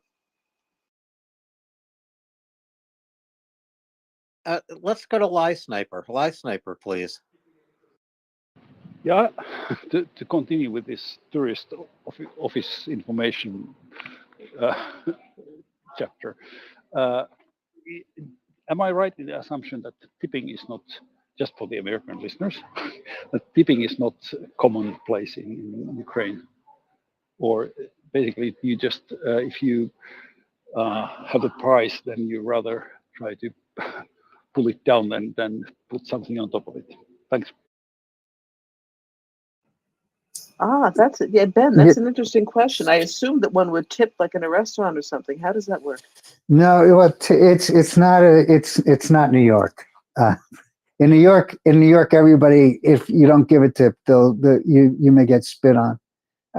But no, it's not. Tipping is not expected. And if you do tip, occasionally you'll tip like in a restaurant, and it would be 10%. Never more than 10%. And that would be if it's like a fancy restaurant or something like that. And maybe if you feel like it, but it's not expected. And then nowhere else really. It's just not a tipping kind of economy. So that's pretty, that's pretty much, it's pretty basic in that way. And people are just grateful for the business, just grateful to have customers, well, it depends where you are, but definitely, I mean, it's right now in the United States, the people expect tips for everything almost, even because of the electronic aspect, but no, it's not a tipping economy, not at all. And then the other thing is that pretty much you can get things like Robin, like what you said. It's good to have a friend. It really is good to have a friend. Especially since you're there for a few weeks, to basically be your front person for a lot of things that at first become real, that until you really get a sense of it. Because not everybody speaks English, especially in small stores. Like if you in a lot of small places, not everybody speaks English. But you speak Ukrainian. What are we talking about? Well, I hope by the time I got back, my Ukrainian is much better. But yeah, thank God I can navigate at this point. And that actually, this is part of why I want to be there. I know that if I'm in a situation where I really have to use it, it's going to really help my fluency. But yeah. Oh yeah, you're going to do fine. What am I talking? You're going to do great. It's going to be a blast. It's going to be really good for you. I'm insanely looking forward to it. Yeah, go ahead, Light Sniper. Just a small follow-up. In tipping, if you are in a restaurant, for example, do you just pay the bill normally and then give the tip person something in cash, or I don't know. We're going in nitty-gritty here, but basically. No, I mean most of the time, in my experience, is that. It depends on kind of like you have to have a feel for it. In a normal kind of restaurant, like an everyday kind of place, there'd be no tip. It's just like table service. A tip would not be expected, and you'd probably give no tip unless you really feel like it, and then they're really grateful or they think you're stupid. But if it were like a fancier, then I'd say if it's a fancier place. Then like even 5%, 10% would be, it's kind of expected a little bit more, but not totally expected. I think because you're Westerner, they sort of like think that you live, they want to have your culture. when it comes to the tip, not their culture. And so if you kind of have to feel it out in a way, if you're going to be going back to the place or not. But so overall, it normally not. I would say normally not. It's in those circumstances where it'd be like a fancy restaurant and they know that you're American, and that then like you can leave 5-10%, but never more than that. So it's not a killer. Because now in the United States, in a place where Robin's from New York, it's like 20-25% for almost everything. Even when you get a cup of coffee, a donut. Ordering a piece of pizza to pick up at the store, they expect the tip when you pick up the pizza. It's ridiculous. Yeah, and it's 20%, 25. Like you have a choice on the machine, 20, 25, or 30% tip. It's nothing like that. It's nothing like that at all. So well, we all know New York City is very expensive. Yeah, well, Robin. I'm giving Robin the heads up that she's not in Kansas anymore. Exactly. No, I would have, without even stopping to think, I would have been leaving 20-25% everywhere I went. I'll let them think I'm stupid. I'm helping the Ukrainian economy, but I don't want to be too much of an ugly American. No, if you leave 20%, you're just an idiot.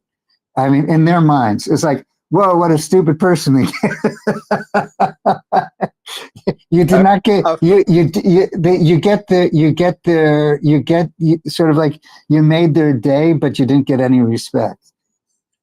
A friar, in other words. Right, exactly. You picked up on that quick, Alan. Did you know that term? I have heard it before, yes. And I'd be a friar right along with Robin. No question about it. Lie Sniper, go ahead. No, I've heard the term only in Germany, and it means like a customer of a prostitute. So. In Israel, in Israel, it means a sucker. It means somebody you can get something out of. A friar, someone who's naive and you can take advantage of. Financially, that is. Dan, go ahead. If I ever went there by myself, Ben or Robin, I'd have to hire a permanent guide to walk around with me and hold my hand everywhere.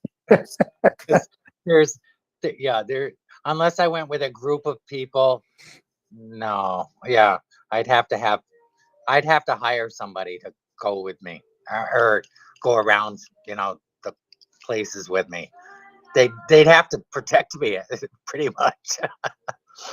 But Ben, I have a question for you.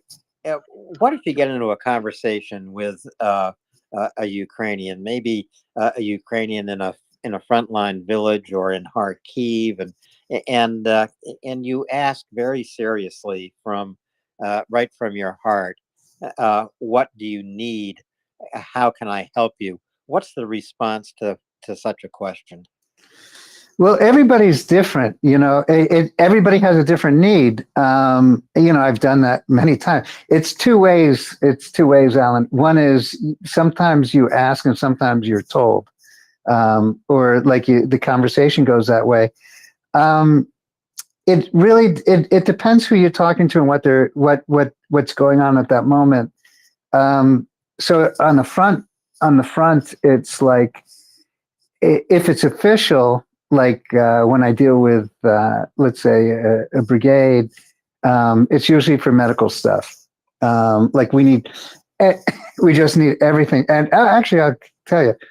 So, and the answer to that question, officially is, well, it depends when, because it's like, what do you guys need?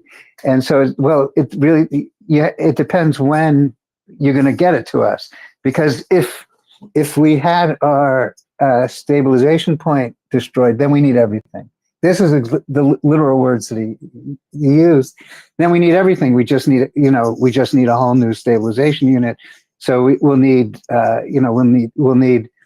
tables and, IV will need everything. But so that's, if you say, what do you need? And the stabilization unit was just destroyed or recently, or if things are going kind of smoothly, then they just need, this is the medical, then they just need the standard stuff. And if you think about chest seals, tourniquets, chest seals, hemostatic gauze, those are the things that those consumables. And if you really think about it, chest seal is like guy has a hole in his chest or in his torso.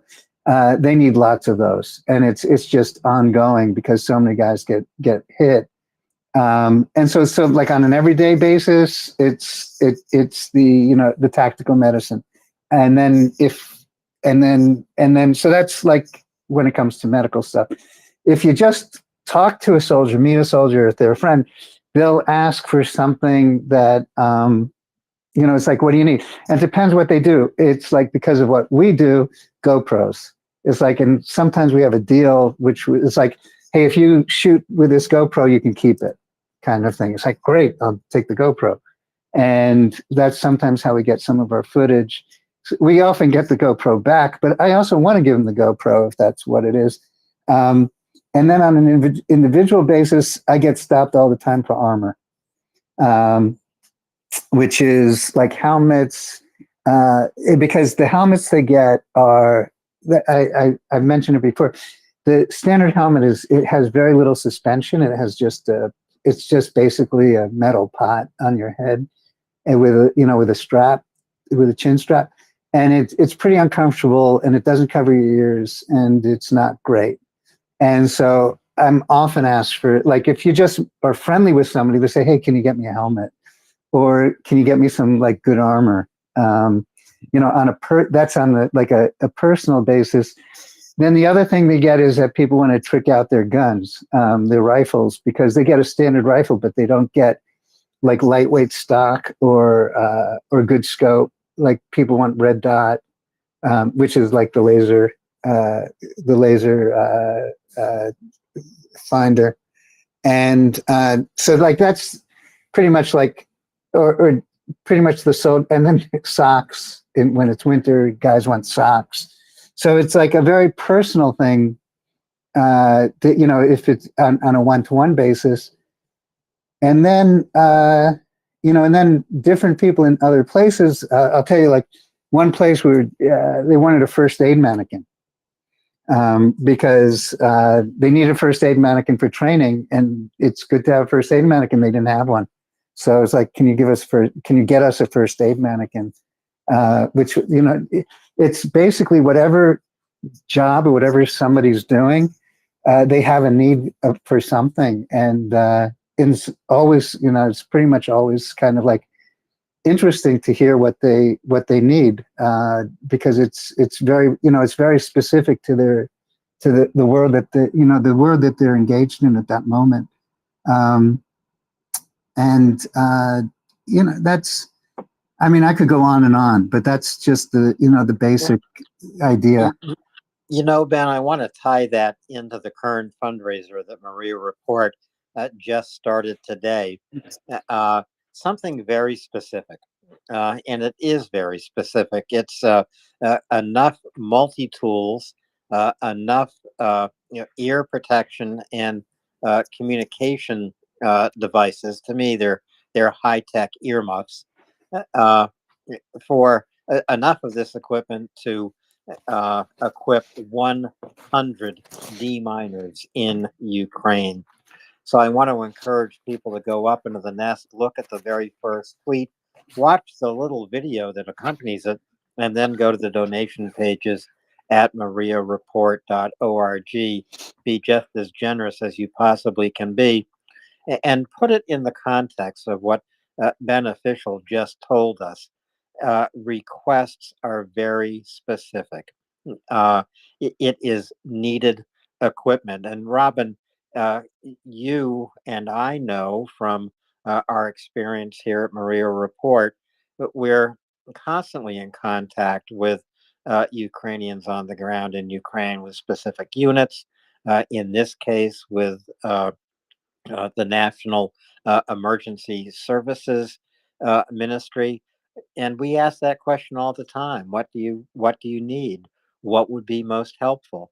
Sometimes the answers are astonishing to us because in this case, it's 100 multi-tools. This is a tool that a deminer can use with one hand. It has everything in one tool he's going to need as he is diffusing mines. What do you need?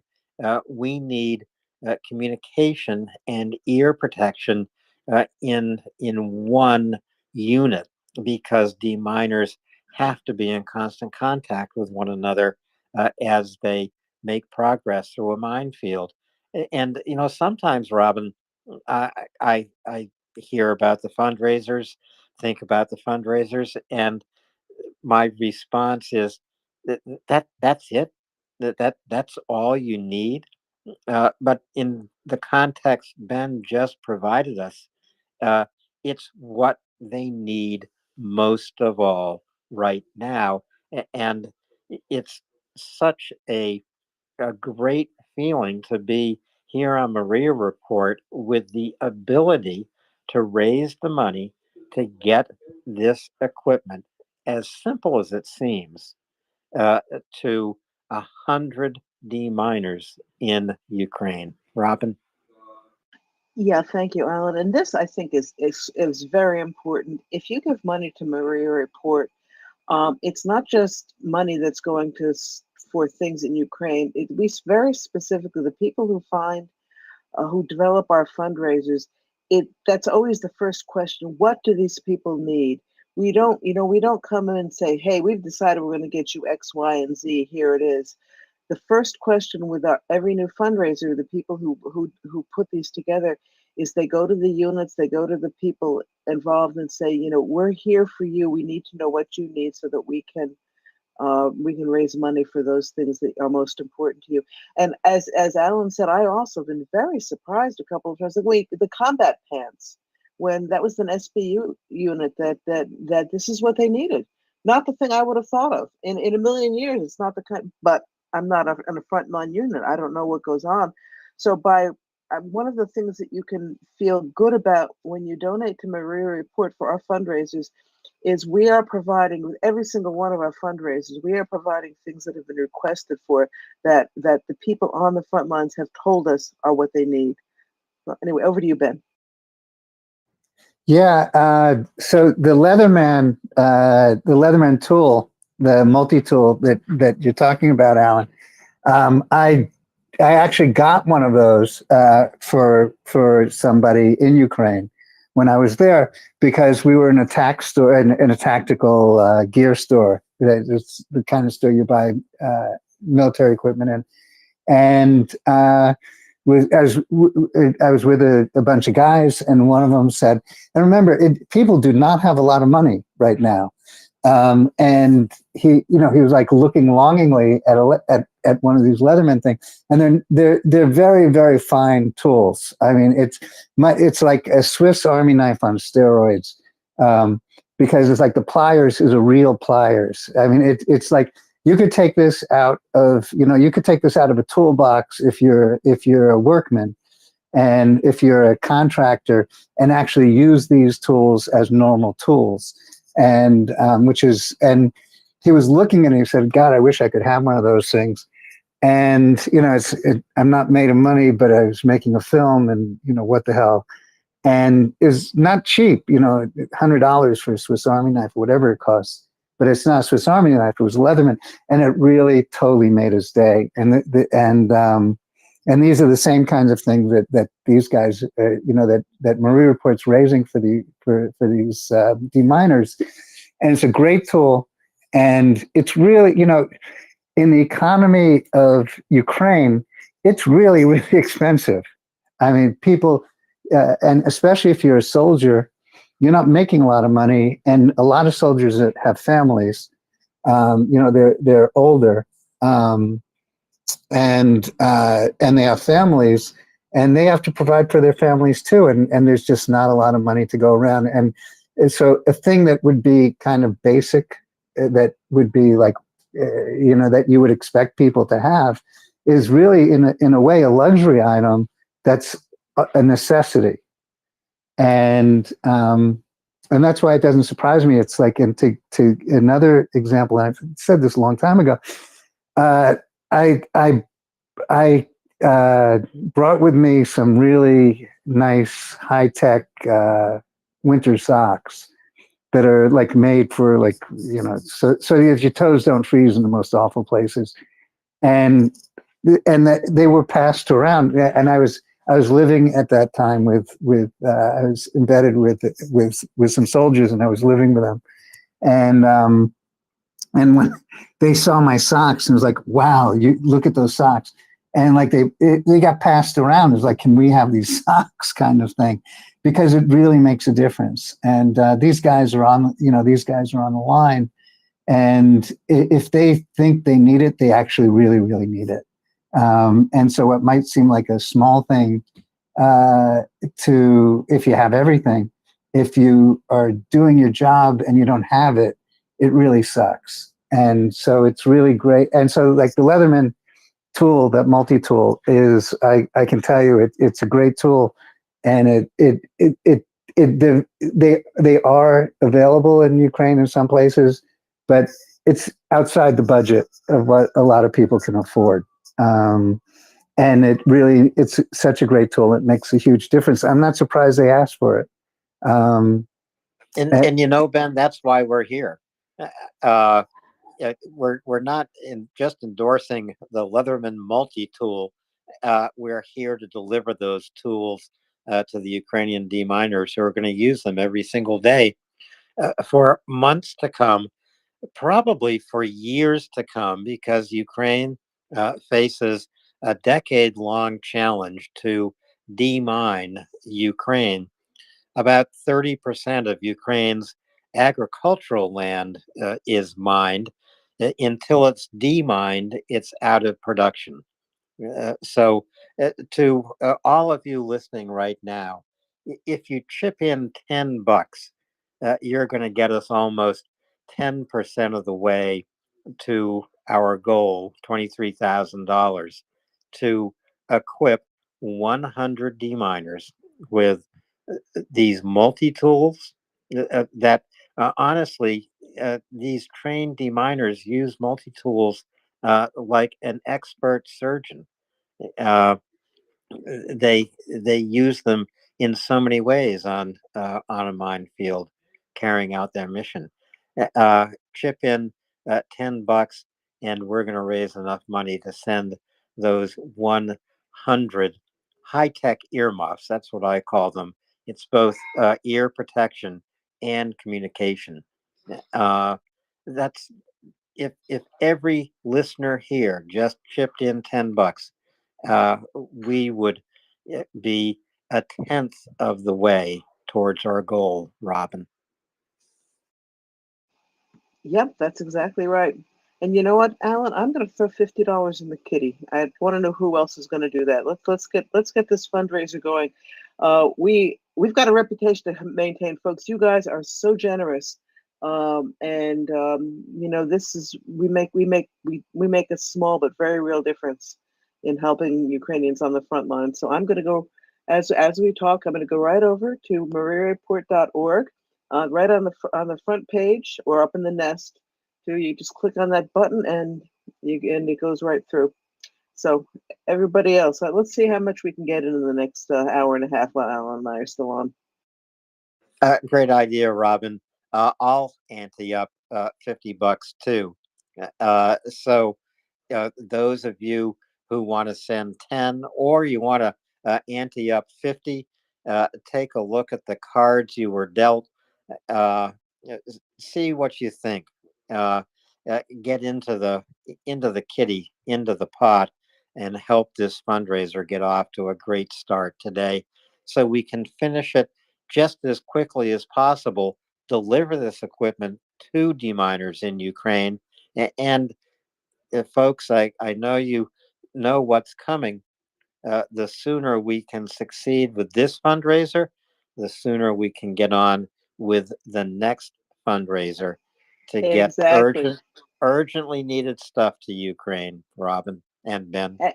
And I just want to report, Alan, I have already finished my donation. Really, 30 seconds. So go to it, guys. Oh, Ben, Yeah, go Ben. ahead. All right, not to be outdone. Even though I'm not a co-host, I'll do 50 also, because it's really worth it to help these guys. And instead of calling them earmuffs, which maybe that's what you would call them up in the wilderness of Maine, you know, and I'm not knocking earmuffs, but you know, there was a fundraiser before for the SBU for the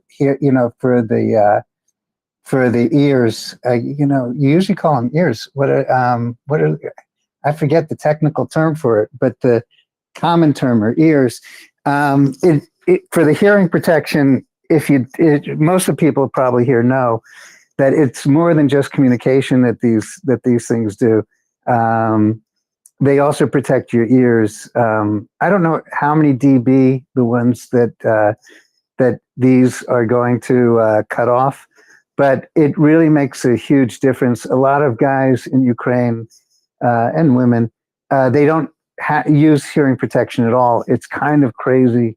It's totally crazy because you're going to end up with some kind of deafness or tinnitus.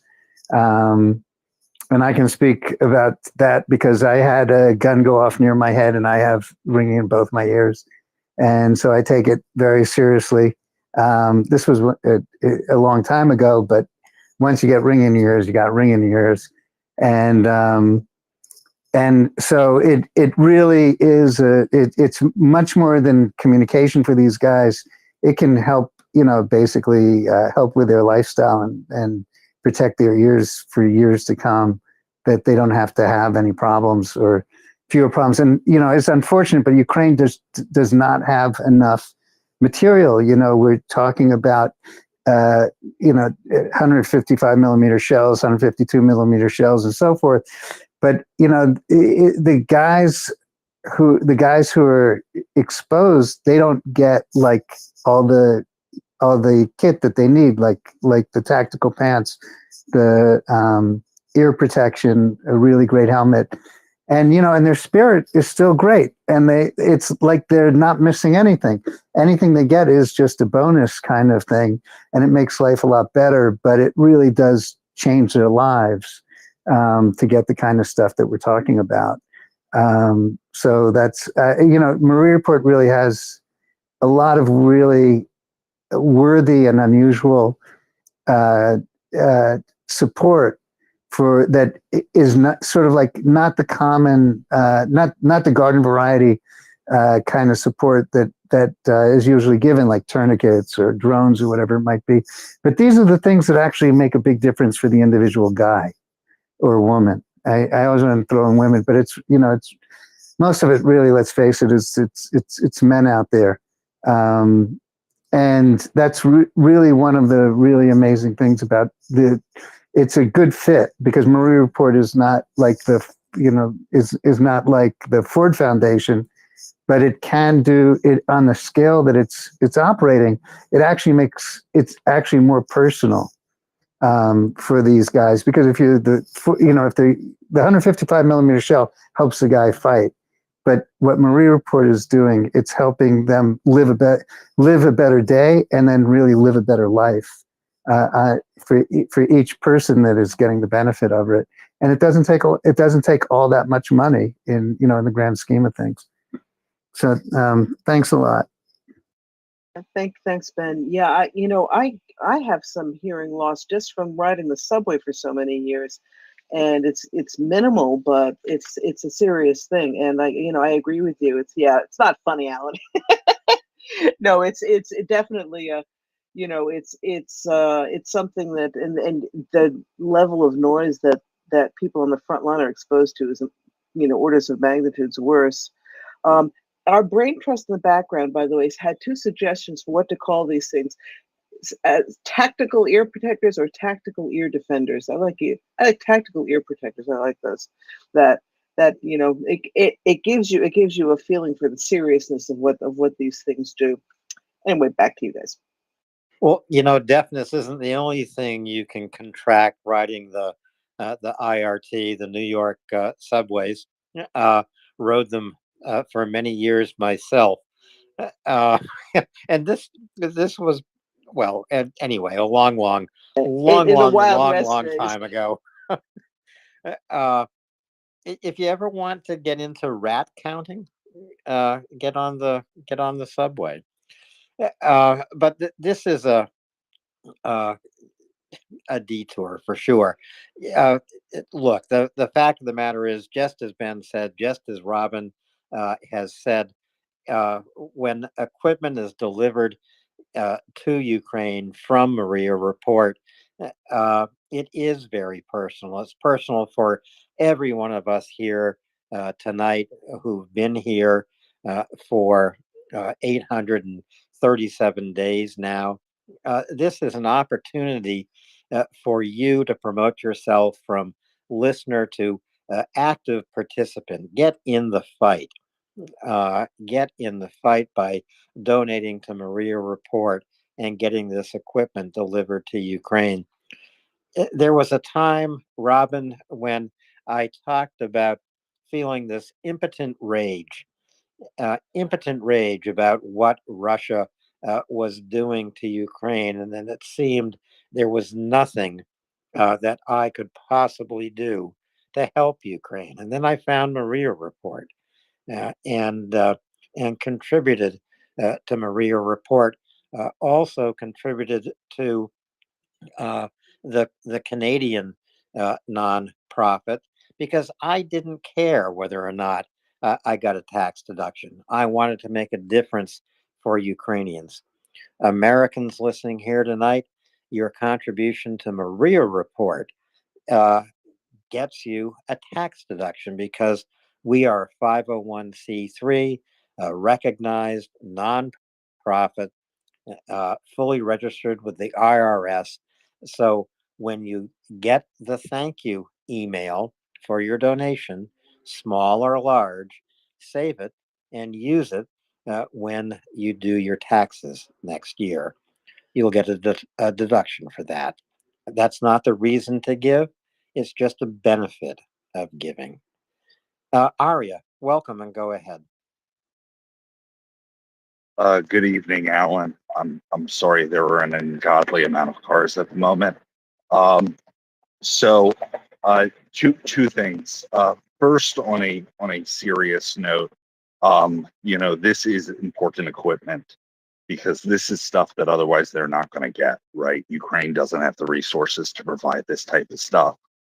And it will make a difference in the quality of life and the ability for these people to maintain normal lives after the war ends. Because as Ben said, right, there isn't a culture of wearing it. There isn't the finances to give it to them. And it does cause very real, very long-term issues. On a less serious note, Robin, I would slightly disagree. There are moments on the New York subway where it does, I would argue, get as loud or obnoxious as being under artillery fire, or so I would imagine. But they are very rare, and it's not the same thing, But it gets insane. How loud and obnoxious some people get really blows my mind. That's New York. Over to you, Alan. Well, I'm not sure which subway is louder, the New York subway or the Boston subway. I think the Boston subway is older and, quite frankly, stranger than the New York subway. The Boston subway will get you close to where you want to go, but be prepared to walk. And the sound in the Boston subway of screeching wheels, the the the curves that the cars need to take to go through Boston they're just remarkable. Also, you don't want to get on the subway in Boston. You don't want to get on the Red Line after a Red Sox game. Chances are you're not going to get to the train station in time to get home.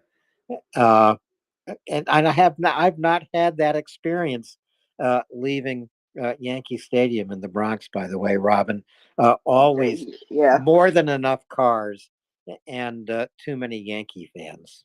Aria, Well, go look, ahead. Oh no, Robin, go ahead.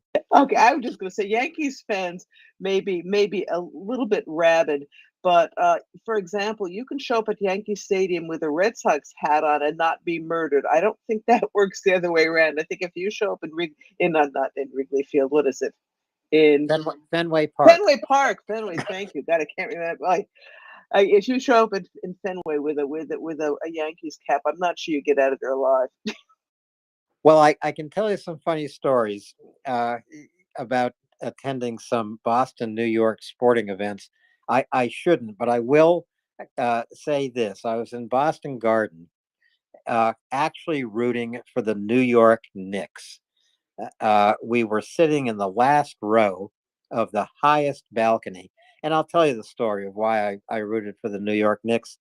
I thought Bill Bradley was a spectacular basketball player. Loved the way Red Holtzman coached those teams from the 70s. That's the way I was taught basketball, move the ball, find the open man, all that kind of thing. Anyway, we're up in the last balcony of Boston Garden.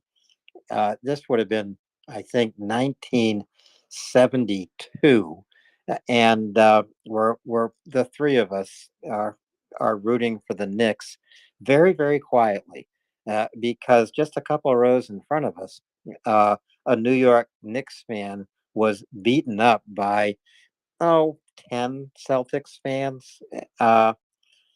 True thing. The Knicks won that game. Bill Bradley came out and hit his first three jumpers, trademark jumpers from the left and right corners of the parquet court in Boston Garden. Tell you another thing about Boston Garden.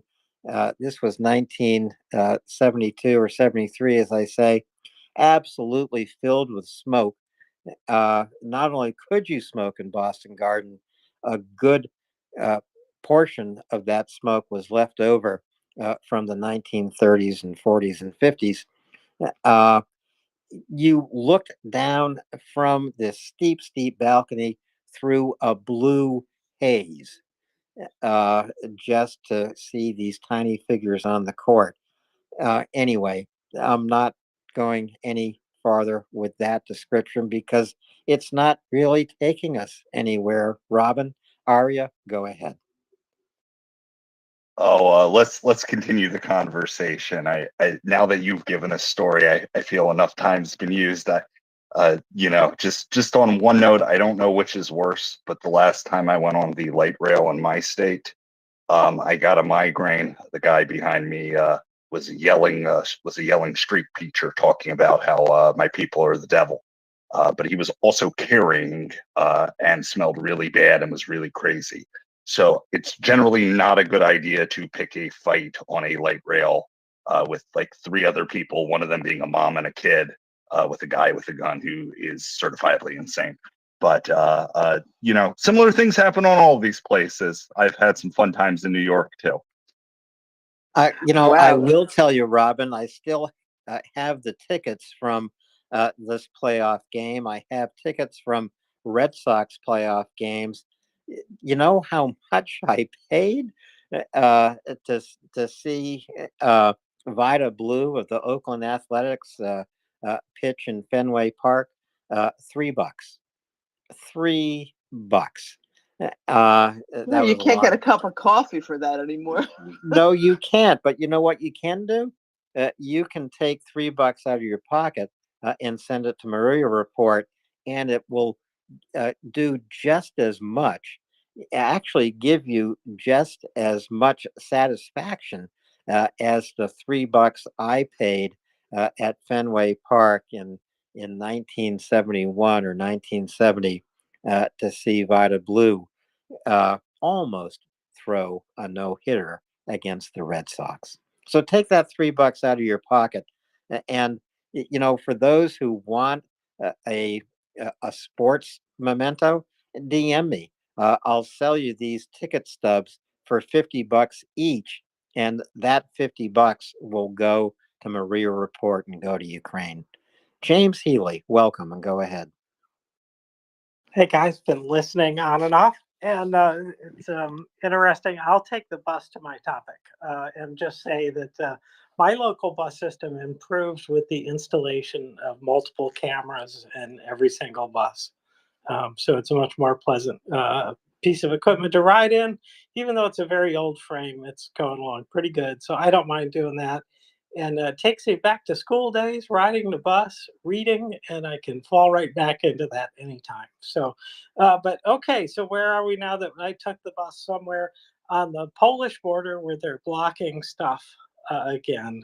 Have you guys seen this story? Yeah, I did. It's one. I think it's just one border crossing, and it's a certain number of hours a day. I'm not sure what's going on there, but at least it's not a full stoppage. But I don't know. Do you know anything more about that, James? I saw it briefly, but I don't remember if I even read the article in the end. But 5 trucks an hour, I think, is what they were throttling things to, which means a buildup, I think, over time. So it just as bad as it was, but only in one spot. I guess that's good. But that broke. I will say this: that blockade that we saw some time ago did break, and it was kind of just before the most of the aid arrived. So I don't know. So I'm suspicious about what's going on here. I dislike it, but it's just worth noting that this stuff just keeps coming back. And are they picking up more Soviet agents as they do this and watch the farmers do this? But anyway, somebody made a nice quip too about how do these farmers farm while they're doing this. Anyways, that was it. I just thought that was a worthy story that, again, about Ukraine. Yeah, thank you. I mean, one of the things that is, I think, a little bit more positive at this point is that those earlier blockades, when the new government came in, with Donald Tusk as the prime minister, they did in pretty short order take care of the problem. I think part of the issue, as far as the farmer goes, too, James, is that there are certain times of the year that farmers are not particularly busy. I don't know what the schedule is, but it's possible that they have some time on their hands now, so they're going back to this blockade. But I don't know that for sure. I remember reading that. However, Alan, maybe do you know anything about this? I don't know what the farming schedule is right now in Poland. I mean, I would assume it's after planting time. I don't know if they're planting wheat. There's usually a summer wheat harvest and a winter wheat harvest as well. But I don't know about the crops that Polish farmers are planting. But this is pure growing season, and in the growing season, farmers actually have a little more time on their hands unless there's a drought, in which case they don't have time on their hands. Arya.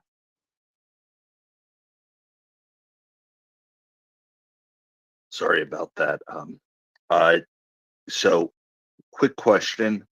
One of the listeners posted asking pertaining to the ear plugs or the ear protectors that we are getting. And just to address what they were saying, they were asking about getting them on eBay or other places, and then what model. So as far as the model, do we have a name yet, or a type? Have we figured out specifically, or are we still waiting to be told which ones they want? Do either of you know? And then just as far as the second thing, I'm sure we will be looking at the most effective way to get them to Ukraine, whether that's from the United States or bought over there. Thank you. Yeah. Thanks, Arya. Yeah, that's a good question. I don't know at what point we are in the process at this point, but generally, much of this stuff is purchased in Ukraine. They have high tech stuff available. It's just they need the money to do it.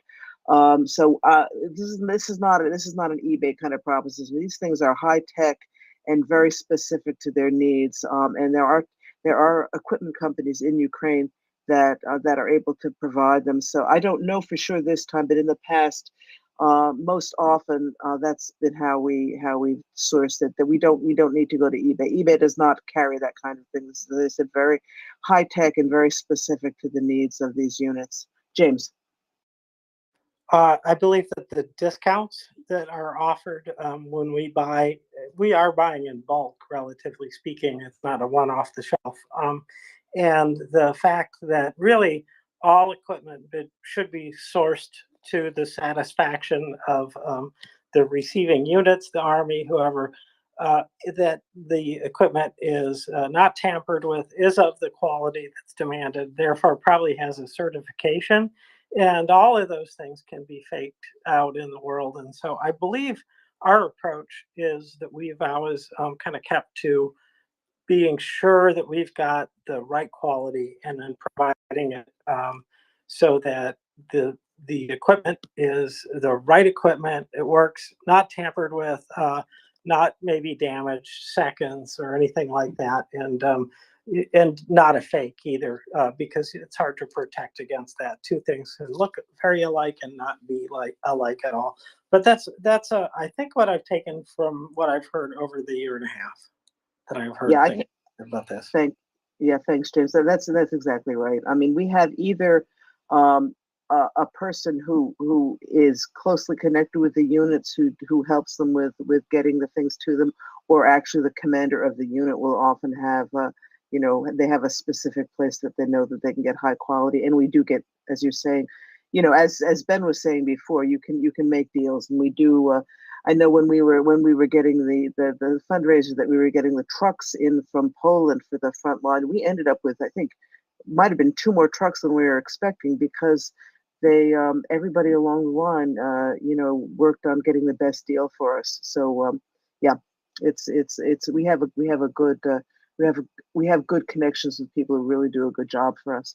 I think Aria was next, and then Ben. Aria. So just real quick, thank you for answering that, both of you.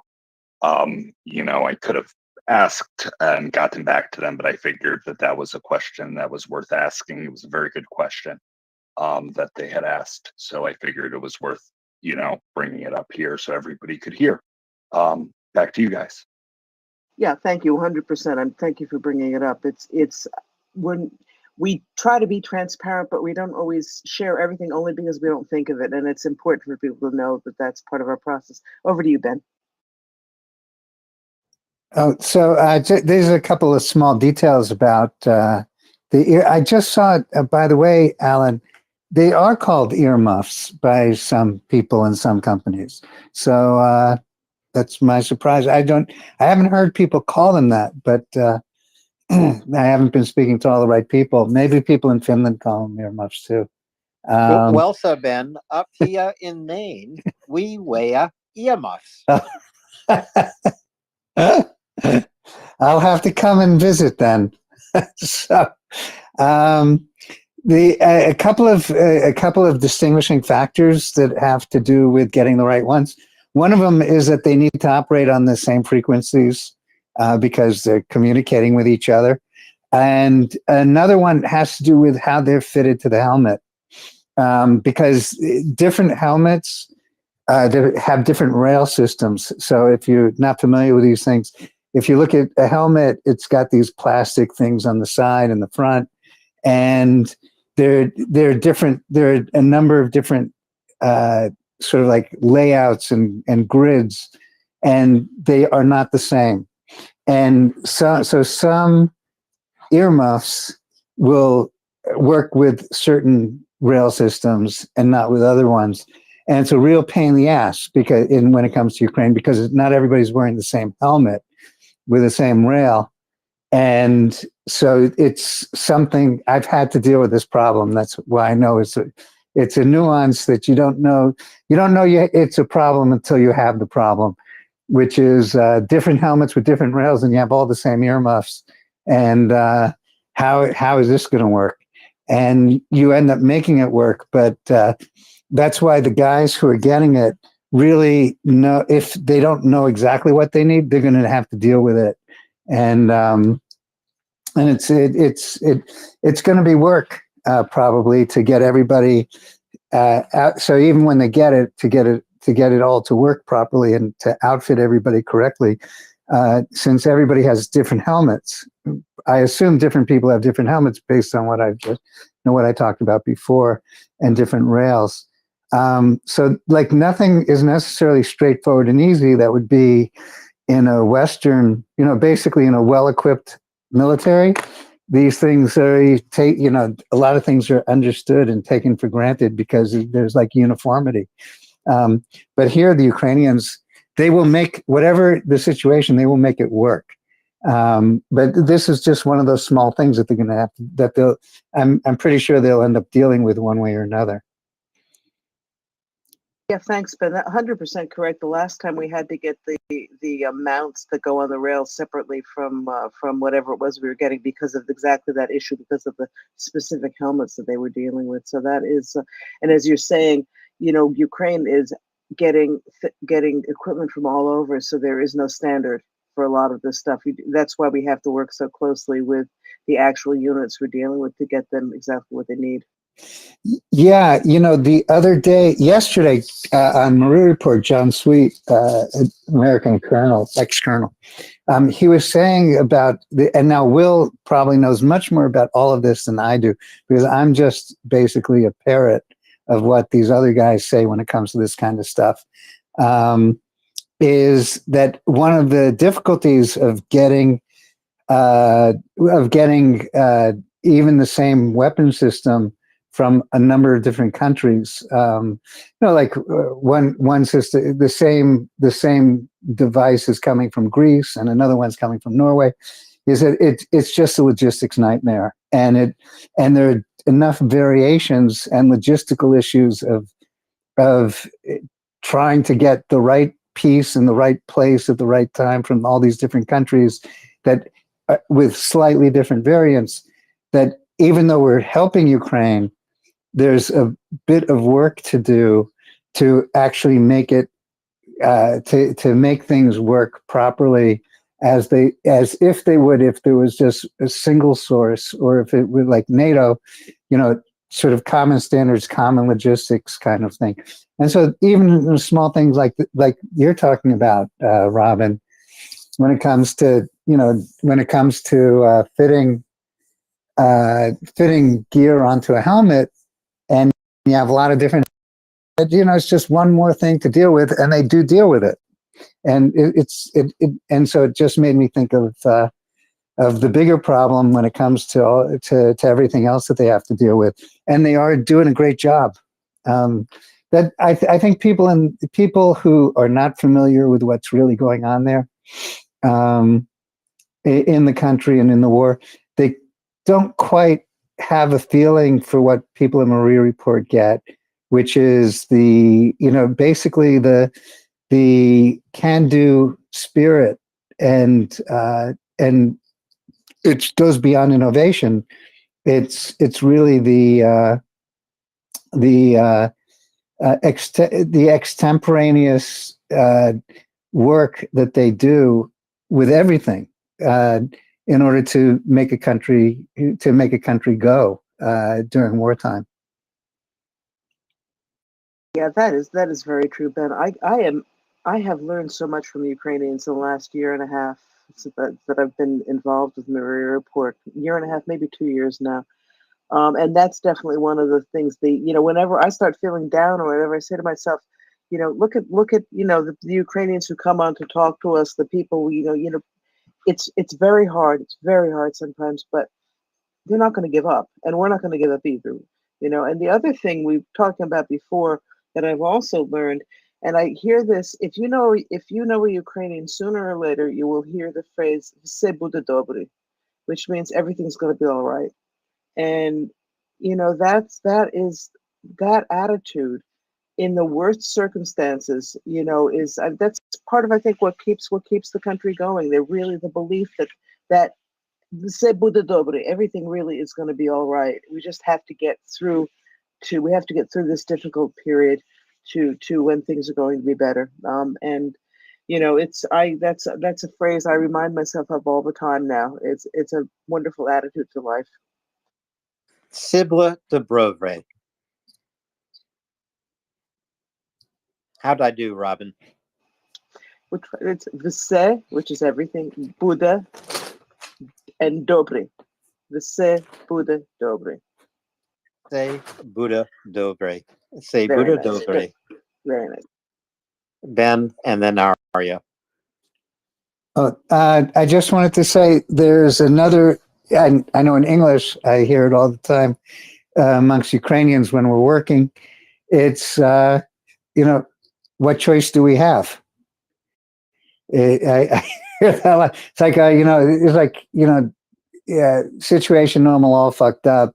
It's like this isn't working, that's not working. It's like, well, what choice do we have? And that's the attitude. That's the English version that I hear all the time. And then you just figure out what you have to do. Yeah, President Zelensky used that. In fact, I have to find out how to say that in Ukrainian because I didn't pay attention. But when they asked him about whether he was tired, there was an interview with, I think it was one of the British papers, but how he was holding up and is it getting to be too much for him? And that's exactly what he said. What choice do we have? And 100%.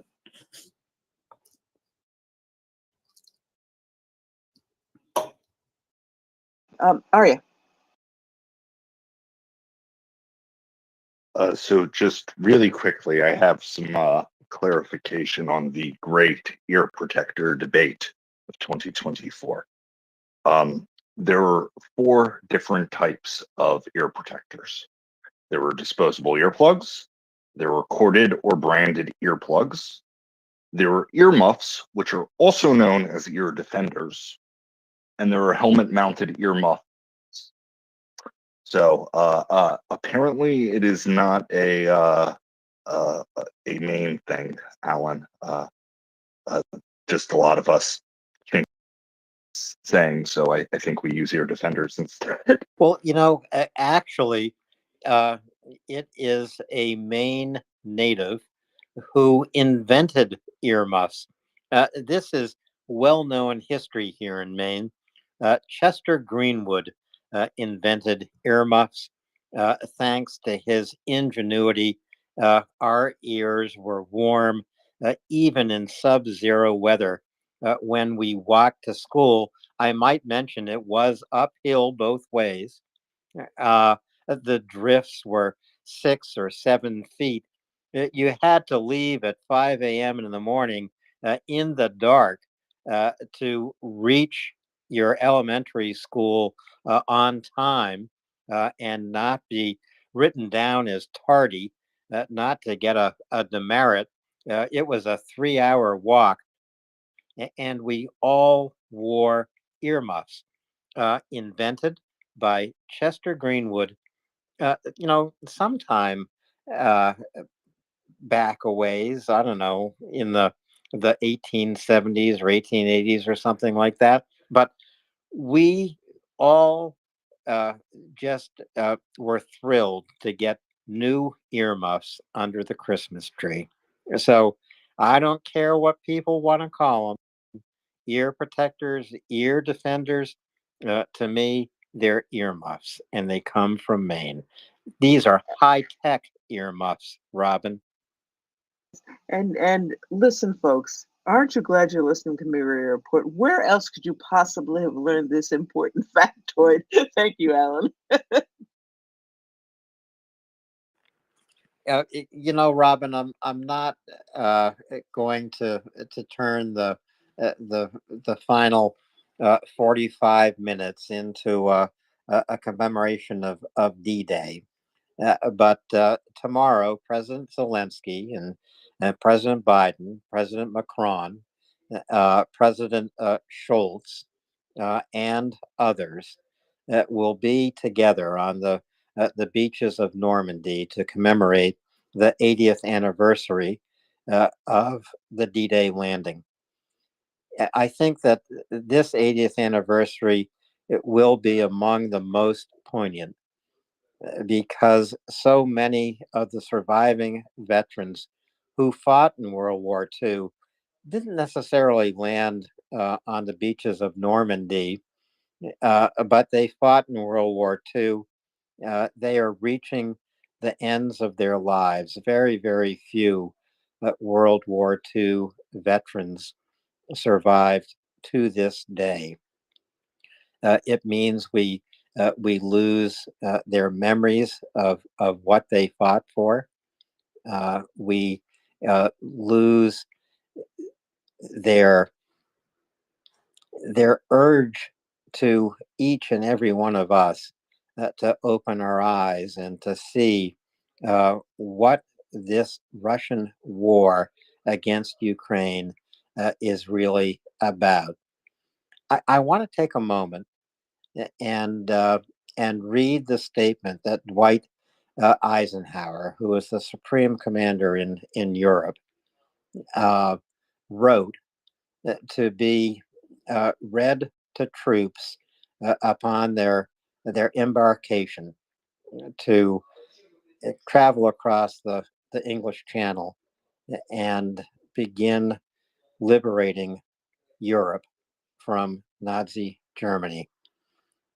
80 years ago, about this time, on landing craft, on Navy ships crossing the English Channel, this is what the Allied fighting men of America and the United Kingdom of Canada and France heard from an officer.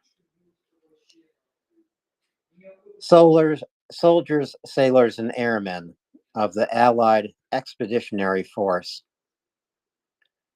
you are about to embark upon the great crusade toward which we have striven these many months. The eyes of the world are upon you. The hopes and prayers of liberty-loving people everywhere march with you. In company with our brave allies and brothers in arms on other fronts, you will bring about the destruction of the German war machine, the elimination of Nazi tyranny over the oppressed peoples of Europe, and security for ourselves in a free world. Your task will not be an easy one. Your enemy is well trained, well equipped, and battle hardened. He will fight savagely. But this is the year 1944. Much has happened since the Nazi triumphs of 1940 to 41. The United Nations have inflicted upon the Germans great defeats in open battle, man to man. Our air offensive has seriously reduced their strength in the air and their capacity to wage war on the ground. Our home fronts have given us an overwhelming superiority in weapons and munitions of war and placed at our disposal great reserves of trained fighting men. The tide has turned. The free men of the world are marching together to victory. I have full confidence in your courage, devotion to duty, and skill in battle. We will accept nothing less than full victory. Good luck, and let us all beseech the blessing of Almighty God upon this great and noble undertaking. Dwight Eisenhower. Someday, I think, Robin, in the next 2 or 3, maybe 4 years, such a speech will be given by a Ukrainian general, or maybe by President Zelensky himself. And those words will be remembered 80 years from now. because Ukraine is launched upon the same great crusade to free Ukraine from Russian tyranny and to secure freedom, not only for themselves in Ukraine, but for all of us around the world watching and hoping for their victory.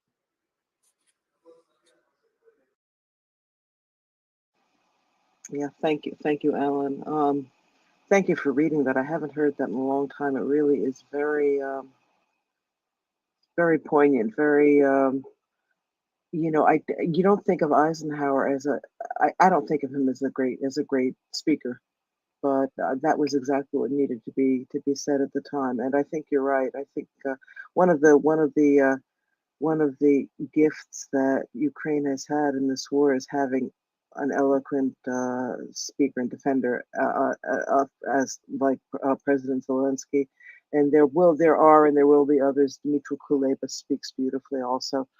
Um, yeah, one of the things that I am very happy about with this D-Day commemoration this year is the President Zelensky will be there, and I think finally Ukraine will be taking its honored place as a big part of the Allied effort, a big part of what of helping the Allied cause to win. Um, Russia has, in its attempt to take over and to destroy knowledge of any of the differences between Russians and Ukrainians, has tried to fold in all of the sacrifices made by Ukraine into Russian, into calling it all the Russian cause. I actually just found a quote I had been looking for last time from Edgar Snow. This is in Yaroslav Hritsak's Ukraine, the Forging of a Nation, which we're doing in the book club. Highly recommended. Even if you can't come to book club, this is an incredibly well written history of Ukraine and very insightful. But he quotes Edgar Snow, who visited, he was a journalist who we know mostly for writing about China, but he visited Ukraine in 1945. And he said, what some are so apt to dismiss as quote, the Russian glory, unquote, has in all truth and in many costly ways been first of all the Ukrainian war. No single European country has suffered deeper wounds to its cities, its industries, its farmland, and its humanity. And I think this D-Day commemoration with President Zelensky there and with Ukraine being in the forefront of attention and news will finally also be restoring to Ukraine the credit that it should have gotten the whole time for its pivotal role in World War II, both as a large part of the Red Army that liberated Berlin, and the Red Army that liberated the Auschwitz concentration camp. Those were both Ukrainian parts of the army, but also acknowledging the damage on the ground, the sacrifice of Ukrainian lives that were caused by World War II. Also, so again, this is another positive outcome from a really terrible situation, but it's something that I think we could celebrate. Back to you, Alan. It is something we can celebrate. And I do want to speak a little bit more through the remaining time we have, Robin, about D-Day, the 80th commemoration of the landings on June 6th. It, of course, is already June 6th in Normandy. But I want to speak about it because I think it speaks to the courage with which Ukraine is fighting today as a nation and individually, soldier to soldier, citizen to citizen. What happened 80 years ago is being replayed today in Ukraine. You spoke about the liberation of the Nazi concentration camps. Well, we've seen photographs in the last few days of Ukrainian prisoners of war who were exchanged, they are as emaciated. They are no different than those inmates of the Nazi concentration camps. And we've seen this evidence presented to us. It's evidence of war crimes that Russia has committed to starve and torture, deny medical care, to beat and to mistreat Ukrainian prisoners of war is committing a war crime, which will be prosecuted and punished just as the war crimes of the Nazis were. Aria.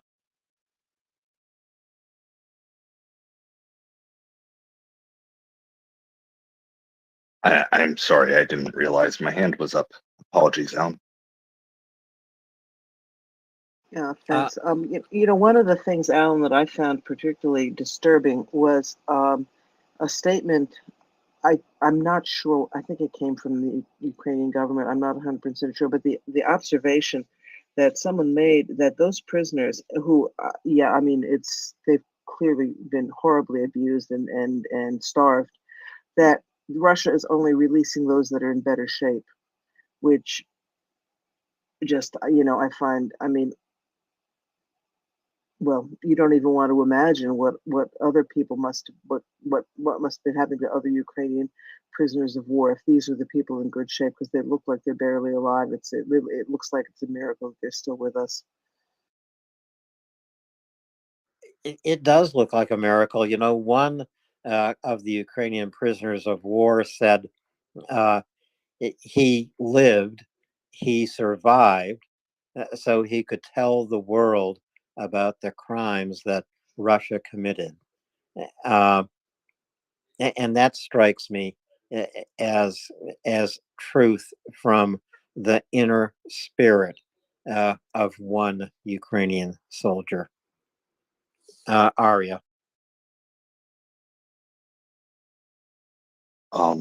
Just in regards to the starvation of Ukrainian POWs by the Russians. I would, I would say it would be very hard to believe otherwise, Alan, in regards to that these are the better captives that they have. And the reason I simply say, if you look at the average physical condition of those that were kept for about 2 years or a year and a half, almost all of them are completely emaciated and do look like they have been put through concentration camps, right? The only ones from that time period who aren't emaciated are the people that were overweight before they were captured, right? There are some people that they just look a little skinny. And those people are the people that if you look at the picture before, they were 150 pounds heavier than they currently are, right? So even assuming that the average soldier that's coming back, right, is the average, and that's how they're treating them, there's going to be a lot of people who are going to die from that. Leaving aside the physical and possible sexual torture of these soldiers, okay, and the scars all over their body attest to this. The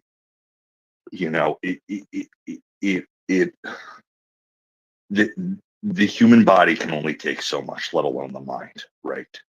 And there are going to be a lot of people that will have died of malnutrition if you get to that point, right? There, that's leaving aside long-term issues that they may have because of it, complications that they may have because of it if they survive. That's leaving out other things that can happen because of it. But the point being is they're putting them into concentration camps. Are they death camps? It's arguable, right? We don't know. There have been people returned in POW swamps, but they're slowly starving them to death, and that is apparent.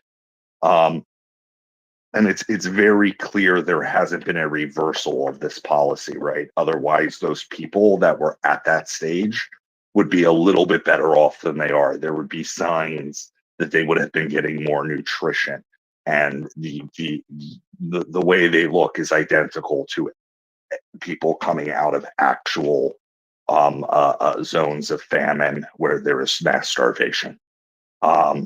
Whether it is with expanded stomachs, the bone structures, clear signs with the hair, a deterioration of muscle mass in areas that you don't lose muscle mass unless you're starving, right? Even if you're sitting on a couch all day or in a bed, you're not going to lose it in those areas. So what Russia is doing is a crime against humanity. It's breaking the Geneva Convention, and it is considered an act of genocide. It is beyond despicable. Back to you guys.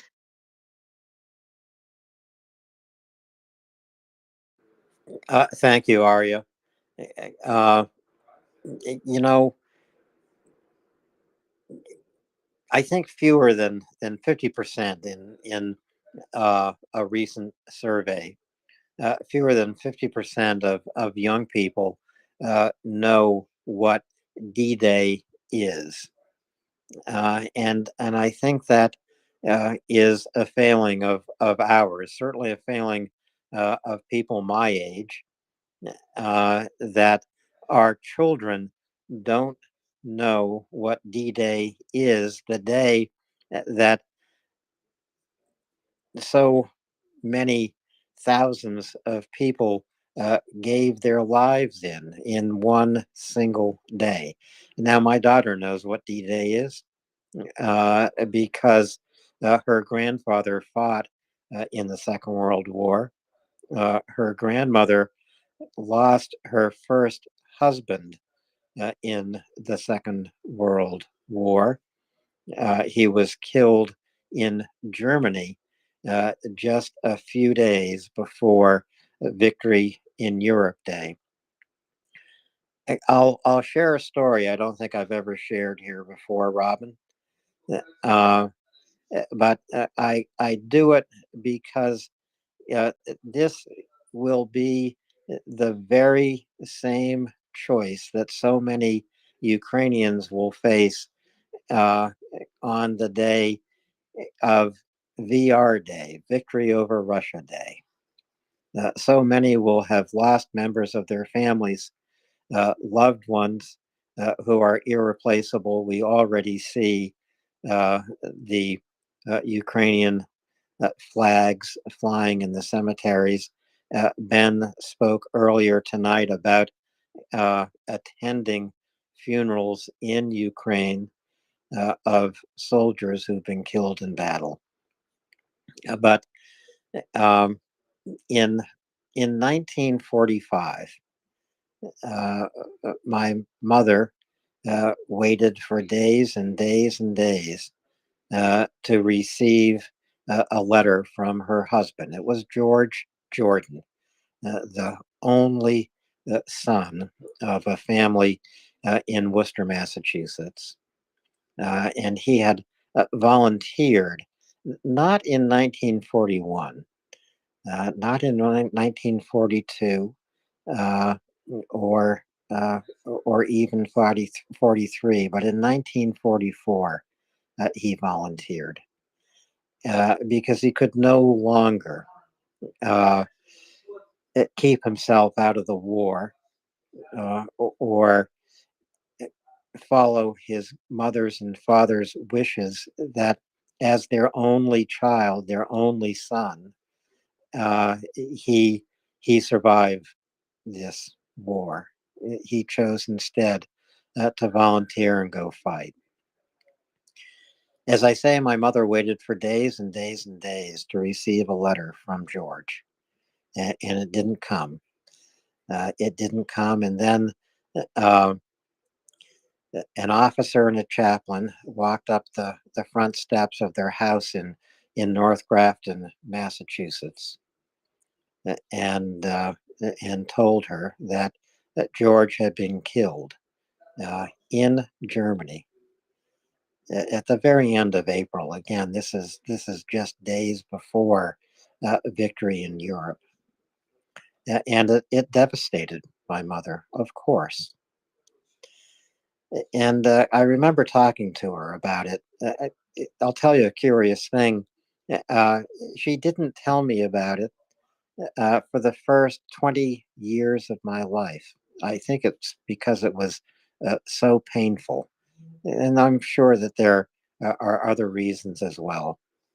But one of the things she told me is that in order to put this loss behind her, she burned every single letter that George had written to her, because that was the only way that she could carry on. She had to define a boundary between a life she would never have, but had always hoped to have, and a life that she would lead until her dying day at 96 years old.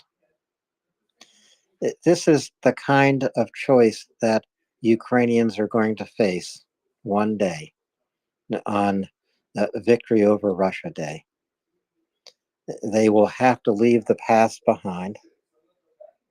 They will have to give up so many hopes and so many wishes to be with the loved ones they've lost, and to carry on and to create a future that those loved ones killed freeing Ukraine would cherish themselves if they had only lived.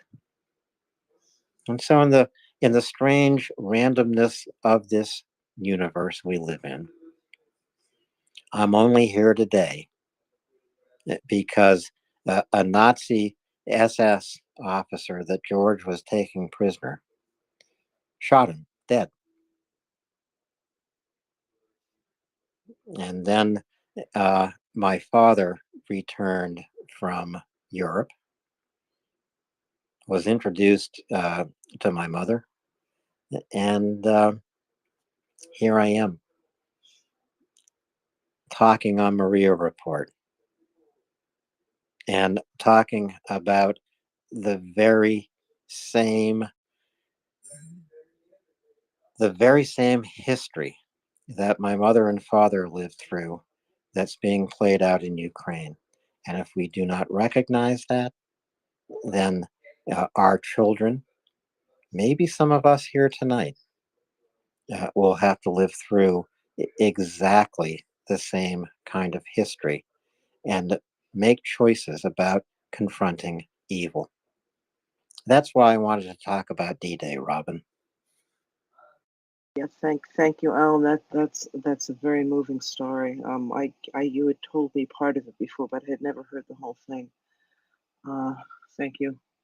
One of the back channel it's a Twitter group that I'm on, somebody was posting about D-Day, and one of the things he posted, which is I think hard to face, but I think is very true, is that part of the great losses in World War II had to do with people not taking the threat seriously early on. We all know Neville Chamberlain in Peace in Our Time. We all know the United States was not even entering the war in Europe until the Japanese attacked Pearl Harbor. And he was talking about the number of people who died because of that late start, that late recognition of the threat. And that we're seeing play out again. We should have recognized quite a long time ago the threat that Russia, Vladimir Putin, was to not just to Ukraine, but to the entire what we used to call the free world, which still works for me. So I think talking about D-Day is very relevant to what we are dealing with now, because I think the lessons of D-Day have to be learned and relearned, and we really have to focus on them to guide us in the best way to bring this terrible war to an end quickly. Back to you, Alan. And on to James. Thank you both for reading what you did. The letter to the expeditionary forces, especially, is really relevant, I think, because it sort of describes almost the conditions that Ukraine is going to be able to soon say that they've set up. That, you know, the Air Force isn't what it used to be. Certainly, the Navy isn't what it used to be. The Russian Navy, the Russian Air Force, that is. And so it really just kind of sparked in my mind that thought that you had right after I had that thought. You went on to say it, that something very similar will be said, and there will be an offensive, and it will be successful, because I believe they will have prepared well enough. They are smarter than the Russians, and they'll have the tools that they need when they go forward to do this. So it's yeah, very stirring rendition of it to both of you. Thank you, guys. And yeah, I you know, heard from people in my family about these times, and I heard from my mom, who was just a young child at the Second World War, and just the happy times that people had here in this country, celebrating the end of that war, even though it was the other side of the world, right? And here we are, and I think we'll be doing the same thing. We, in particular, at MriyaReport, will be celebrating when Ukraine has victory. I don't know when it'll be, but it will be victory. And yeah, so I really appreciate it. Thank you. Thank you, James. Aria, please. Alan, I just wanted to thank you for sharing that story very much. On that note, I need to start getting ready for bed. I am exhausted. So I hope you, Robin, James, Will, Live Sniper, Ben, and everybody else has a great night. Thanks, Aria. But I think the point on this D-Day, and I don't know if President Zelensky has a speaking part in the D-Day commemoration. I wouldn't expect him to. Rather, I expect to hear something inspirational from President Joe Biden. I really do expect to hear Joe Biden draw a parallel between what occurred 80 years ago on the beaches of Normandy and what Ukraine is doing today to defend itself and fight for democracy and fight for values that we all hold dear and that were defended 80 years ago, defended against really overwhelming odds. This is what Ukraine is doing today, not only defending itself from a violent, aggressive, genocidal neighbor, and faced with overwhelming odds, Ukraine is doing more than that. They are defending the very values that were fought for 80 years ago. Robin? Yes, I don't. I can't add to that. I think that is absolutely the case. I just hope to God that we have learned our lesson this time. You know, we talk about, you know, on the Friday night, Prince Heather and Nancy, and along with Gina Christian, do a weekly program about genocide in Ukraine that James is often involved in. And you know, one of the things that just strikes me so often is you know, this is just happening again. The world seems to be very slow to learn these lessons, and I hope that we are finally learning some of them, because it's you can't say never again until it doesn't happen again. Back to you. And do you have to keep saying never again again and again. And unfortunately, you can't expect never again to hold true in history. It's just not the way the world is made up. And, as much as we wish it was different, as much as we wish there was a higher value we could strive for and achieve, you have to look at 2,500 years of history and simply recognize that the human race is terribly violent. Or as George Bernard Shaw put it, uh, we are uh, constantly showing man's inhumanity to man, uh, making victims of ourselves. That's what it really amounts to. Humans victimizing others, finding a way first to demean them, then to suppress them, and then to kill them. This is what Russia is doing in Ukraine today. Yeah, that's right. I just wanted to mention something here. I've been looking at the air alert map, and for the first time I can remember, Kursk Oblast in Russia has been lit up for the last couple of hours. Apparently there's a refinery in Rostov that's burning quite brightly. I assume other things are going on though too, because even when there are strikes in Russia, you don't normally see the entire oblast lit up with an air defense warning. It's the first time I remember seeing an area in Russia lit up like this. So anyway, I don't know what else has been going on. Prince Heather seems to have a connection with the dark side or something. She always has specifics on this way before I'm ever able to find anything. So hopefully she'll be up in 15 minutes. She may have some information on that. But it's nice to see that Russia's getting a little bit of what they've been dishing out to Ukraine. Anyway, back to you, Alan. Well, Will Teal has a connection with the dark side as well. I'm sure that Will knows something about the refinery that's on fire tonight. I'm sure that, and this is, Will, you, I think, tweeted about this refinery.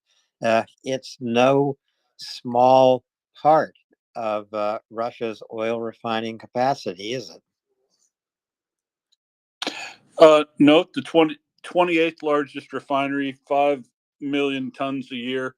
The interesting thing about the refinery there, Alan, is that it is a virtually new one. 2009. It's a very, very new refinery. It's a topping refinery. It mostly makes just fuels, but it does have a bitumen plant. And given its location right next to the border, so only 6 kilometers from the Ukrainian border in Rostov, that it's very well is probably producing quite a lot of road-based material for use in the roads repair and building in the occupied areas. So there, bitumen is a product that is considered waste in a lot of refineries. They'll take and reprocess it so that they can make fuel out of it, but obviously bitumen is very valuable in road building in limited quantities. And during the summertime, if you happen to operate a plant that makes bitumen, it becomes very popular and very valuable at that time.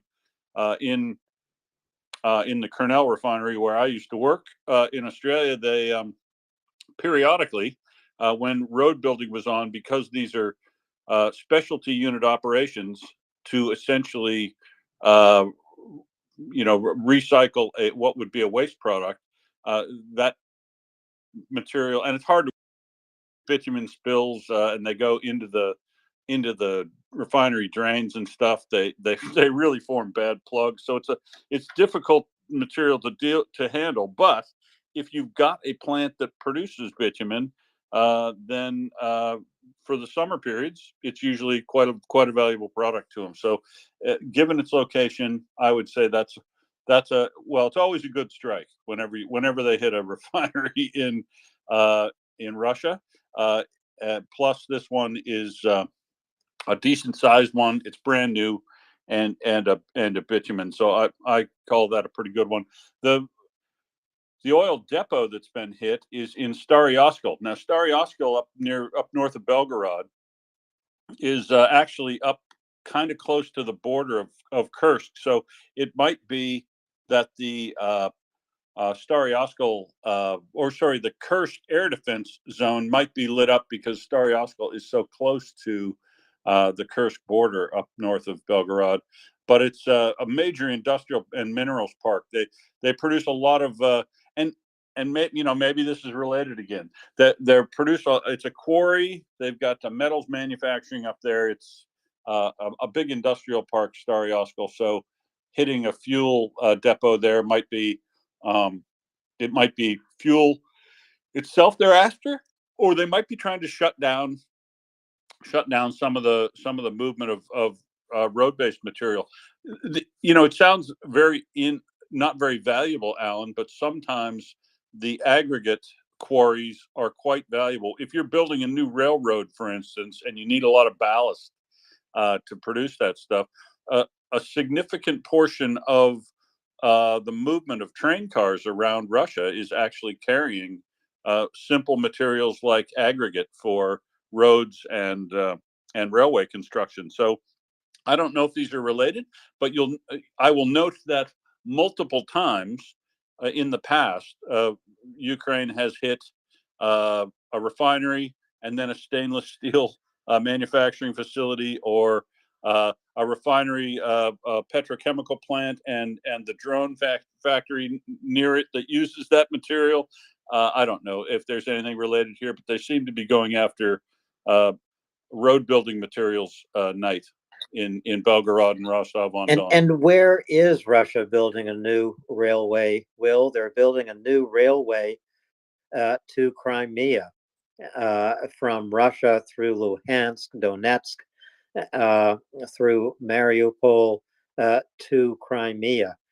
That railway is, I think, already in use by Russia, could likely become the only lifeline to Crimea. And I think very soon it will be within reach of ATACMS. And, Ukraine can still use ATACMS inside occupied Ukraine. Alan. Yeah, that's true. It can use ATACMS anywhere in occupied Ukraine. So I reckon that rail line, that new rail link between south of Donetsk and north of Mariupol is set up to be able to connect the supply lines from the north to the supply to Crimea from the north, but also to link up with the railroads that are coming across from Mariupol. So that new rail link they've built of 50 kilometers over the area north of Mariupol to an area southeast of Donetsk. It's a 50-kilometer spur that they've built. The attention that will probably be at the river crossings, the bridges of that, because replacing rail is quite easy. Once they get around to targeting those, they'll probably go after the rail bridges, or if they'll let it get open and they'll let to see how it is running material, and if it starts moving a significant amount of material from the north down through to the south, Crimea, they very likely might find the rail marshaling yards where they're moving material through. Better to hit the marshaling yards and create a big mess of a bunch of trains that are being reconfigured.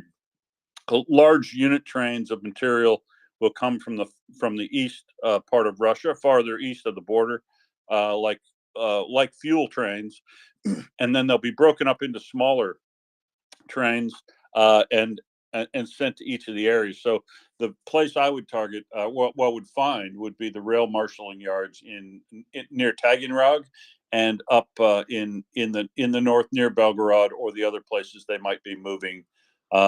They might be using that train line. So I think they'll probably watch it, find out where it's being used the most, and find out the way to do the most damage to it, and then either send the attackums in, or get the Chuck Ferrers locally to sort it out for them. Eyes That's on the certainly one. ground or eyes on the target? Go ahead, Robin. No, I was just going to say that's one thing that the Ukrainians have been very good at throughout this war, is having the patience to let some of this go on until they can get the best bead on where they can do the most damage. And part of this is of necessity, I think, because of a weapons shortage, but it also just a very good use of resources. There is no point in bombing it until it's actually finished, and at that point the Russians will have put more effort and time and money and everything into it, and at that point finding where everything is being staged, which they'll have to show if they're going to start moving things. That is the perfect time to hit it. The other thing too is it just shows the arrogance of the Russians.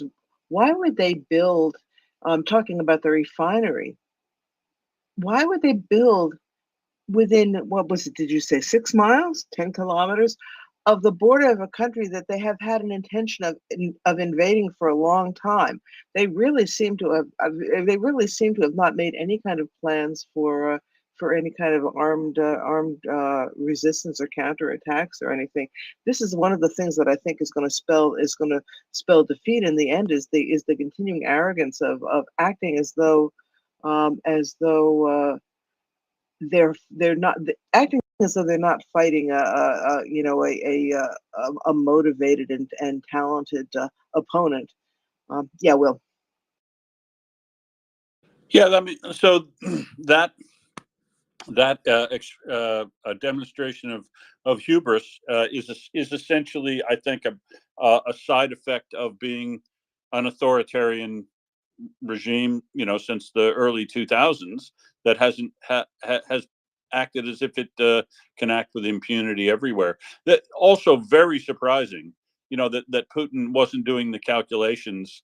That hubris extends everywhere, knowing that all they had to do was get a decision from Joe Biden to allow them to use longer range strike weapons against targets in Belgorod. Had you or I known that was coming, we both would have said, wow, let's move our command and control facilities. Let's not have meetings just north of Belgorod. Let's not be storing tons and tons of ammunition in places that can be found in Shebekino, and let's not fire our S-300 missile launchers in ground attack mode into Kharkiv from this location anymore, because they'll get picked up on counter battery radar really quickly and retargeted. Because all it took was the decision to change that where they could use longer range artillery. And knowing that, you or I or anybody who wasn't displaying a high level of hubris would have probably prepared, because we all know how these discussions go. It takes weeks and weeks, and they talk back and forth, and they press, and then some Russia does some provocation, like the 3 strikes in a row on Kharkiv that were significant. At the supply store, the downtown, the printing factory, two days in a row. You've got to know that stuff's coming if you do those sorts of provocations, and to not prepare for it is silly. Why they built a brand new refinery there in Rostov, north of the border? Probably because it was on a convenient. It's on a pipeline that goes through there, so their supply gets. They can put one more refinery down on the pipeline route that goes through there to produce some materials before they send any, send it out as crude. And they probably never ever in 1,000 years thought that it would ever face an attack from Ukraine. And they thought wrong, didn't they? Robin, you and I are about to wind up our co-host session tonight here on Maria Report. Only speaking for myself, it has come at just the right moment. I think that there's a good night's sleep in my future, Robin, hopefully in just a few minutes' time.